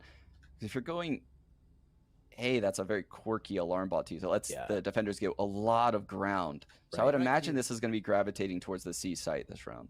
Yeah, I would have to agree. I think if you, I mean, not just the quirkiness of it, but you can have somebody full send from B into the attacker spawn and you wouldn't know it. Yeah. So the location of the alarm bot kind of tells you a lot about where this round's going to play out for Immortals. Yep. Immortals, they have Gangsta 1 point away from his ult. Nature a couple of points away himself, and look, the garage control. Ooh, they don't even know that this cam is here. Oh, no, man. Oh, my gosh. All right, so the cam tags him up. Moose using the Hunter's Fury. It's going to be used in response by Gangsta. He managed to get it, and he gets to kill himself. Oh, my God. Oh, no! The poor in-game leader. That feels terrible. Spike planted. Okay. Immortals here with the numbers disadvantage after a little friendly fire. Somehow managed to get the spike down anyway. And they've taken decent post plants. JC Stanny trying to dash away, but no, a thief again from the same spot. So problematic. Immortals get ripped to shreds, and Sean, you can't help but wonder, had Nature been alive, right? Like, well, how does that play out? What does that look like? I mean, the post plants are definitely a lot easier with 2 mollies in play and a alarm bot holding your flank. You know, everything is a lot easier with that Killjoy alive. I'm gonna say that. So, who knows how the round would have turned out? I mean, kind of caught in the crossfires, if I'm being honest. He was in the way. So yeah, that's who's at fault there, right? I mean, he was 0-4 too before that. So, I'm just kidding. But here we have another full buy coming in, and your boy Dre's on the op. Ooh, is he gonna try to open up the rounds? He has that aggression in him. On the, you know, the thing is, well, let's see where. Oh, he's trying to get to C. He's going top C, and that's where the fight's gonna go. Yeah, but he might get there. Okay, Immortals waited. I was gonna say he might get there a little late. They're think they pulling feel off, Sean. They feel an explosion coming on this C site right now. They're playing retake on C because they're actually very scared of a C hit right now. But it's a hard retake on C. Look at how far away Stellar went. He pulled all the way back to A Link. You're right, it's a hard hit, but it's almost like they didn't want any of the heat. Yeah, I think they recognize that Chemical has that ult, and you know, it's too hard. It's too hard to hold that site one-on-one against the Raze ult. We'll just play for retake here. We have some good utility of our own, and this is where the insane retake happens, right? The Omen Paranoia coming through the wall, but every single person on Immortals is playing from long C. They are not going to get hit by any of this utility. No, they're not. Moose really...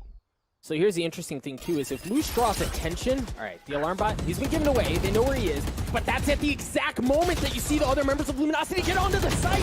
But Chemical... Oh, Proto! Oh, shot up, trades one out. Chemicals gets it as well. Raze alone in a 1v3, narrowly missing that first shot, and he doesn't even get a chance at the second one. Shot up gets 3 on the breach, on the Reyna. He's still feeling himself. Yeah, I think if things went a little differently for Moose right there, that probably goes in LG's favor. Yeah. But once he fell, and you know, everyone from Immortals just, their eyes go from, oh, we have to worry about the flank. We have to worry about the flank. This guy's right behind. Gets he activated the alarm bot to, okay, he's gone. Everyone just full send it, spray through the smoke, see long, you know, stop the diffuser. And it was just, there wasn't enough presence at that point to stop LG. Yeah, I think you're right. Even the timing was great, right? They played that really well, but you're right. If Moose stays alive just a bit longer, he doesn't even have to get a kill. He just has to be enough of a nuisance to draw attention away. Unfortunately, doesn't pan out. Luminosity with a 1-round lead here. Ooh, as Immortals. This is a weird round, Doug. Yeah, because Dre pushed down C, saw no one was there, and the Sova's peeking into A lobby simultaneously. So this is a really confusing round right now for LG. They think that C is clear. They think A lobby was clear, so they're feeling an A hit, but it's actually a C hit. It's a fake drone. Yeah, well, got Thief with the Vandal. How much more can he do? He's already good for 1. He's going to get flashed up. The dart's not going to tag him, so you don't really know if Thief at this... All right, there it is. That's going to tag him up. That's going to give his position away, but JC standing and shot up. Good for him. Thief somehow still alive in a position to make more magic happen. Absolutely unreal out of Thief. He's such a nuisance. How did he survive backside when that dart pinged him? I thought it was over. He did such a good job hugging the box, avoiding the first 2 pings from the dart. He got a little bit too greedy, went far to the right, and the 3rd ping got him. I thought he was about to get breach ulted and just demolished. And you can see Shot Up is thinking about it. He just couldn't find the spot to do it. Oh, man. I think Thief really lucked out right there, if I'm being honest. But you know what? Luck gets you wins sometimes. And that's a really important round win because now Immortals has no money. Oh, man. And with that lack of money, look at how much more attention Luminosity's investing on B, right? Like, it's so common for attacking teams on an eco or on a pistol to full send B because of the chaos that normally surrounds a site.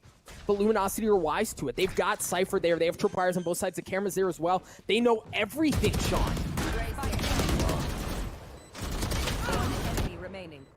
What a good read. Wow. Like you said, the double trips on both sides of B, the camera guarding the the run in. They're so well prepared for the B hit. I didn't see a world where it was possible for even Immortals to successfully win that round. They would have had to take out Thief. Hey, dog, the writing was on the wall at the very beginning, right? Like, you see that positioning out of Cypher and you understand everyone knows, right? Like, everyone, there's no secret here.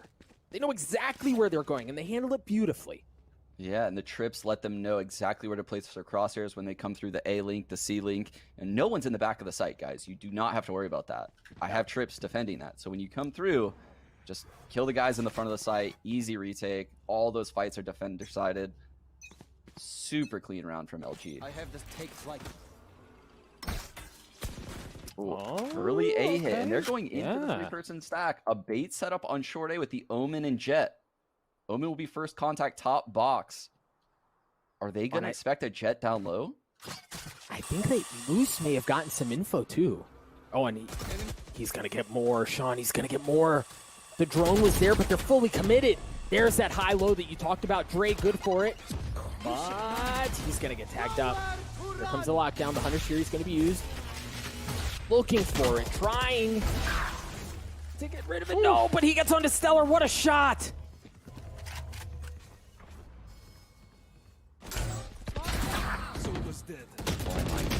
Thought of just finding so many openings into these rounds. That's a huge find. No smokes left. A proto in a 1v2. Oh, great peek by Immortals there, right? Like swinging at the exact same time, not giving him a chance to isolate anything. Very well played by Immortals at the end of that round. Yeah, that looked really sketchy at the start. But Shot Up winning the fight in Heaven changed everything. Because when you looked, Immortals had no smokes entering the A site. Think about how difficult that is. You have no smoke Heaven. You have no smoke Spawn. I mean, even after the lockdown, the people have great angles to frag you coming on the site. Immortals just wins all of the aim duels dry and takes the site. For Luminosity here, and they've got a whole lot of ultimates to work with. Imagine, even with that, this could be a tough round for Immortals, but we'll see what they dial up. So far, it's looking like a pretty heavy. Oh my god, this paranoia he's gonna. Yeah. Thief took so much away. Yeah, that was big. That was very big from Thief. Oh, and Sean, I don't think we've seen that. I don't think we've seen that level of aggression out of Garage right into the belly of the beast. And now, if you're Immortals, you're like, well, we know that there's some stack C. We don't feel confident in our ability to rotate out because we just saw Thief go all the way up, right? So they're kind of like, and they don't know, but they've got to be feeling stuck here. Oh my goodness, just another absolutely dry round coming out of Immortals. They just walk up into the site and win all of the gun duels. No way. Moose has to use the Hunter's Fury, but you kind of wonder here if it's too little too late. See if he can get off the defuse, or delay the plant. He doesn't. The spike goes down and things just went from really dang hard to almost impossible for Moose. Yeah, and this is probably getting near a 2-for-1 type of round. Hey, LG can't have that good of an economy left, so this 1-on-3, Moose might opt to save his weapon here. Oh, he's certainly flirting with the idea. Taps, maybe. Oh. Gangsta swings out. The dart, you know, it revealed a couple, right? It gave him some info, but it just wasn't enough to get the kill. Immortals, I mean, Sean, like this map, this entire map, just going back and forth, the confidence with which Immortals is playing allows for moments like that.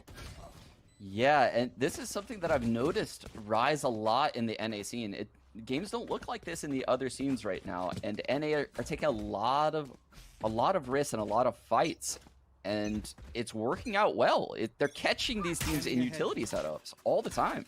Swagger, baby. Chemicals 1 point away from the showstopper.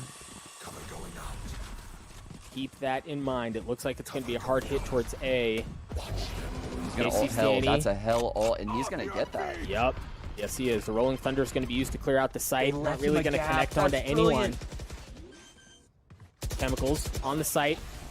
Looking to get the spike down. There's the showstopper that we talked about. Nature with a turret kill. Of all things, as a proto, much like we saw a couple of rounds ago with Thief, but he's trying to dash around the site, and he might be good for it as well. No Chemicals with the jumping classic. That hurts. That was crazy. Such good utility usage right there out of Immortals. The polar opposite of what we've seen in the prior rounds, right? Shot Up has an amazing ult as Breach, where he leaves a tiny sliver open in the hell position. That's exactly where JC Sonny is ulting to. So he's not going to get hit by the Breach ult. The second he lands, you know, he's already hell. But then when the Omen paranoias through spawn, JC Sonny counter paranoia spawn, thus delaying the rotate. I loved everything I saw at Immortals that round. It was so well played. Yeah, and I think the point that you opened up with is it's night and day. Right? Like, they've showed that they can do it like raw, right? Like ugly, not just dry. And then they can do so with layering their CC. Is just a great round, Sean. It was. And this is a different look that we had all of last half. We have a completely split setup here. I don't know if they're planning a fake on the C site with Sova and Omen. That might be what's going on here. The camera's clearing out front mid right now for LG, and they're walking towards A. I don't know what their overall plan here. It could be a fake, like I said. The smoke's coming out, blocking out anything from garage. You're right, Sean. I think it was, maybe just enough to draw out some utility, if nothing else. Yeah, but they're not biting really. I mean, 2 people are still by this A site. That turret falling, the alarm bot short. That's going to trigger the rotate real quick. Paranoia comes out. The dash follows up just behind as your boy Dre gets onto the site. Plays over around Hell. Excellent post-plant positions. The thing is, Immortals are still at full strength, right? They haven't dropped a single person. Well, Gangsta doesn't feel great. And JC Stunny has the Paranoia, the Recon's on deck. You'll probably see a combination of those abilities for this retake. There's the Recon. Tags them up. They kind of have to step back a bit. There's the Paranoia. There's the follow-up, as you said. But there's a Recon in exchange. Chemicals gets behind them. Oh, no. Oh, no. Everything went so sideways there for Immortals. Yeah, and that's just... I mean, that's what you have to deal with in a 5v5 retake scenario, right? These pistols are so hard. I mean, imagine a pistol in Counter-Strike, right? You don't have abilities. They're already hard enough as it is. And you can't afford these abilities, so you have to stack certain places. So they opted to play the 5v5 retake A. It's just... It didn't go in their favor that time, right? They had all the utility. It's just you have to also get lucky enough with the duels. And they didn't. They did not, and that's going to give Luminosity a 1-round lead. Immortals here not choosing to force up, not choosing to be reckless with their money, arguably reckless, as they wait to see how things pan out. Luminosity, again, dialing up a pretty heavy hit onto the site. Dre having a good idea of where the player is. But he's not going to get him. It doesn't matter, though, as Thief was there to clean up a couple of kills of his own. You see members on the side of Immortals drop like flies, bro, as it's just down to shot up. A beautiful shot from a Proto at the end there to clean that bad boy up. Luminosity coming to life, taking a 2-round lead. Yeah, and I want to point out a small detail right there on that C-Rush from Luminosity, because this is something that's very specific about this matchup. They smoked on the site itself. And you could see it allowed someone to hide in the back of the site. But the reason why they have to do that is because there's a breach on the other team. And if they're all running up C and a breach fault lines and then triple flashes the box, they're in big trouble. So the smoke protects them from the flashes. And that's why they're smoking the site itself. Very well played. Standing ahead. Very well played indeed. Luminosity, as we mentioned, have a 2-round lead here. And for Luminosity, on the attack side, looking to see if they can pile it on financially, right? Like, you take this round away. Yeah, it's huge. Bonus rounds are massive in this game. If they win this round, their economy is going to be ridiculous, because then they get the free Vandals and Phantoms that their opponents drop. So they don't even need to ever invest in those rifles. Right. And even if you do need to buy them, you're sitting so pretty, you've got so much money, right? Like, you can afford it. Oh dear, they're playing this A retake again. The A site is free. Luminosity fully have gotten onto the site.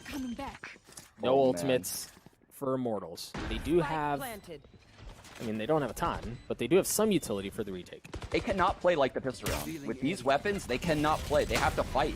So this is very different. Paranoia out. They follow it. They don't even get a chance, Sean, to fully commit.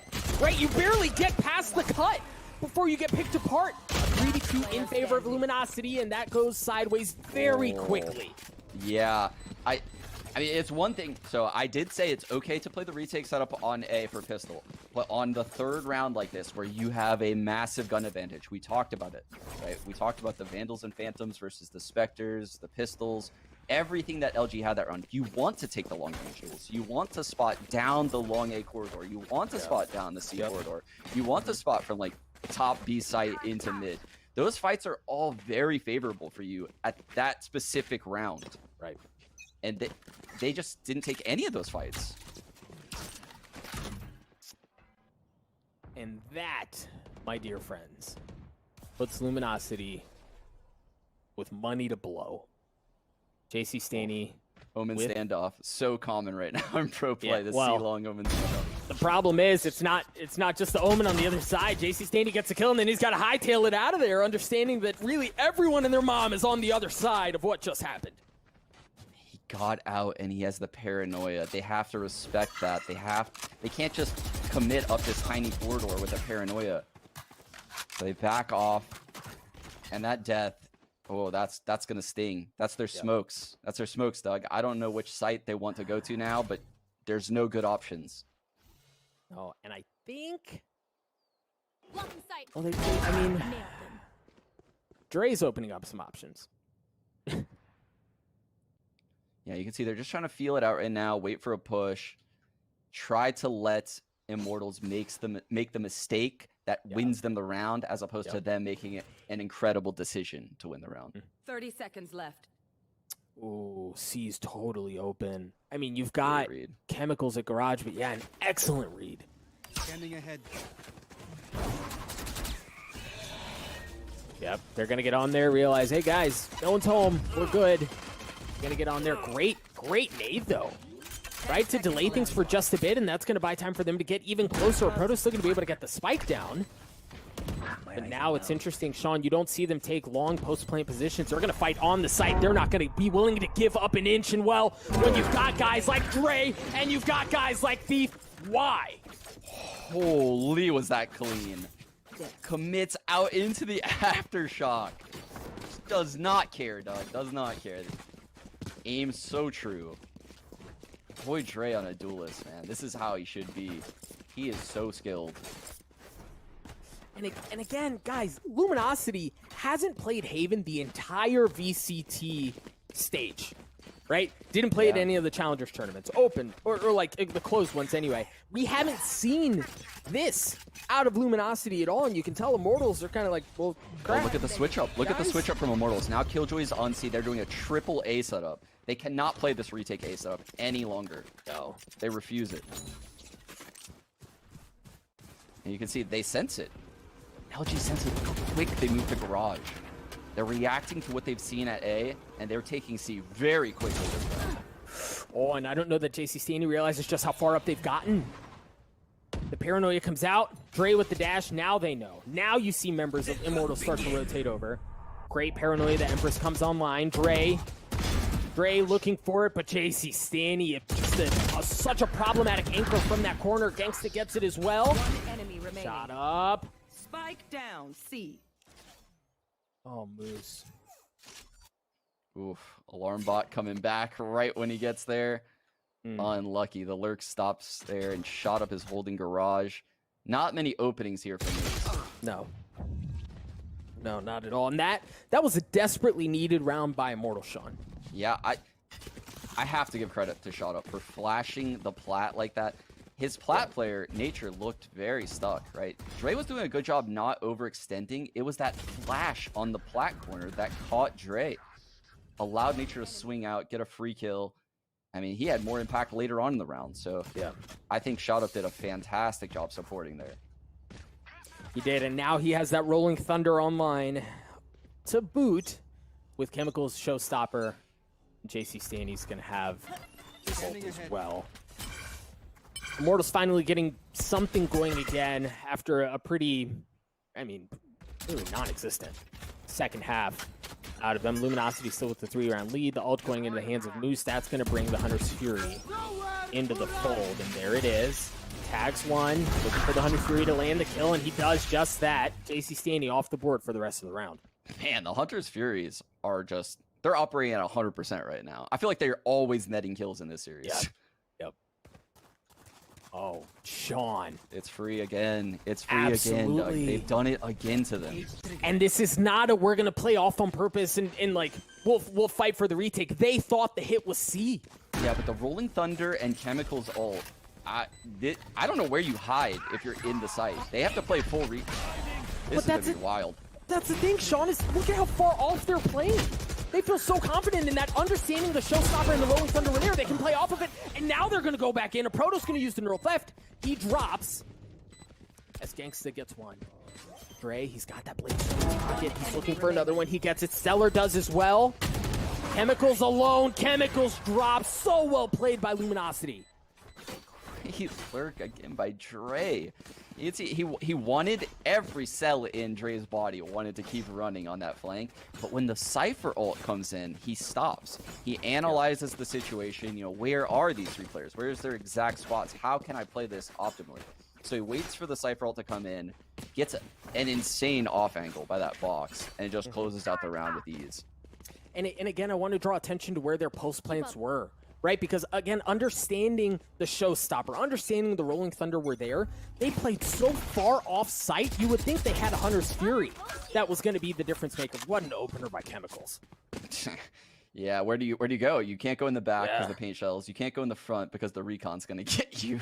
It's just no good solutions when you go with the quick A hit right now. That's a bad day. Moose going to clear out, ensure that A short is safe. See a couple smokes coming out as well. And the response from JC Stanny just off of that drone. Ooh, how does LG reset after round? Like, this is the first time they've actually encountered some resistance at this A site. They don't have full map control. So we haven't seen how they react here.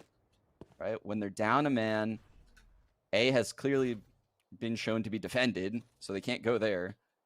Well, this alarm bot, I feel like Shot Up is going to get a free frag because of this alarm bot. On Thief only has 20 health too, so gets even worse. No one expects this spot after that alarm bot. Oh. Thief actually backing off, going to reapproach through Garage, which is the play. He's on the long con here, Sean, because the hit's over on A. Under 3 coming out. The turret spotted him just now. All right, so that's giving him away, and you see how look at how much investment they have to put into that to respect it. Thief eventually drops. JC Stevie's got that up. Moose is left alone with 70 health left in a 1v5. I mean, you can take. Well, I'm gonna say you can take the bad boy to the bank. Okay. Yeah. You hesitate on moments like that for just a split second, but Immortals is gonna come through with the defuse. Yeah, I mean, that round could have gotten very scary. I pointed out Thief's lurk into Garage because there was a world where Nature rotates, pulls up his turret, Thief lurks through Garage, and, you know, hits an insane timing. But once the turret spots him, you know, Nature doesn't over-rotate, he stays his ground. And the fact that that turret spotted Thief was probably what sealed the round in my eyes. Yeah. Yep. And again, it's Thief, right? Like, it's Thief on Arena, too. There's just so much you have to respect on that, even if you get a sniff that's what's going on. See what kind of cheeky little setup they have here. Again, the fight for A lobby control. The dart, paint shell is going to push them back. Cage triggered. Make Luminosity think real hard about where they want to go here. The fact that no one broke that cam might be a little bit deceiving. But this is a B hit. No matter what, we're going B here. And Sean, it's pretty open, right? It's not like the telegraph B hit where they knew exactly where they were going to go and they were prepared for it. They may have a B. Great lockdown, look at this lockdown. I haven't seen that one. And there's no real response. Yeah, they're just... Oh, they did plant. They planted the spike. How? Yeah. Well, so they got the spike down. This is... You essentially totally negated the lockdown there because you were able to... Yeah, you put it up, but they were able to get the spike down and then back off in time. Take a look at the showstopper. Could blow things up. Dre, no freaking way! Chemicals with the op. Takes care of them. As they look at the lurk. Look at the lurk coming in, Moose. Moose is going to blow it up. Moose is going to blow it up! Chemicals has a chance, though. No, he doesn't. You called it, Sean. The lurk was there. It was absolutely beautiful from Moose. Luminosity at match point. Wow, they handled that so well. Adjusting the plant, playing the ult really well. I was nervous because when you plant B like that, you kind of got to make the rounds messy. You have to push into A link. You have to get back sight. You have to kind of open the round up in some kind of way. Maybe double flank somewhere. So that lockdown prevented that. It forced everyone to the front of the site. And usually those rounds are very easy to retake. You just throw a smoke in the front of B and everything's clean. But that's not how that played out. There was no smoke from B. Right. And LG won a lot of clean openings that they probably shouldn't have gotten. Right. Yeah, I think on a B hit like that, the big check mark is get the spike down as quickly as you can.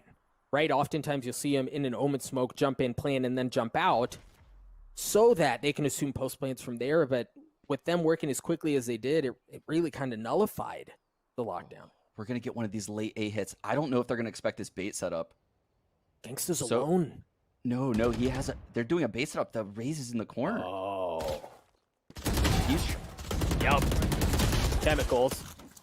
Dre takes care of him. Gangsta has to back off. That's going to give them so much confidence as they go on to A. And they smell blood in the water. They heard a Spectre on Sova. They're going to push the issue here. They are indeed. Dre has the Blade Storm. Luminosity one map away from giving Sean what he wanted. A third map. Gangsta and JC Stanley. Shot up does it as well. We're playing another round, baby. Oh my God. He's so clean on this breach. Wow. It looked a little dicey right there. It did for Immortals. But again, they bailed themselves out of these awkward scenarios. Just by like raw gun skill. Yeah, just literally just raw gun skill, winning the fights out in the open. Oh my God, they're gonna go right into the teeth of the Killjoy setup here. This is just a blind C hit. Get out of my way.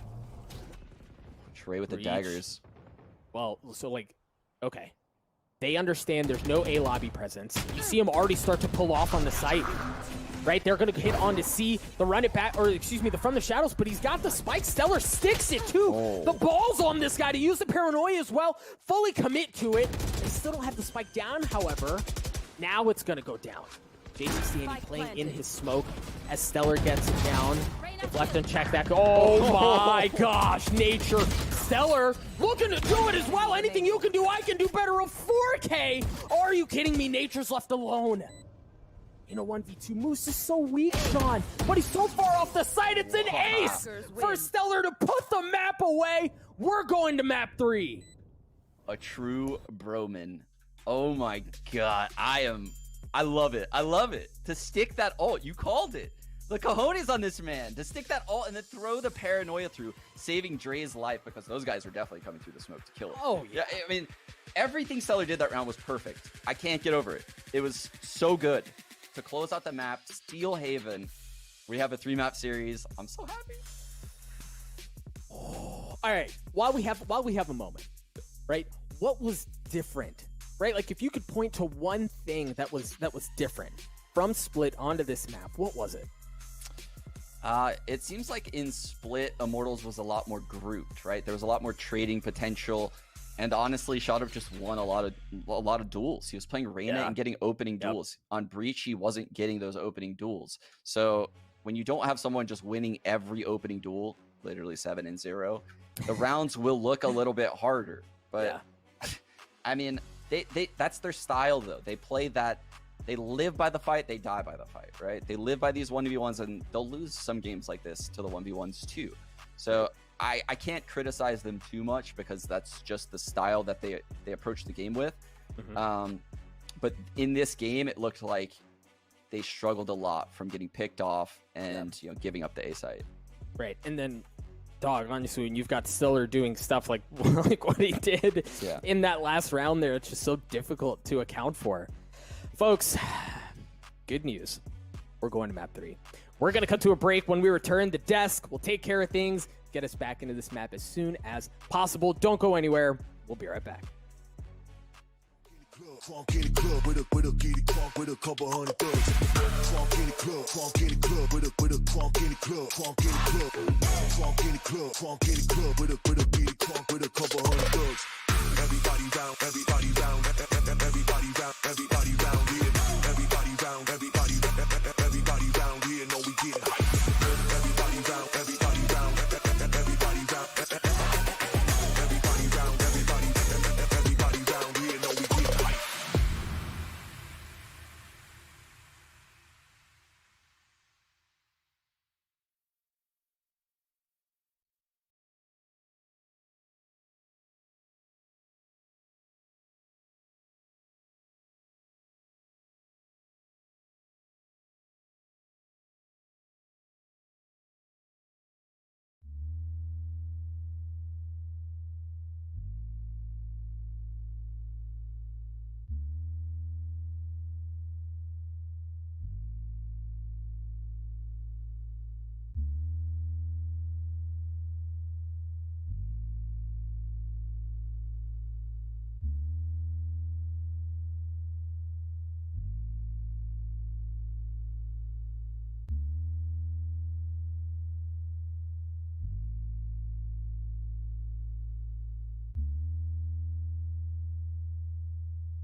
Well, Sean Gares wanted a 3-map series, and what Sean wants, Sean gets. And as a result, we do move to map 3, and we'll be talking about that in just a second. But looking at map number 2, a bit of a surprise that we saw these maps. We talked about it coming into this, even in the map pool to begin with. Haven is not a map we've seen a lot from LG on, but what we get when we get there is a little bit odd. Your boy Dre on Jet. Potter, that is not something we have seen before.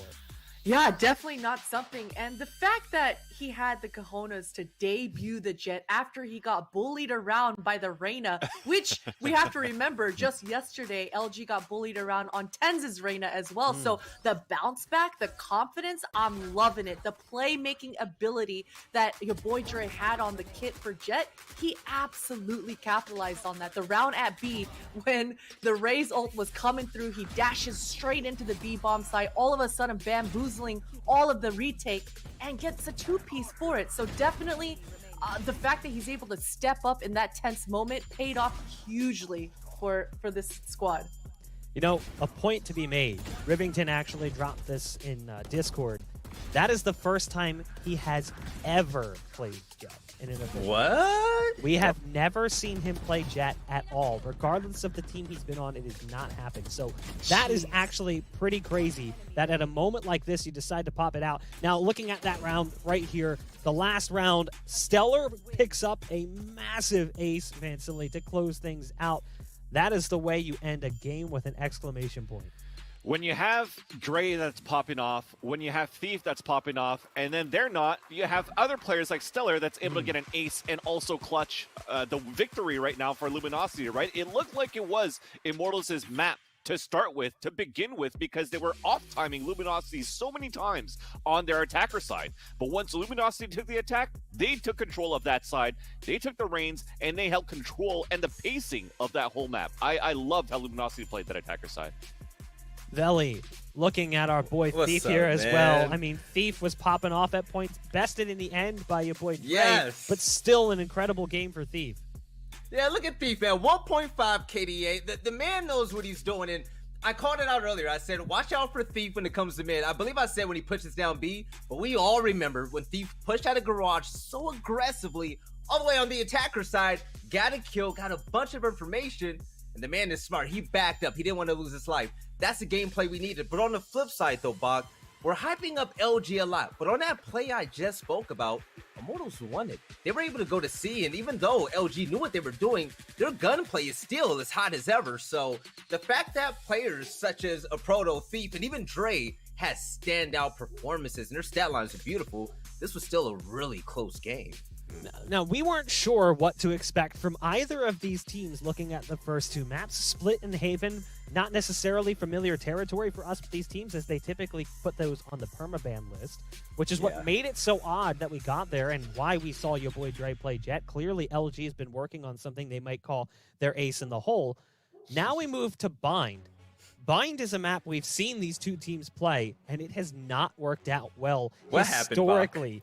I mean, Veli, this is a little scary right now for LG. Bach, so I'm looking at the stat sheet right now, and last time they played against Immortals, they won one time on defense. The other time before that, they played against Xset, they went 3 for 12 on attack. Like, that's not good at all, and it shows that there's a major weakness on both sides. The question is, and we kind of saw it on Haven, have they made changes? Have they made adjustments, whether it's strategically or with agents? We'll find out soon. Exactly. I think when you look at LG, for example, they were trying things out, right? Stellar was playing sometimes on a Sage, sometimes they're switching over to an Omen. But when you think about Bind, you think about Immortals, the way that they control the showers. When we talked about Immortals on the rise, it wasn't only because of Icebox, it was because how well they played Bind. This is going to be an interesting matchup again for LG. And if they're able to throw a curveball like they did on Haven, I'm looking forward again to this map 3. Yeah. Well, it's kind of sad to say this, but one of these teams will be going home. I would love to continue to spell out the storylines for LG and Immortals, but it all comes down to this, the third map, the map that Sean wanted, and he's going to get. We've got Doug standing by with Sean to take us into the action. It's all yours. Dog, get me into this game as soon as humanly possible. Sean, the storyline here too, right? We talked about the 5-0 record, right? let's look at Bind specifically. And you know what? Let's just look at this calendar year because there's more. There's more, but let's just look at the calendar year. 13-7 in favor of Immortals. 13-3 in favor of Immortals. Yeah, and those are the same lineups. So I don't know. I am a little bit nervous right now for LG, but I will say, as someone that has been in a scenario, I would much rather prefer play a team on a map that they've beaten me on in the past than go into the unknown, right? Yeah. So I think LG can kind of fix their game plan, have a different approach to Bind. Whereas a team like Immortals, who's blowing them out of the water every time they play them, especially twice in like a 1 month time frame, they're not going to want to change much, right? They're going to feel like everything they're doing is working. Why would we proactively change stuff? It could not work, and then we would regret it. So I think LG is in a good spot to do some counter-stratting, but they would have had to guess the third map of the series, right? They would have to have done their homework in a really, really good way to be ready for that. Well, we'll see kind of what they have cooking. I think the other thing, Sean, is you mentioned, and we talked about this, right? Haven isn't something that we've seen very much for both of these squads. Luminosity looked good, bro. Yeah, like they look really good. They shined exactly when they needed to, and they showed that they were multifaceted in how well they played. It wasn't one-dimensional. It wasn't just like we're gonna full send and we're hope it's gonna work, or we're gonna play super defaulty and feel things out. They showed that they can shine on both sides. But I am going to play devil's advocate. I mean, I don't know if that match plays out in that way if Immortals' approach to the A site is the same. Right? I think their A site was exposed in that game, and LG got a lot of free rounds from these 5v5 retakes or 4v5 retakes where it was just chaos, and they would just, dominate the choke point. So I don't know. Like, can they win rounds where that doesn't happen, when they have to, find an opening pick? Because I think on Bind, they're going to have to find an opening pick. There's no such thing as, that scenario on Bind. I rarely see, a full 5v5 retake when you watch this map. Yeah, that is very hard to come by. You're absolutely right. You see the picks starting to come through. Dre, different duelist, but still on one, on the Rays, and you see Thief busting out the Phoenix. Yeah, we used to see Stellar play Sage a lot on Bind, but lately he's switched over to the Omen role. Thief on the Phoenix is a very interesting pick because I think Phoenix has tons of potential on this map, especially when paired with a Raze, right? I think his Firewall has so many different uses. He could get into U-Haul. His curveballs are solid at taking hookah or shower. His Molly, is super impactful. Stop people from coming into hookah if you're defending it. So there's a lot of uses when you look at Phoenix's kit, especially when you start pairing it with other duelists like Raze. Now tell me this. I think another big difference that is worth calling out is Shot Up back on the Reyna. We saw that he was on Breach on the last map, and while it was certainly still Shot Up doing Shot Up things, do you feel like it lacked the same punch? Yeah, I don't know how I feel about the Immortals looks that we get, right? It's so weird. It's like we're watching two completely different teams when we see Shot Up on Reyna playing super aggressively like we did on Split, right? He's pushing through the lobby, he's pushing down mid, he's pushing through A, and then to see him play Breach, which is a supportive agent. So he's going to go back to his roots here. I don't think he's a bad Breach. It's just they're clearly missing something when he's playing Breach. No more charges. Already the fight for shower control. Look at that. A Proto puts that cam up, and they absolutely get rid of it right off the bat. You see the ult orb going into the pockets of Gangsta early on. I imagine there will be a lot of fight for that throughout this half as well. But LG, they found the opening. They're going up long B, and this is exactly what they should be doing in this scenario. But the early headshot coming in from Gangsta, that might take him out. Oh, that doesn't. I mean, it doesn't feel good. This might kill the guy droning. It's getting so close. Deleted. All right, here we go. Thief drops. They start to funnel onto the side, and Nature from Hookah is able to take care of things. A Proto gets onto it as well. Stellar looking to get the spike down as Chemicals has worked his way through Teleporter, and they might be able to pinch in if they play together. What I love about this retake is they're coming in from different sides. It's not telegraphed. It's not just one area you have to focus on. Luminosity have to respect everything that's happening around them. And so far, for Immortals, it seems to be working out just fine, right? Gangsta and Chemicals get a kill apiece. Moose is going to drop as well. Very well played from Immortals. So fast. The speed at which they reacted to the B hit was perfect, right? Nature was nesting up in Hookah, and the second he felt pressure, right? The second that trip went down, his camera spotted someone, the insta-teleport comes in from Chemicals, who's boom-botting, who's paint shelling. He breaks the camera, and like you said, the two-prong attack through spawn. Everything is in front of you at that point, right? Jumping out of Hookah, you're only looking elbow. Coming out of spawn, you're only looking in front of you. And things are just very easy for the aimers on Immortals at that point. Very easy indeed. Once again, like we've seen throughout the majority of the series, no force up from really either of the squads once they lose the pistol. But Luminosity here, they're going to take a couple of Sheriffs in and a Frenzy, but that's all. Leproto, so freaking good, man, with the Sheriff in hand. See if we'll get the chance to shine that out. It's a full send-up shower as the Paranoia is going to come out as well. And, well, you've got a Bucky just on the other side of the wall. That is a terrifying prospect.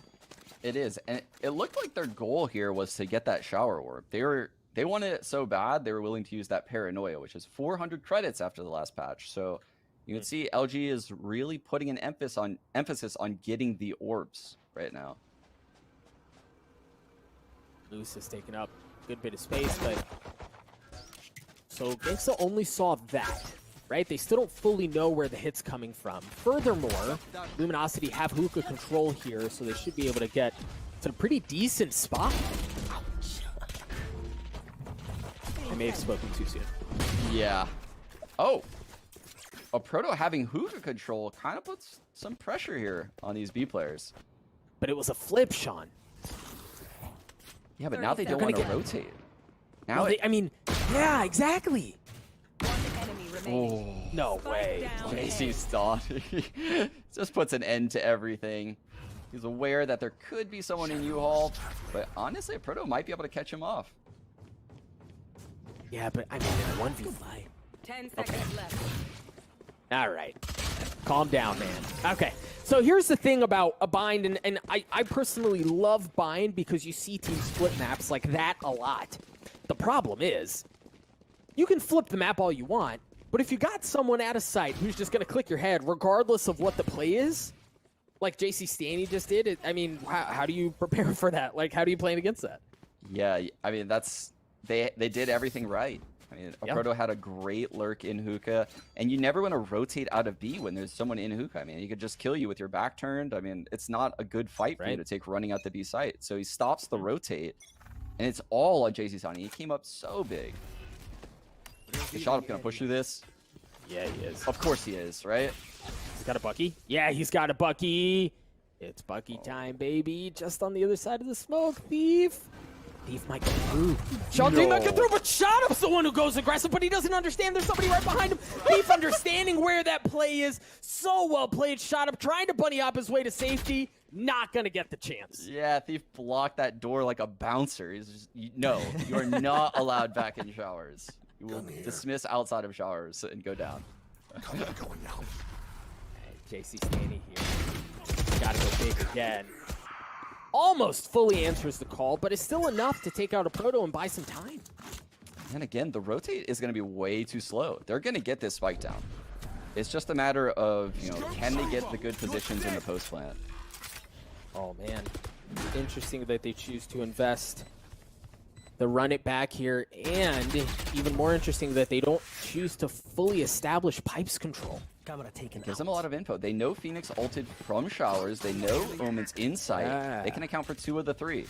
Cover going out. And again, like, they're gonna have pipes control. The smoke goes down to make sure there's no one on the flank, but you just lose so much. You give the team on fighting for the retake so much, but Thief with 3, not able to get the ace. Man, that would have been filthy. Nature's Sheriff stops that. But he's still alone. In that 1v2, he's gonna get cleaned up.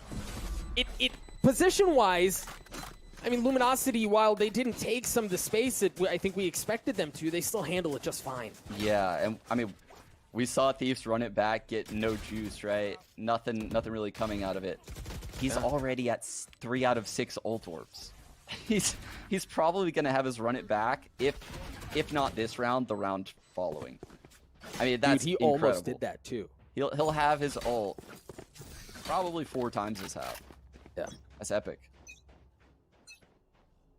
We'll keep an eye on the run it back timer. Luminosity on the attack. Again, man, the fight for Shower's control, the fight for this ult orb.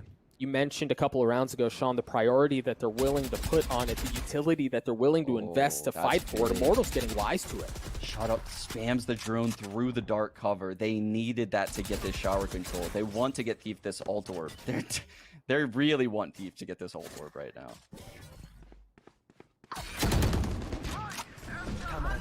Well, okay. Under Fury coming out from Gangsta. What a shot. On to Dre. And that's going to, I mean, Sean, they can't go this way, right? They have to go towards A, and you see them, they're like fully anchored up here. They're in a great spot to handle it. Shot up gets the opener. Thief. Great curveball. No! JC Stanny. Perfect position to stop that push. Absolutely perfect bait setup there from Immortals. I love the pressure they're showing in Shower, especially because it's shot up, right? Playing against shot up right now, if you're LG, has to be terrifying because it looks like he's not scared to do things that other people would be scared of. I mean, they've been practicing months for this tournament, and this is the elimination game, and you still see shot up pushing through the shower smoke, right? Like, that's how confident shot up is right now. So sending him to Showers, I would be terrified. It's like, you don't know what he's going to do. He's willing to fight to his death every round. Yep, and you put that smoke up every time to, you just have to, you have to respect it, right? You have to guess. You're like, damn, is he on the other side, right? Like, there's just so much that they don't know.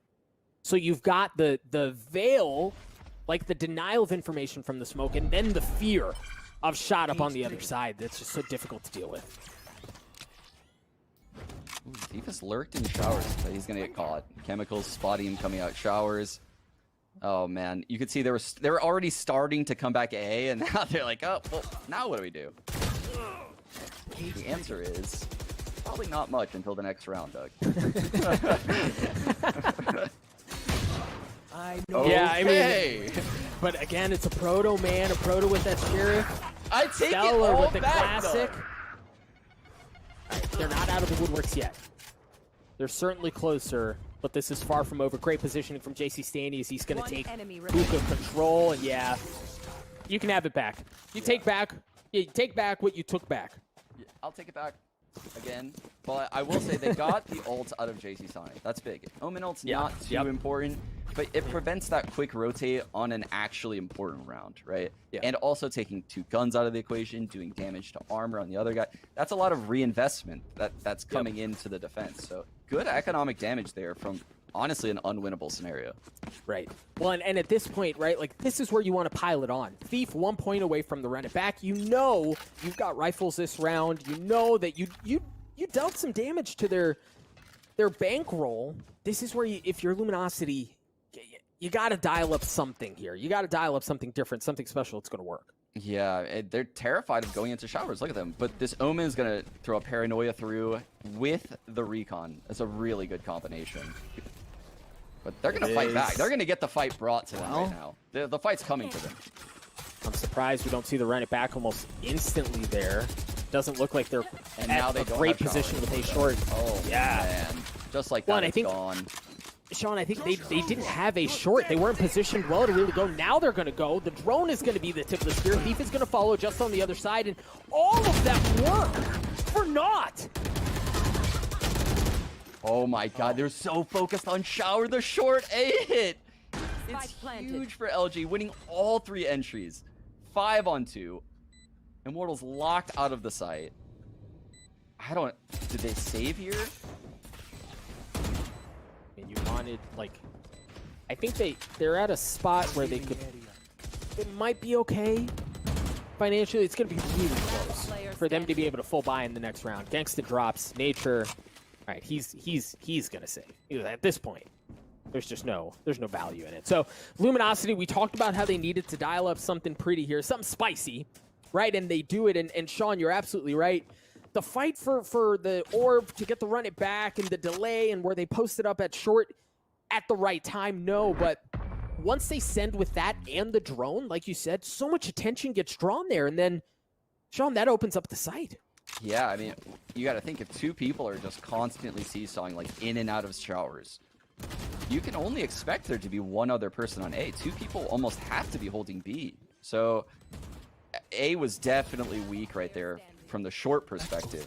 They did such a good job holding showers. I didn't see it happening, actually, the short A hit. But the short A hit is what ultimately won them the round. Yeah. Immortals here, as we were discussing, it was close, but they do bring full rifles into this round as well. Slight change. There's a trip there. Shock darted away.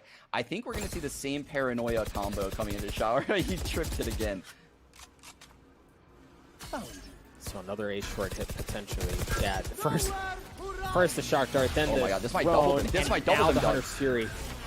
Loose. No, Thief got one. But that was it. Shot up, still trying to anchor things down.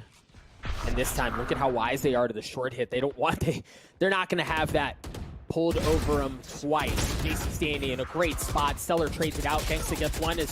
Shot up is still on the site. He's still trying to keep them back in showers. That shock dart's going to push Moose back as well. They have to go B, and Sean, it's open. Moose is so annoying the way he's dealing with showers, using all of his utility to perfection, drawing so much attention. Look at this, the B site's open. Clean retake here coming in for Immortals. They still have the drone, though, which will clear out all these close, hard to clear angles typically. They don't have... Luminosity doesn't have elbow control. Uh-oh. Right, so for Immortals, they can either funnel... Oh, no. Last player standing. A 1v1. Gangsta, who you mentioned was such a nuisance with his utility. Still made a footstep. The fake TP. Gangsta has to assume he's on the right now. Half. He's gonna stick. Oh, he didn't stick it. Stellar comes up huge there, Sean. Yeah, you can see he made that accidental footstep, so he kind of, I guess, makes up for it by doing a fake TP. So from the Sova's perspective, the Sova thinks, okay, he could be a cross hookah on either side, right? The Sova does not know which side the Omen's on in that one-on-one.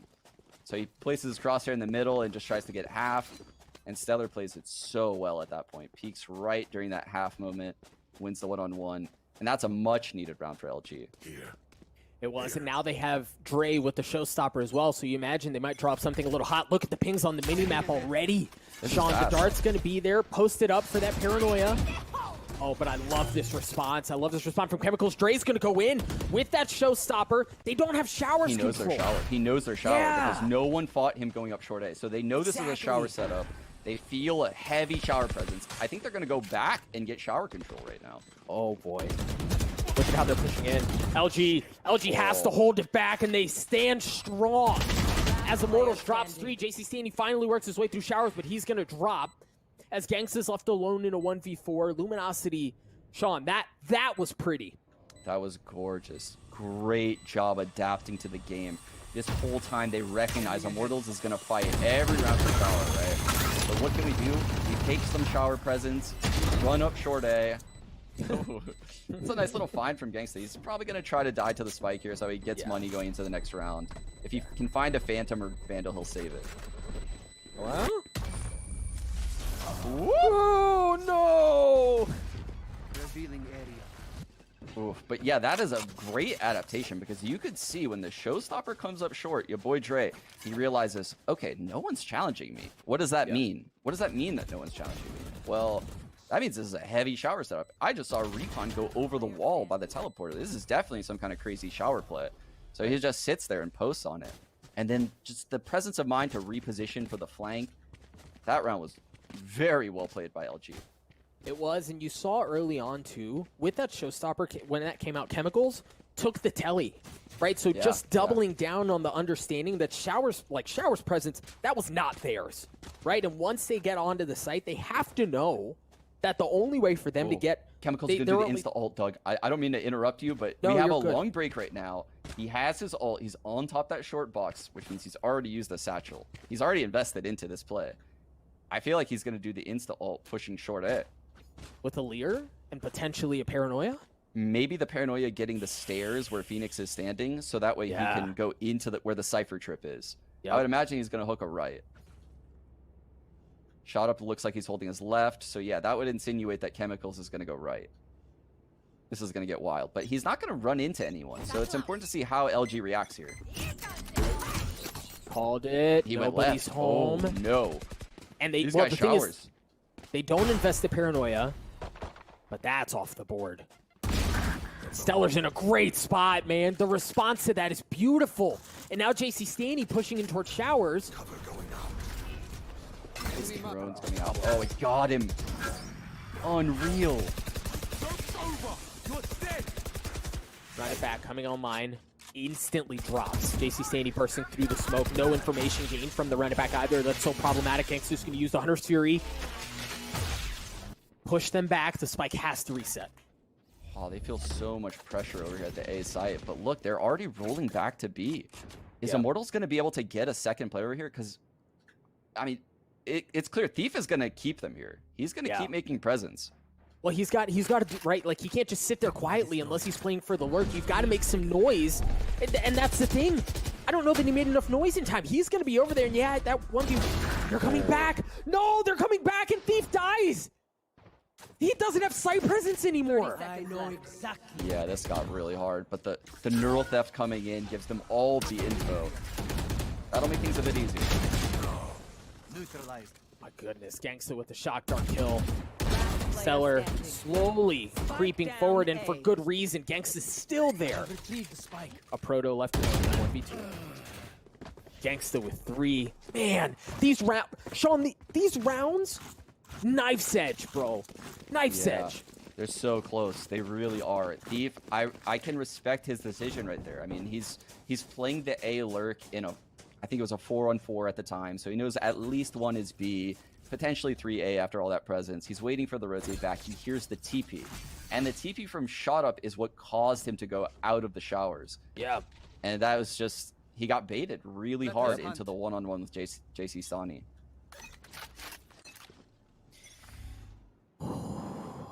Luminosity down 1. And a much slower look, right? Like, no showstopper. Yeah. Blasting across your screen. No run it back being used instantly as well. A much slower pace from both teams. Yeah, and much like CS, when the game gets deep in like this, the game will slow down. Both teams start recognizing the pace that the other is bringing. You know, the gun rounds start happening. The full utility comes out. So we're going to get a slower pace here. Look how much Immortals is fighting for the shower. They refuse to give it up. And the thing is, if they can get the ultra just shot up, they'll have the Empress online.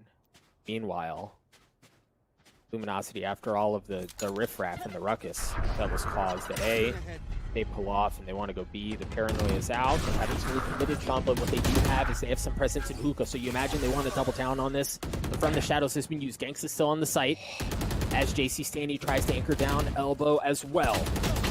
They get onto the site, but they're gonna. 30 seconds left. All the bro. gunfights go their way, Doug. Every single single one. gunfight goes their way right there. Wow. Immortals getting a taste of their own medicine right there. We've seen them do that. Like, and they're hunting Chemicals. They don't want him to save. Wow. Unreal. A flawless round out of Luminosity deep into the first half. So, the thing about these two teams is we've highlighted this a couple times throughout the series. The raw gun skill that both of them carry just continues to be the difference maker, right? And it's almost like they're taking turns, Sean. Right? Like, Immortal's going to step up and just be cracked out. Then it's Luminosity's turn. They just continue to go back and forth. Yeah, and I can respect the fact that LG, they've seen that showers is definitely a pivotal area of the map for Immortals. And the amount of utility makes it not worth it. And this anti-eco, they have different approaches when Immortals has no money. You can see, look at this pace. This is very different. Very different. The presence is different. The great paranoia, though, as Dre gets onto the site. 1 point away from the showstopper. Stellar's going to get the spike down. Immortals here in a pretty raw spot where they're just kind of getting pinched in and really getting ripped to shreds. An excellent response from Luminosity. A flawless one. Back-to-back Last round flawless before the rounds. Great called right there to go long B on the anti-eco. And that was actually an attacker smoke in hookah. That goes there. Ooh, JC Sani on the op. He's Yeah. solo A too. He's solo A. Cypher's kind of coming over to him. He might just dry peek shower here. Yep. Oh man, this is big. This is big for Immortals because we'll find out really quickly where they're standing on this round. Yeah, but Luminosity, we'll see if, yeah, he's fully swinging. The bait, they don't know that the op is there. Drone coming. The Cypher's gonna break it for him. There it is. No way. The swing! Oh! Just narrowly misses. JC Stanny has to back up. He's gonna reposition and you don't miss twice when you're JC Stanny. Your boy Dre with the showstopper absolutely takes the operator out of the question. As, I mean, Sean, the amount of kills that have happened in shower is just nuts. Yeah, it's absolutely wild. And LG, it looks like they're winning that fight. I can't believe it. They're playing it so well. Look at Gangsta. Gangsta was on the TP. Oh, and he drops as well. You see Luminosity, once they realized that that was coming, they had to pull back out of showers and deal without it. Now they're going to go back in. But you got shot up on the other side with an Empress. And the spike is down. Luminosity have to commit to this. It's just a proto. Even shot at picking up the off here. Oh, man. Yeah, I think LG kind of lost focus there on that hit. I mean, when we spectate at the end right there, see two players outside of showers, despite the fact that U-Haul fights are going down and people are also running out of showers, it was just very disjointed. But you have to credit Immortals because they made it that way. They made it very chaotic and hard to read for LG. It's just everyone's fighting everywhere. that bouncer. Yeah, he just completely blocked the entrance. It's actually 200 IQ. Bloody brilliant. Knotted up at 6 apiece, Sean. And folks at home, this is an elimination match, right? Like, it all comes down to this half. What more could you possibly ask for? Oof, this is a B hit. And the Rays playing sight, and the beach shells coming into hookah might do some damage here. But they're not even going to get there.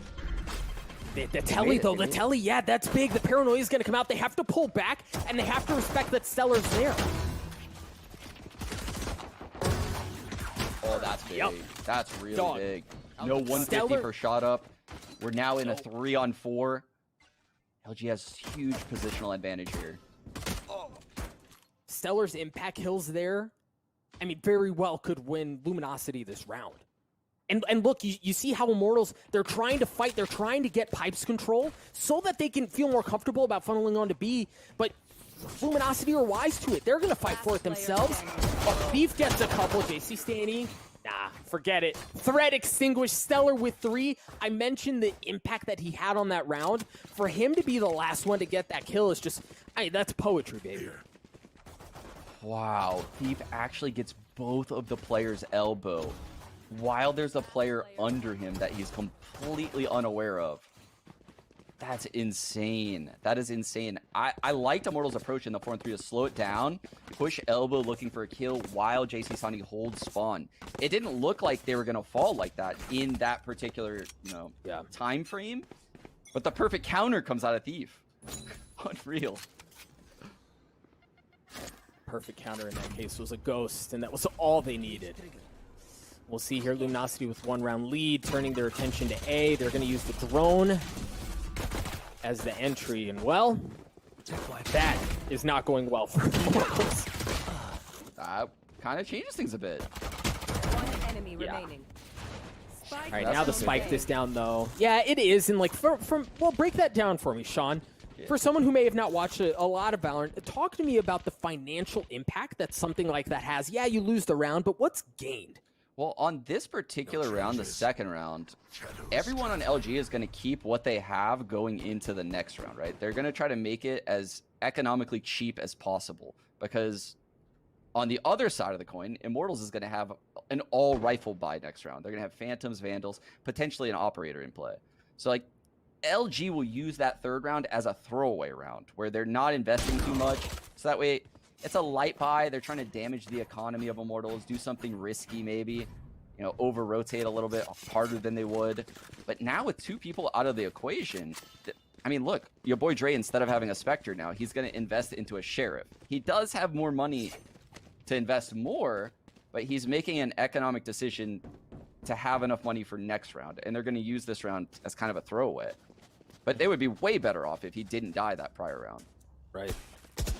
You force them to invest a little bit, and like you said, at that point, you either go in with less than you would like, or you're forced to buy more to deal with what's on the other side. Immortals here should have rifles across the board. They're going to have full armor, Gangsta being the exception, of course, and a good bit of utility to work with as well. Speaking of that utility, Chemicals using the Roomba early on. Oh no, the paranoia, the teleport play.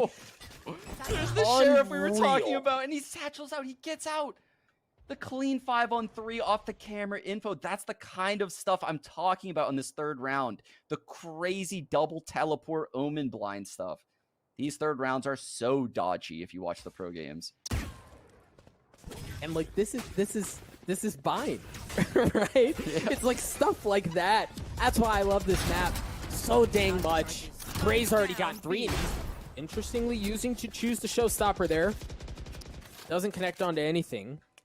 Both members of Immortals. This is an insanely important round, Doug. Winning the 3rd bonus round like this, I have no qualms with him popping that showstopper right there. I think that's a good play. Just, even if it got nothing. If they win this round cleanly with 5 alive, they will have such an insane edge for the rest of this game. That drone didn't spot the guy under hookah. Wow. Oh, nice shots from Casey Stanny. It's getting kind of sketchy, Doug. It's getting kind of sketchy. It is. No.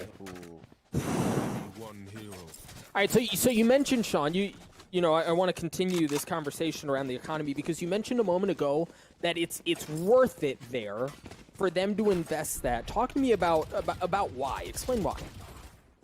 Yes. So what do you mean by invest there? Like the light buy showstopper. Excuse me. No, the showstopper. Yes, because I mean, at that point, the locations for everyone in the B site were known, right? They'd already gotten kills. They'd backed off. So the trades can come in still.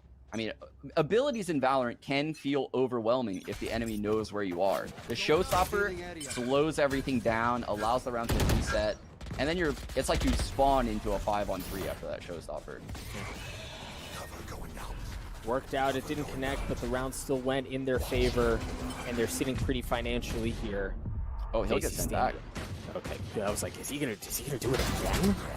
Oh, see, the problem is here, they're funneled in, right? They're all in Octagon, and there's nowhere for them to go. But Chemicals with the Sheriff already good for 2.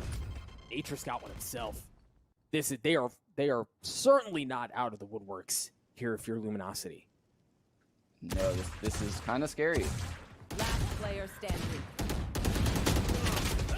Now, that initial pick on the Chemicals really, that throws everything sideways, right? Because at that point, you know you're in a 3v1. You know that Nature's alone. He's firing through the smoke, so you also know exactly where he is. At that point, you can ship that bad boy up, take it to the bank. I mean, I'm smiling ear to ear right now because this is the first time in the entire series where I feel like LG has more confidence in Immortals, and the confidence from Immortals is waning. I don't see them making the big plays that they were before.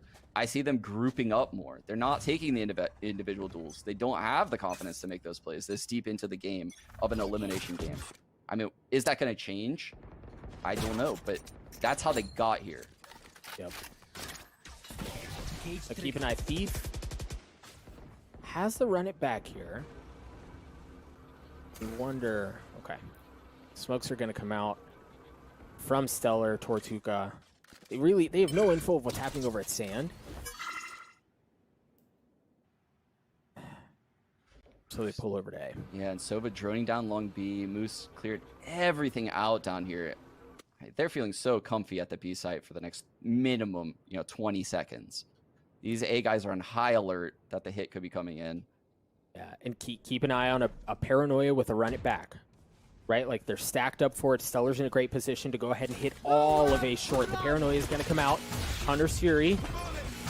Oh, but Thief's going to get tagged up. He's got to draw out the run it back. Stellar's gonna die. Keith had to do that just to really stay alive. Proto with a big kill onto the site though, as he just refuses to go away, but Immortals don't seem to care as they're gonna get the spike down anyway. Proto, good for one. Drake, good for one as well. Great spot here. You've got U-Haul, you've got Showers control. If you're on the attacking side, you set up this crossfire just fine. You're in great shape, but shot up with 3. Moose dropping things to a 1v1. Oh, he's gonna get half. He might get more, Sean. He might freaking get more. Nature's gonna swing at just the right time. Moose went for it, and Nature was wise to it. Oh, imagine being in Nature's shoes right there in that one-on-one. 10-6. You're down. Elimination map. Are you peeking right there? Holy cow. That is so scary because he knows the Boombot went shower. So he knows Moose would know he's short A at that point. Wow. Whoa, that is such a scary one-on-one to find yourself in, and Nature comes up huge. The in-game leader for Immortals, carrying them through in a must-win round. Immortals Luminosity 3-round lead. Have a couple of ultimates. Immortals do as well. It's interesting here. We haven't seen the same amount of presence, right? But like the fight for this the Showers control, Sean just continues. Yeah, and Immortals is winning the shower control battle right now. It's a different style that our Proto is giving them. Though. He's kind of letting them have it as long as they show enough pressure, whereas Immortals was, we will never let you have it. We will fight you until we die. Everything's slowing down so much. Everyone on Immortals, 1-1-1-1-1-1 spread across the map waiting for the push, and they're going to get it. Your boy Dre's going down long. Oh, Dre. That's a big pick. That's one of the first clean picks I've seen Immortals get all half. No Boombot on Chemicals means this is actually an excellent spot that Stellar finds himself in. Yep. I think if he has a Boombot, they probably go B here. Yeah. But without having really any idea of what's waiting for them on the other side, and Hookah, you can't really afford to go there. Chemicals using the showstopper. Oh, no! Oh, Sean, this just went so sideways. Chemicals wasn't able to deliver anything with that. Holy cow, they stabilized, though. We're in a 2-on-3. Stellar is aware that there's going to be 2 people short because he heard the raise come through team. Good paranoia. Moose. Moose! Moose alone. Chemicals wins the duel. Chemicals looking for the second one. Stellar's the one who wins the 1v1 and gets the defuse. Stellar's been out of his mind. Yeah, the young veteran. The young player Chemicals falls down to the veteran in Stellar coming from CS. Wow, that was incredible, though, from Moose. You know, coming through U-Haul and getting those 2 frags. The recon pings onto Gangsta to tell him when he was going to peak. I think the addition of Moose into this LG roster is really what propelled them to be a contender in this scene. Yup. He has done so well since transitioning into this game. Look at the buy. Look at the buy. They're going for the win. They don't want the tie. Oh my goodness. They bought out at 11-7. Smelling blood in the water, understanding the moment as they choose to roll the die. You see again some pretty heavy B-long presence from Luminosity. Last time it was Dre who worked his way down. This time they brought a little bit more as far as gunfire goes. JC Staney wise to it, much like he was last round. Pops off a couple warning shots, pushes him back. I like this, though. From LG has started playing with so much confidence. Ever since they took the lead in this game, they're playing like they're the favorites. Immortals here. Dead silent. You can tell how much this means to Immortals. So quiet.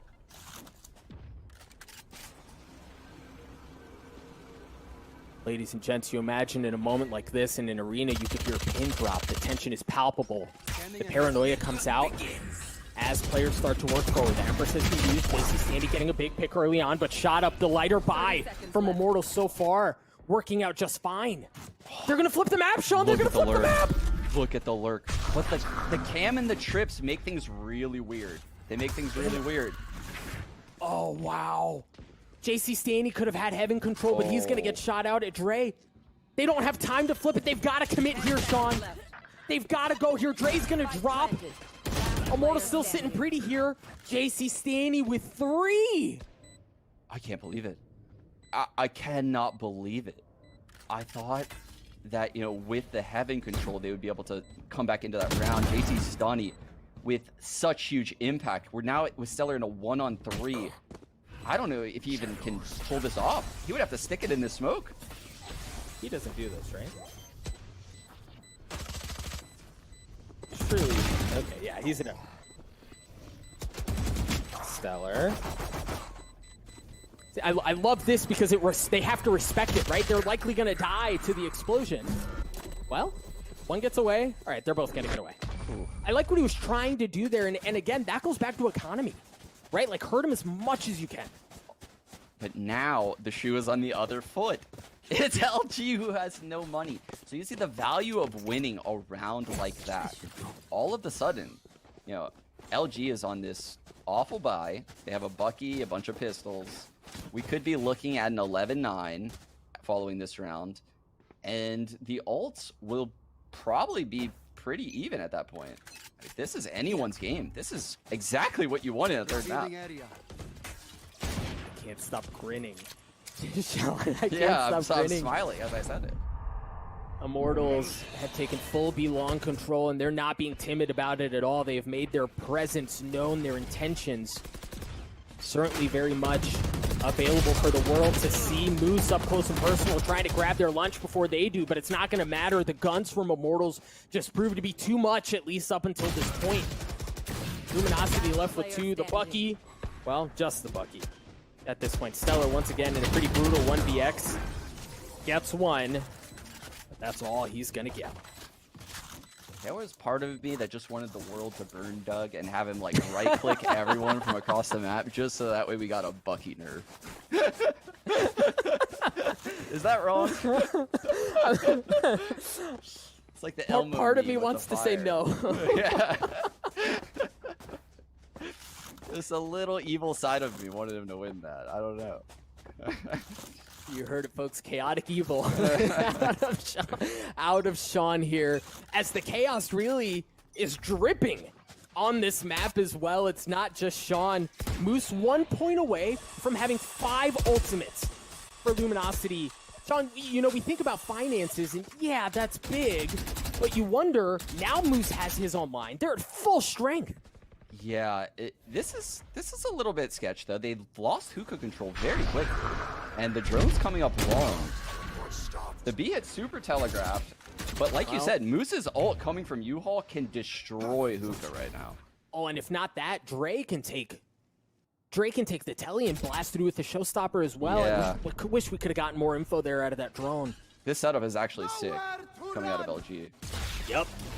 Because they have options, right? Gangsta's going to use his his Hunter's Fury. And JC Staney's going to follow it in to get the first pick. Here comes the twice, man. The Hunter's Fury. This time from Moose, far more effective. There's the showstopper. I've been trying to call it for the last 2 times, and this time it delivers. Shot up is out. They're fully investing, Sean. Luminosity not willing to give an inch on this round, and Immortals are going to flip the map again. Look at Moose. He's already rotating. Yeah. There's trips down. There's a cam down. I don't think this is the play, Doug. They're wise to it. Oh, no. The thing is, there are no other ultimates. What they do have is excellent positioning. They do have pipes control. He broke the cam. Everything's stabilized. We're now in a perfectly fine 3-on-3. That was sketchy for a second. Well, they don't have shower. I wish they would have kept showers control. There's still that trip chilling on short A right now. That could be a factor here. Nature. Defend. Oh, wow. Trying to defend the spike. JC Staney's going to drop. Stellar good for 1. Nature suddenly, all of a sudden feeling far more lonely, but a Proto drops as well, a 2v2. Gangsta and Nature both so weak. Nature with 3. Stellar with 1. Stellar alone, and Stellar does it again! Holy cow. I mean, we couldn't have given him a better alias, right? With this game, he is carrying Luminosity through this game. This is such a performance coming out of Stellar. These clutches on the Omen, 23-9 on a support age. I mean, look at the scoreboard right now. And Omen's on top. A Cypher is right below him. It's the support players coming up big right now for LG. Dude, Wow. Stellar's just out of his mind, dude. Stellar's a different animal right now. Luminosity on match point. Immortals tournament lives on the line. This is it for them. Thief might run it back through the shower Stelly right now. He's running it down long B. So Omen fake TP'd. Yes! Oh my god, that's insane. Yes!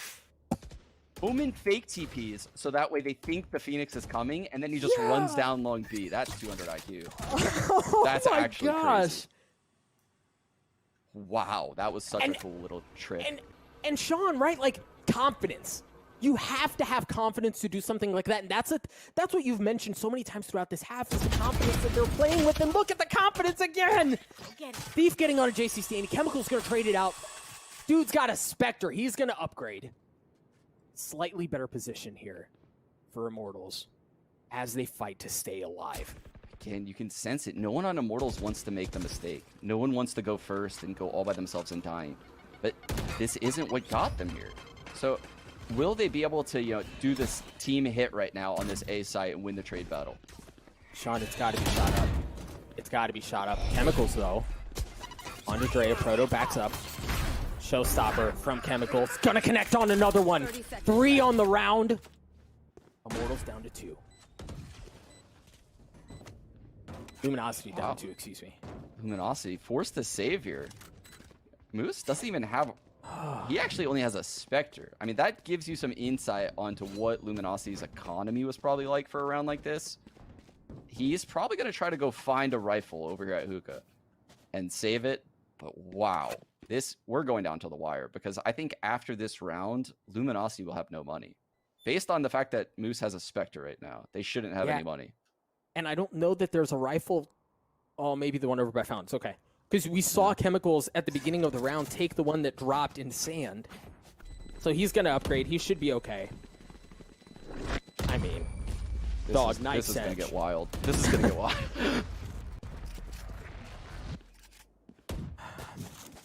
All right, if you're Immortals here, knowing you just took that round away, they're gonna knowing that it invest? was like slow, do you dial up something spicy? Oh, this is so weird, Doug. This is so weird. So they saved those 2 guns, which means those guys don't get kill bonuses, right? So their money is a little bit off compared to the rest of their team.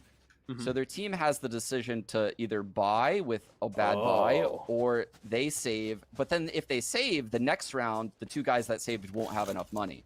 Yeah. So it's an interesting scenario. Do you have, do you just full out buy twice? Do you save here for like a pseudo better buy next round? Like, they put themselves in a weird scenario by saving those 2 guns. And you can see that they don't really know what to do themselves. They're thinking through, should we buy here? And if we do buy here, what abilities should we buy? Like, how do we approach a round like this?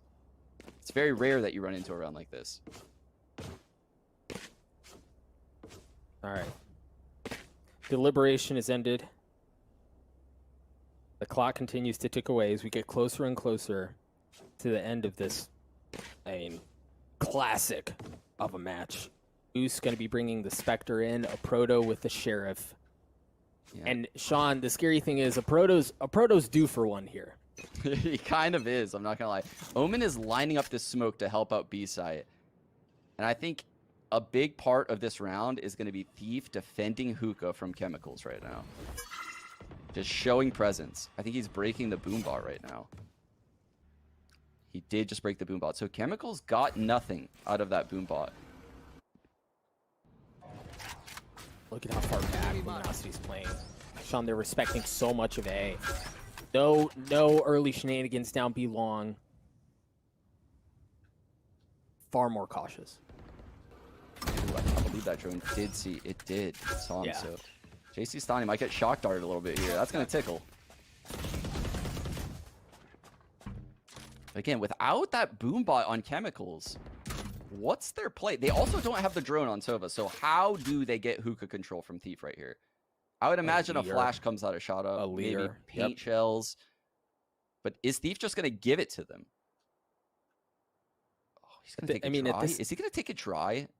Well, at this point, you preserve your life, right? I mean, Thief, once he sees that, yeah, he just drops right back off. Go ahead and give it to him. Stay alive. The Leer was used there as well. This is the game. This is the game right here. This fight. The flash. Oh, the flash! The flash hits two! Stellar drops. Chemicals. Both members of Luminosity are just continuing to drop like flies at 2v2. Make that a 2v1. Nature's alone. Nature drops Moose. Who else but Moose, Sean? Who else but Moose to answer the call to win the map for Luminosity and to knock out Immortals? Folks, the streak is broken. That's a 5-1 on the history books. Wow, we said it before the game. We said it. They've lost every time in this matchup. But that doesn't matter. In a matchup like this where you have weeks to prepare, you can study your opponent. LG came into this so prepared. I am beyond impressed. And the way Moose mid-game that last round, Thief regrouping with him at long, the swing with the flash, I could sense the importance of that moment. Like their communication was, I could almost hear it, right? They were going to swing with that flash. Beautifully done by LG today. Hats off to them and congratulations. For Immortals, I mean, this is definitely a sad story for them. You would never expect them to go out this early in this tournament. They are such a successful team in the scene. They'll only get better moving on. Like this has to be about LG though today. They played hats off VALORANT. I mean, dog, how do you not?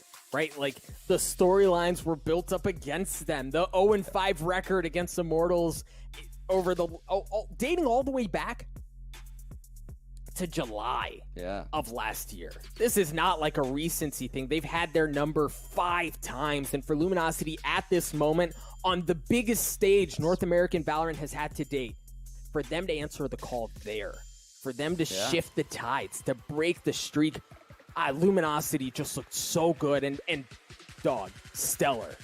Right? Yes. That's all you got to say. Stellar. That's all you have to say. And then you have to also give Luminosity credit for losing their map pick to start the series and getting demolished by Shot Up and the Duelists on the other side, right? Bouncing back from that on your own map pick, you have, I mean, all the credit to LG. Incredible. Sean, we've said enough. Awesome game. We're going to throw it over to the desk for them to break down. Take it away. Just take it away. Doug at a loss of words. I love it. I was expecting to see some more buttons undone there, Doug, as clearly that's like your thing, right? Getting into these games, getting so heated. That last map was just the epitome of this series and the epitome of these two teams in general. The way they have fought against one another in the past, it's no surprise that it goes down to the wire. There was actually a real scenario where we end up getting into overtime, and we can see this game play out even just a little bit longer, but it is LG who finally stopped the streak, beating Immortals this year alone, 2-0 in favor of Immortals coming into this event. Alex, they didn't necessarily have a cursed run as it's only 2 games, but they were big games, and this is when they win and when it matters most. 100%. Even if for LG in 2021 leading into the VCTs, we're like, okay, they could be the up-and-comers, the favorites. Are they still the underdog? What's the conversation? Then you get into these scenarios where they're starting to play like the top 5, top 3, top 2 in North America. Then they're slowly losing their edge because people are starting to figure them out. And you've seen it from the VCTs Open Qualifier 2 to Open Qualifier 3. They're switching things around every single time. And in this map, the third map here on Vine, what I do like about LG, again, it's that tenacity. We highlighted top performances from the Duelists, usually from Dre and from Thief, but this time, the Misters fourth quarters will have to be a Proto and Stellar. They were so good on this map. Yeah, and on the flip side, you had JC Stanny as well. It was the 2 Omens top performing, 25 and 18 for JC Stanny, 23 and 10 for Stellar. The difference there was the backup, like you had mentioned, from a Proto. Your boy Dre also stepping up. And a disappointing game for Chemicals, but you can't really place the blame there. The team just wasn't clicking quite the same way for IMT as it was for LG. Moose also getting that big 3K at the end, but look how close it is just looking at the numbers. 14.4K damage to 14.3. And when you see why that matters so much, the frag wins 9-8. That 0.1K is basically that one frag win. And even though it's only one round, Christine, imagine the snowball effect that has.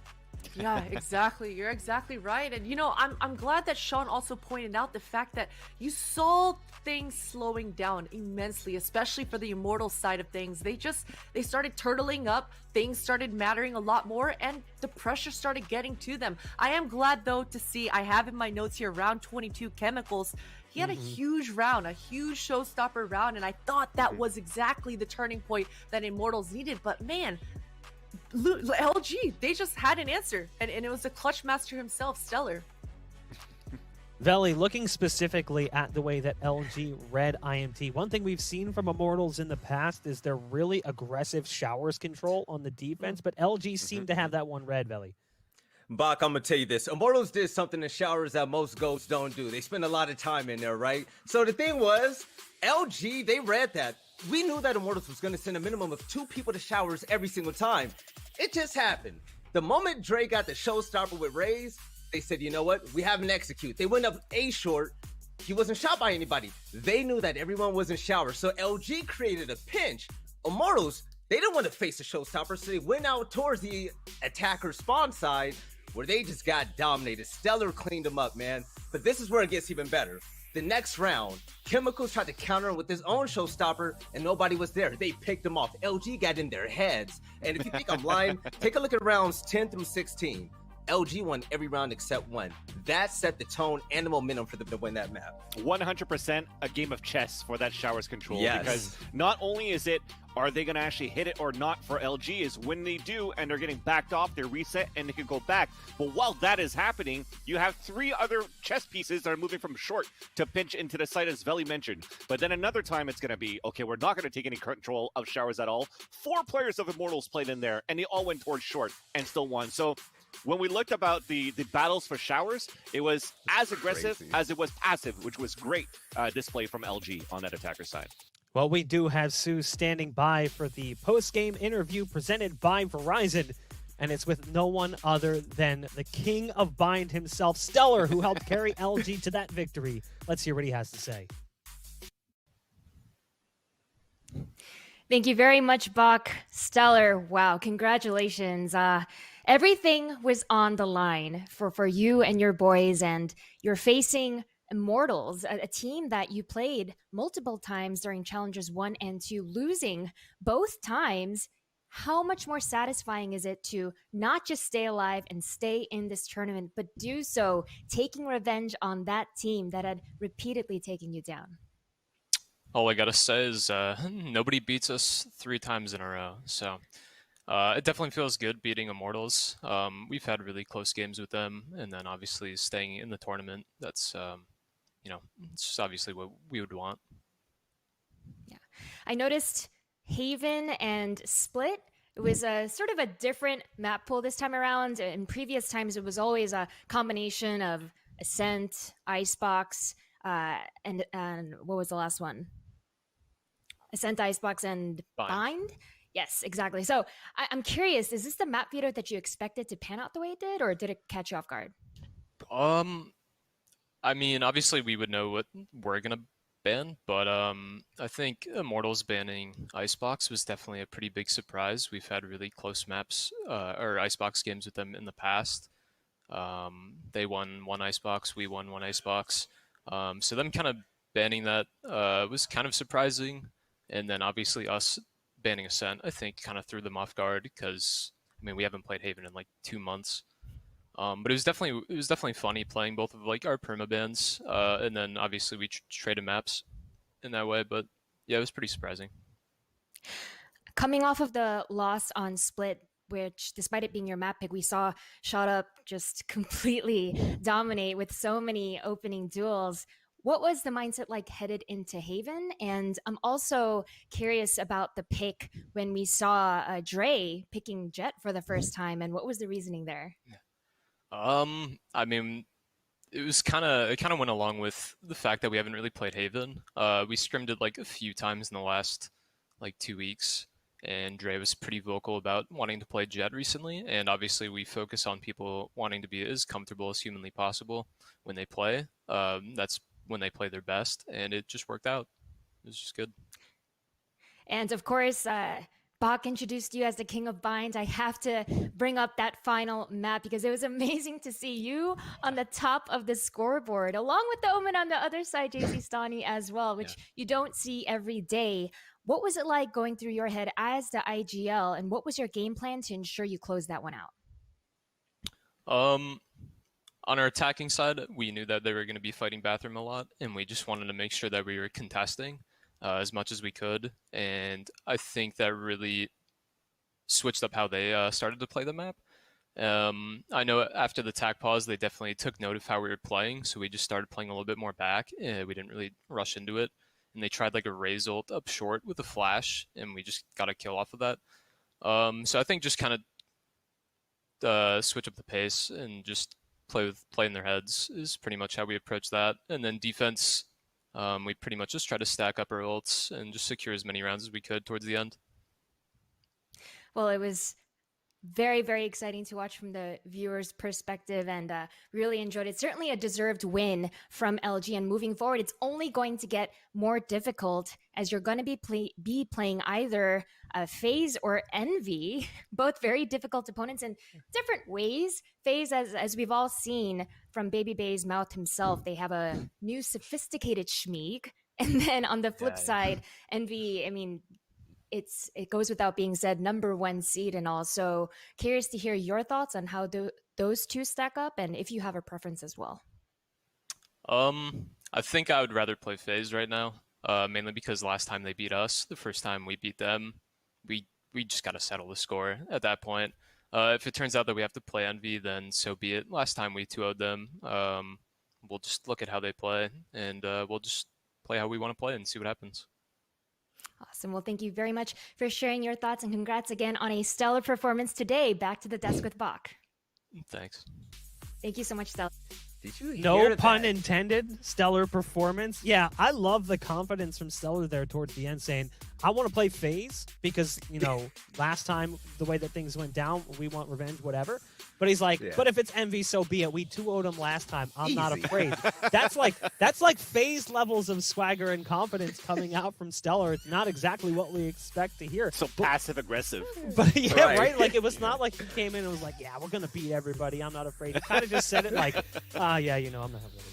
No big deal. It's nothing, man. I do think it was interesting hearing them talk about how they've been practicing Haven, but what makes that even more interesting is how, you know, your boy Dre basically told them, I want to play Jet, which is so out of left field because, again, we talked about it. Potter, he has never played Jet up to this point and has typically played more supporting roles, playing like an Omen or a Sage in the past with the old high ground roster.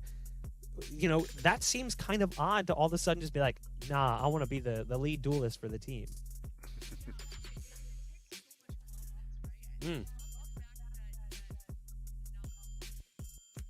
Turn your mic on, It takes girl. so much confidence, right? And I love the fact that Stellar pointed out that he wants to make his players feel just as at home as possible in their natural state, allowing them to use their natural instincts, their game sense, their CS, their Valorant IQ, right? Lean into that. So I love the fact that your boy Dre was confident enough to lock it in and even deliver, right?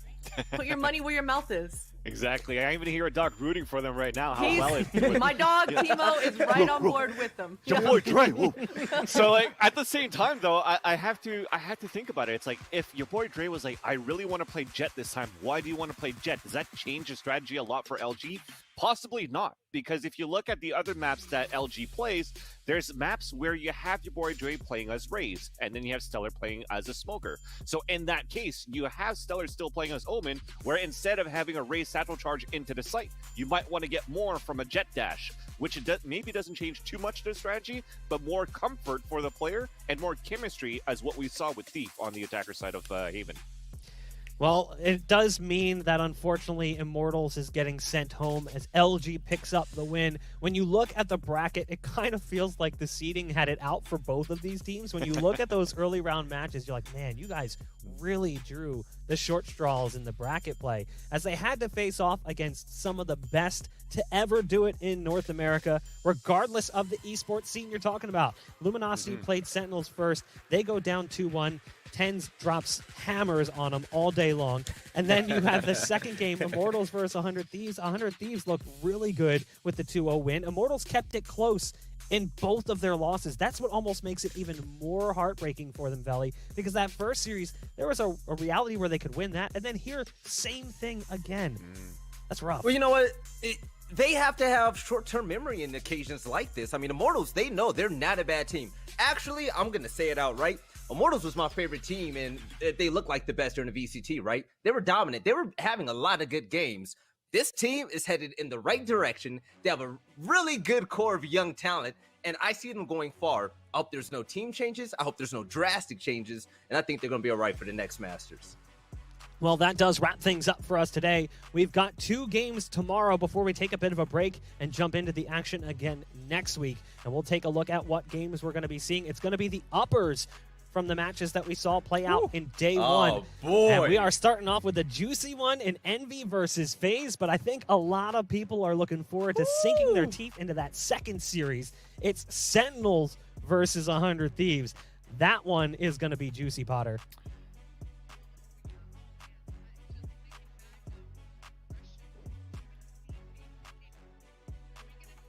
Are we going to see Baby Bay once again holding down that W, not stopping whatsoever? The aggression coming out actually from all 4 of these squads. It's going to be an incredible, incredible day tomorrow.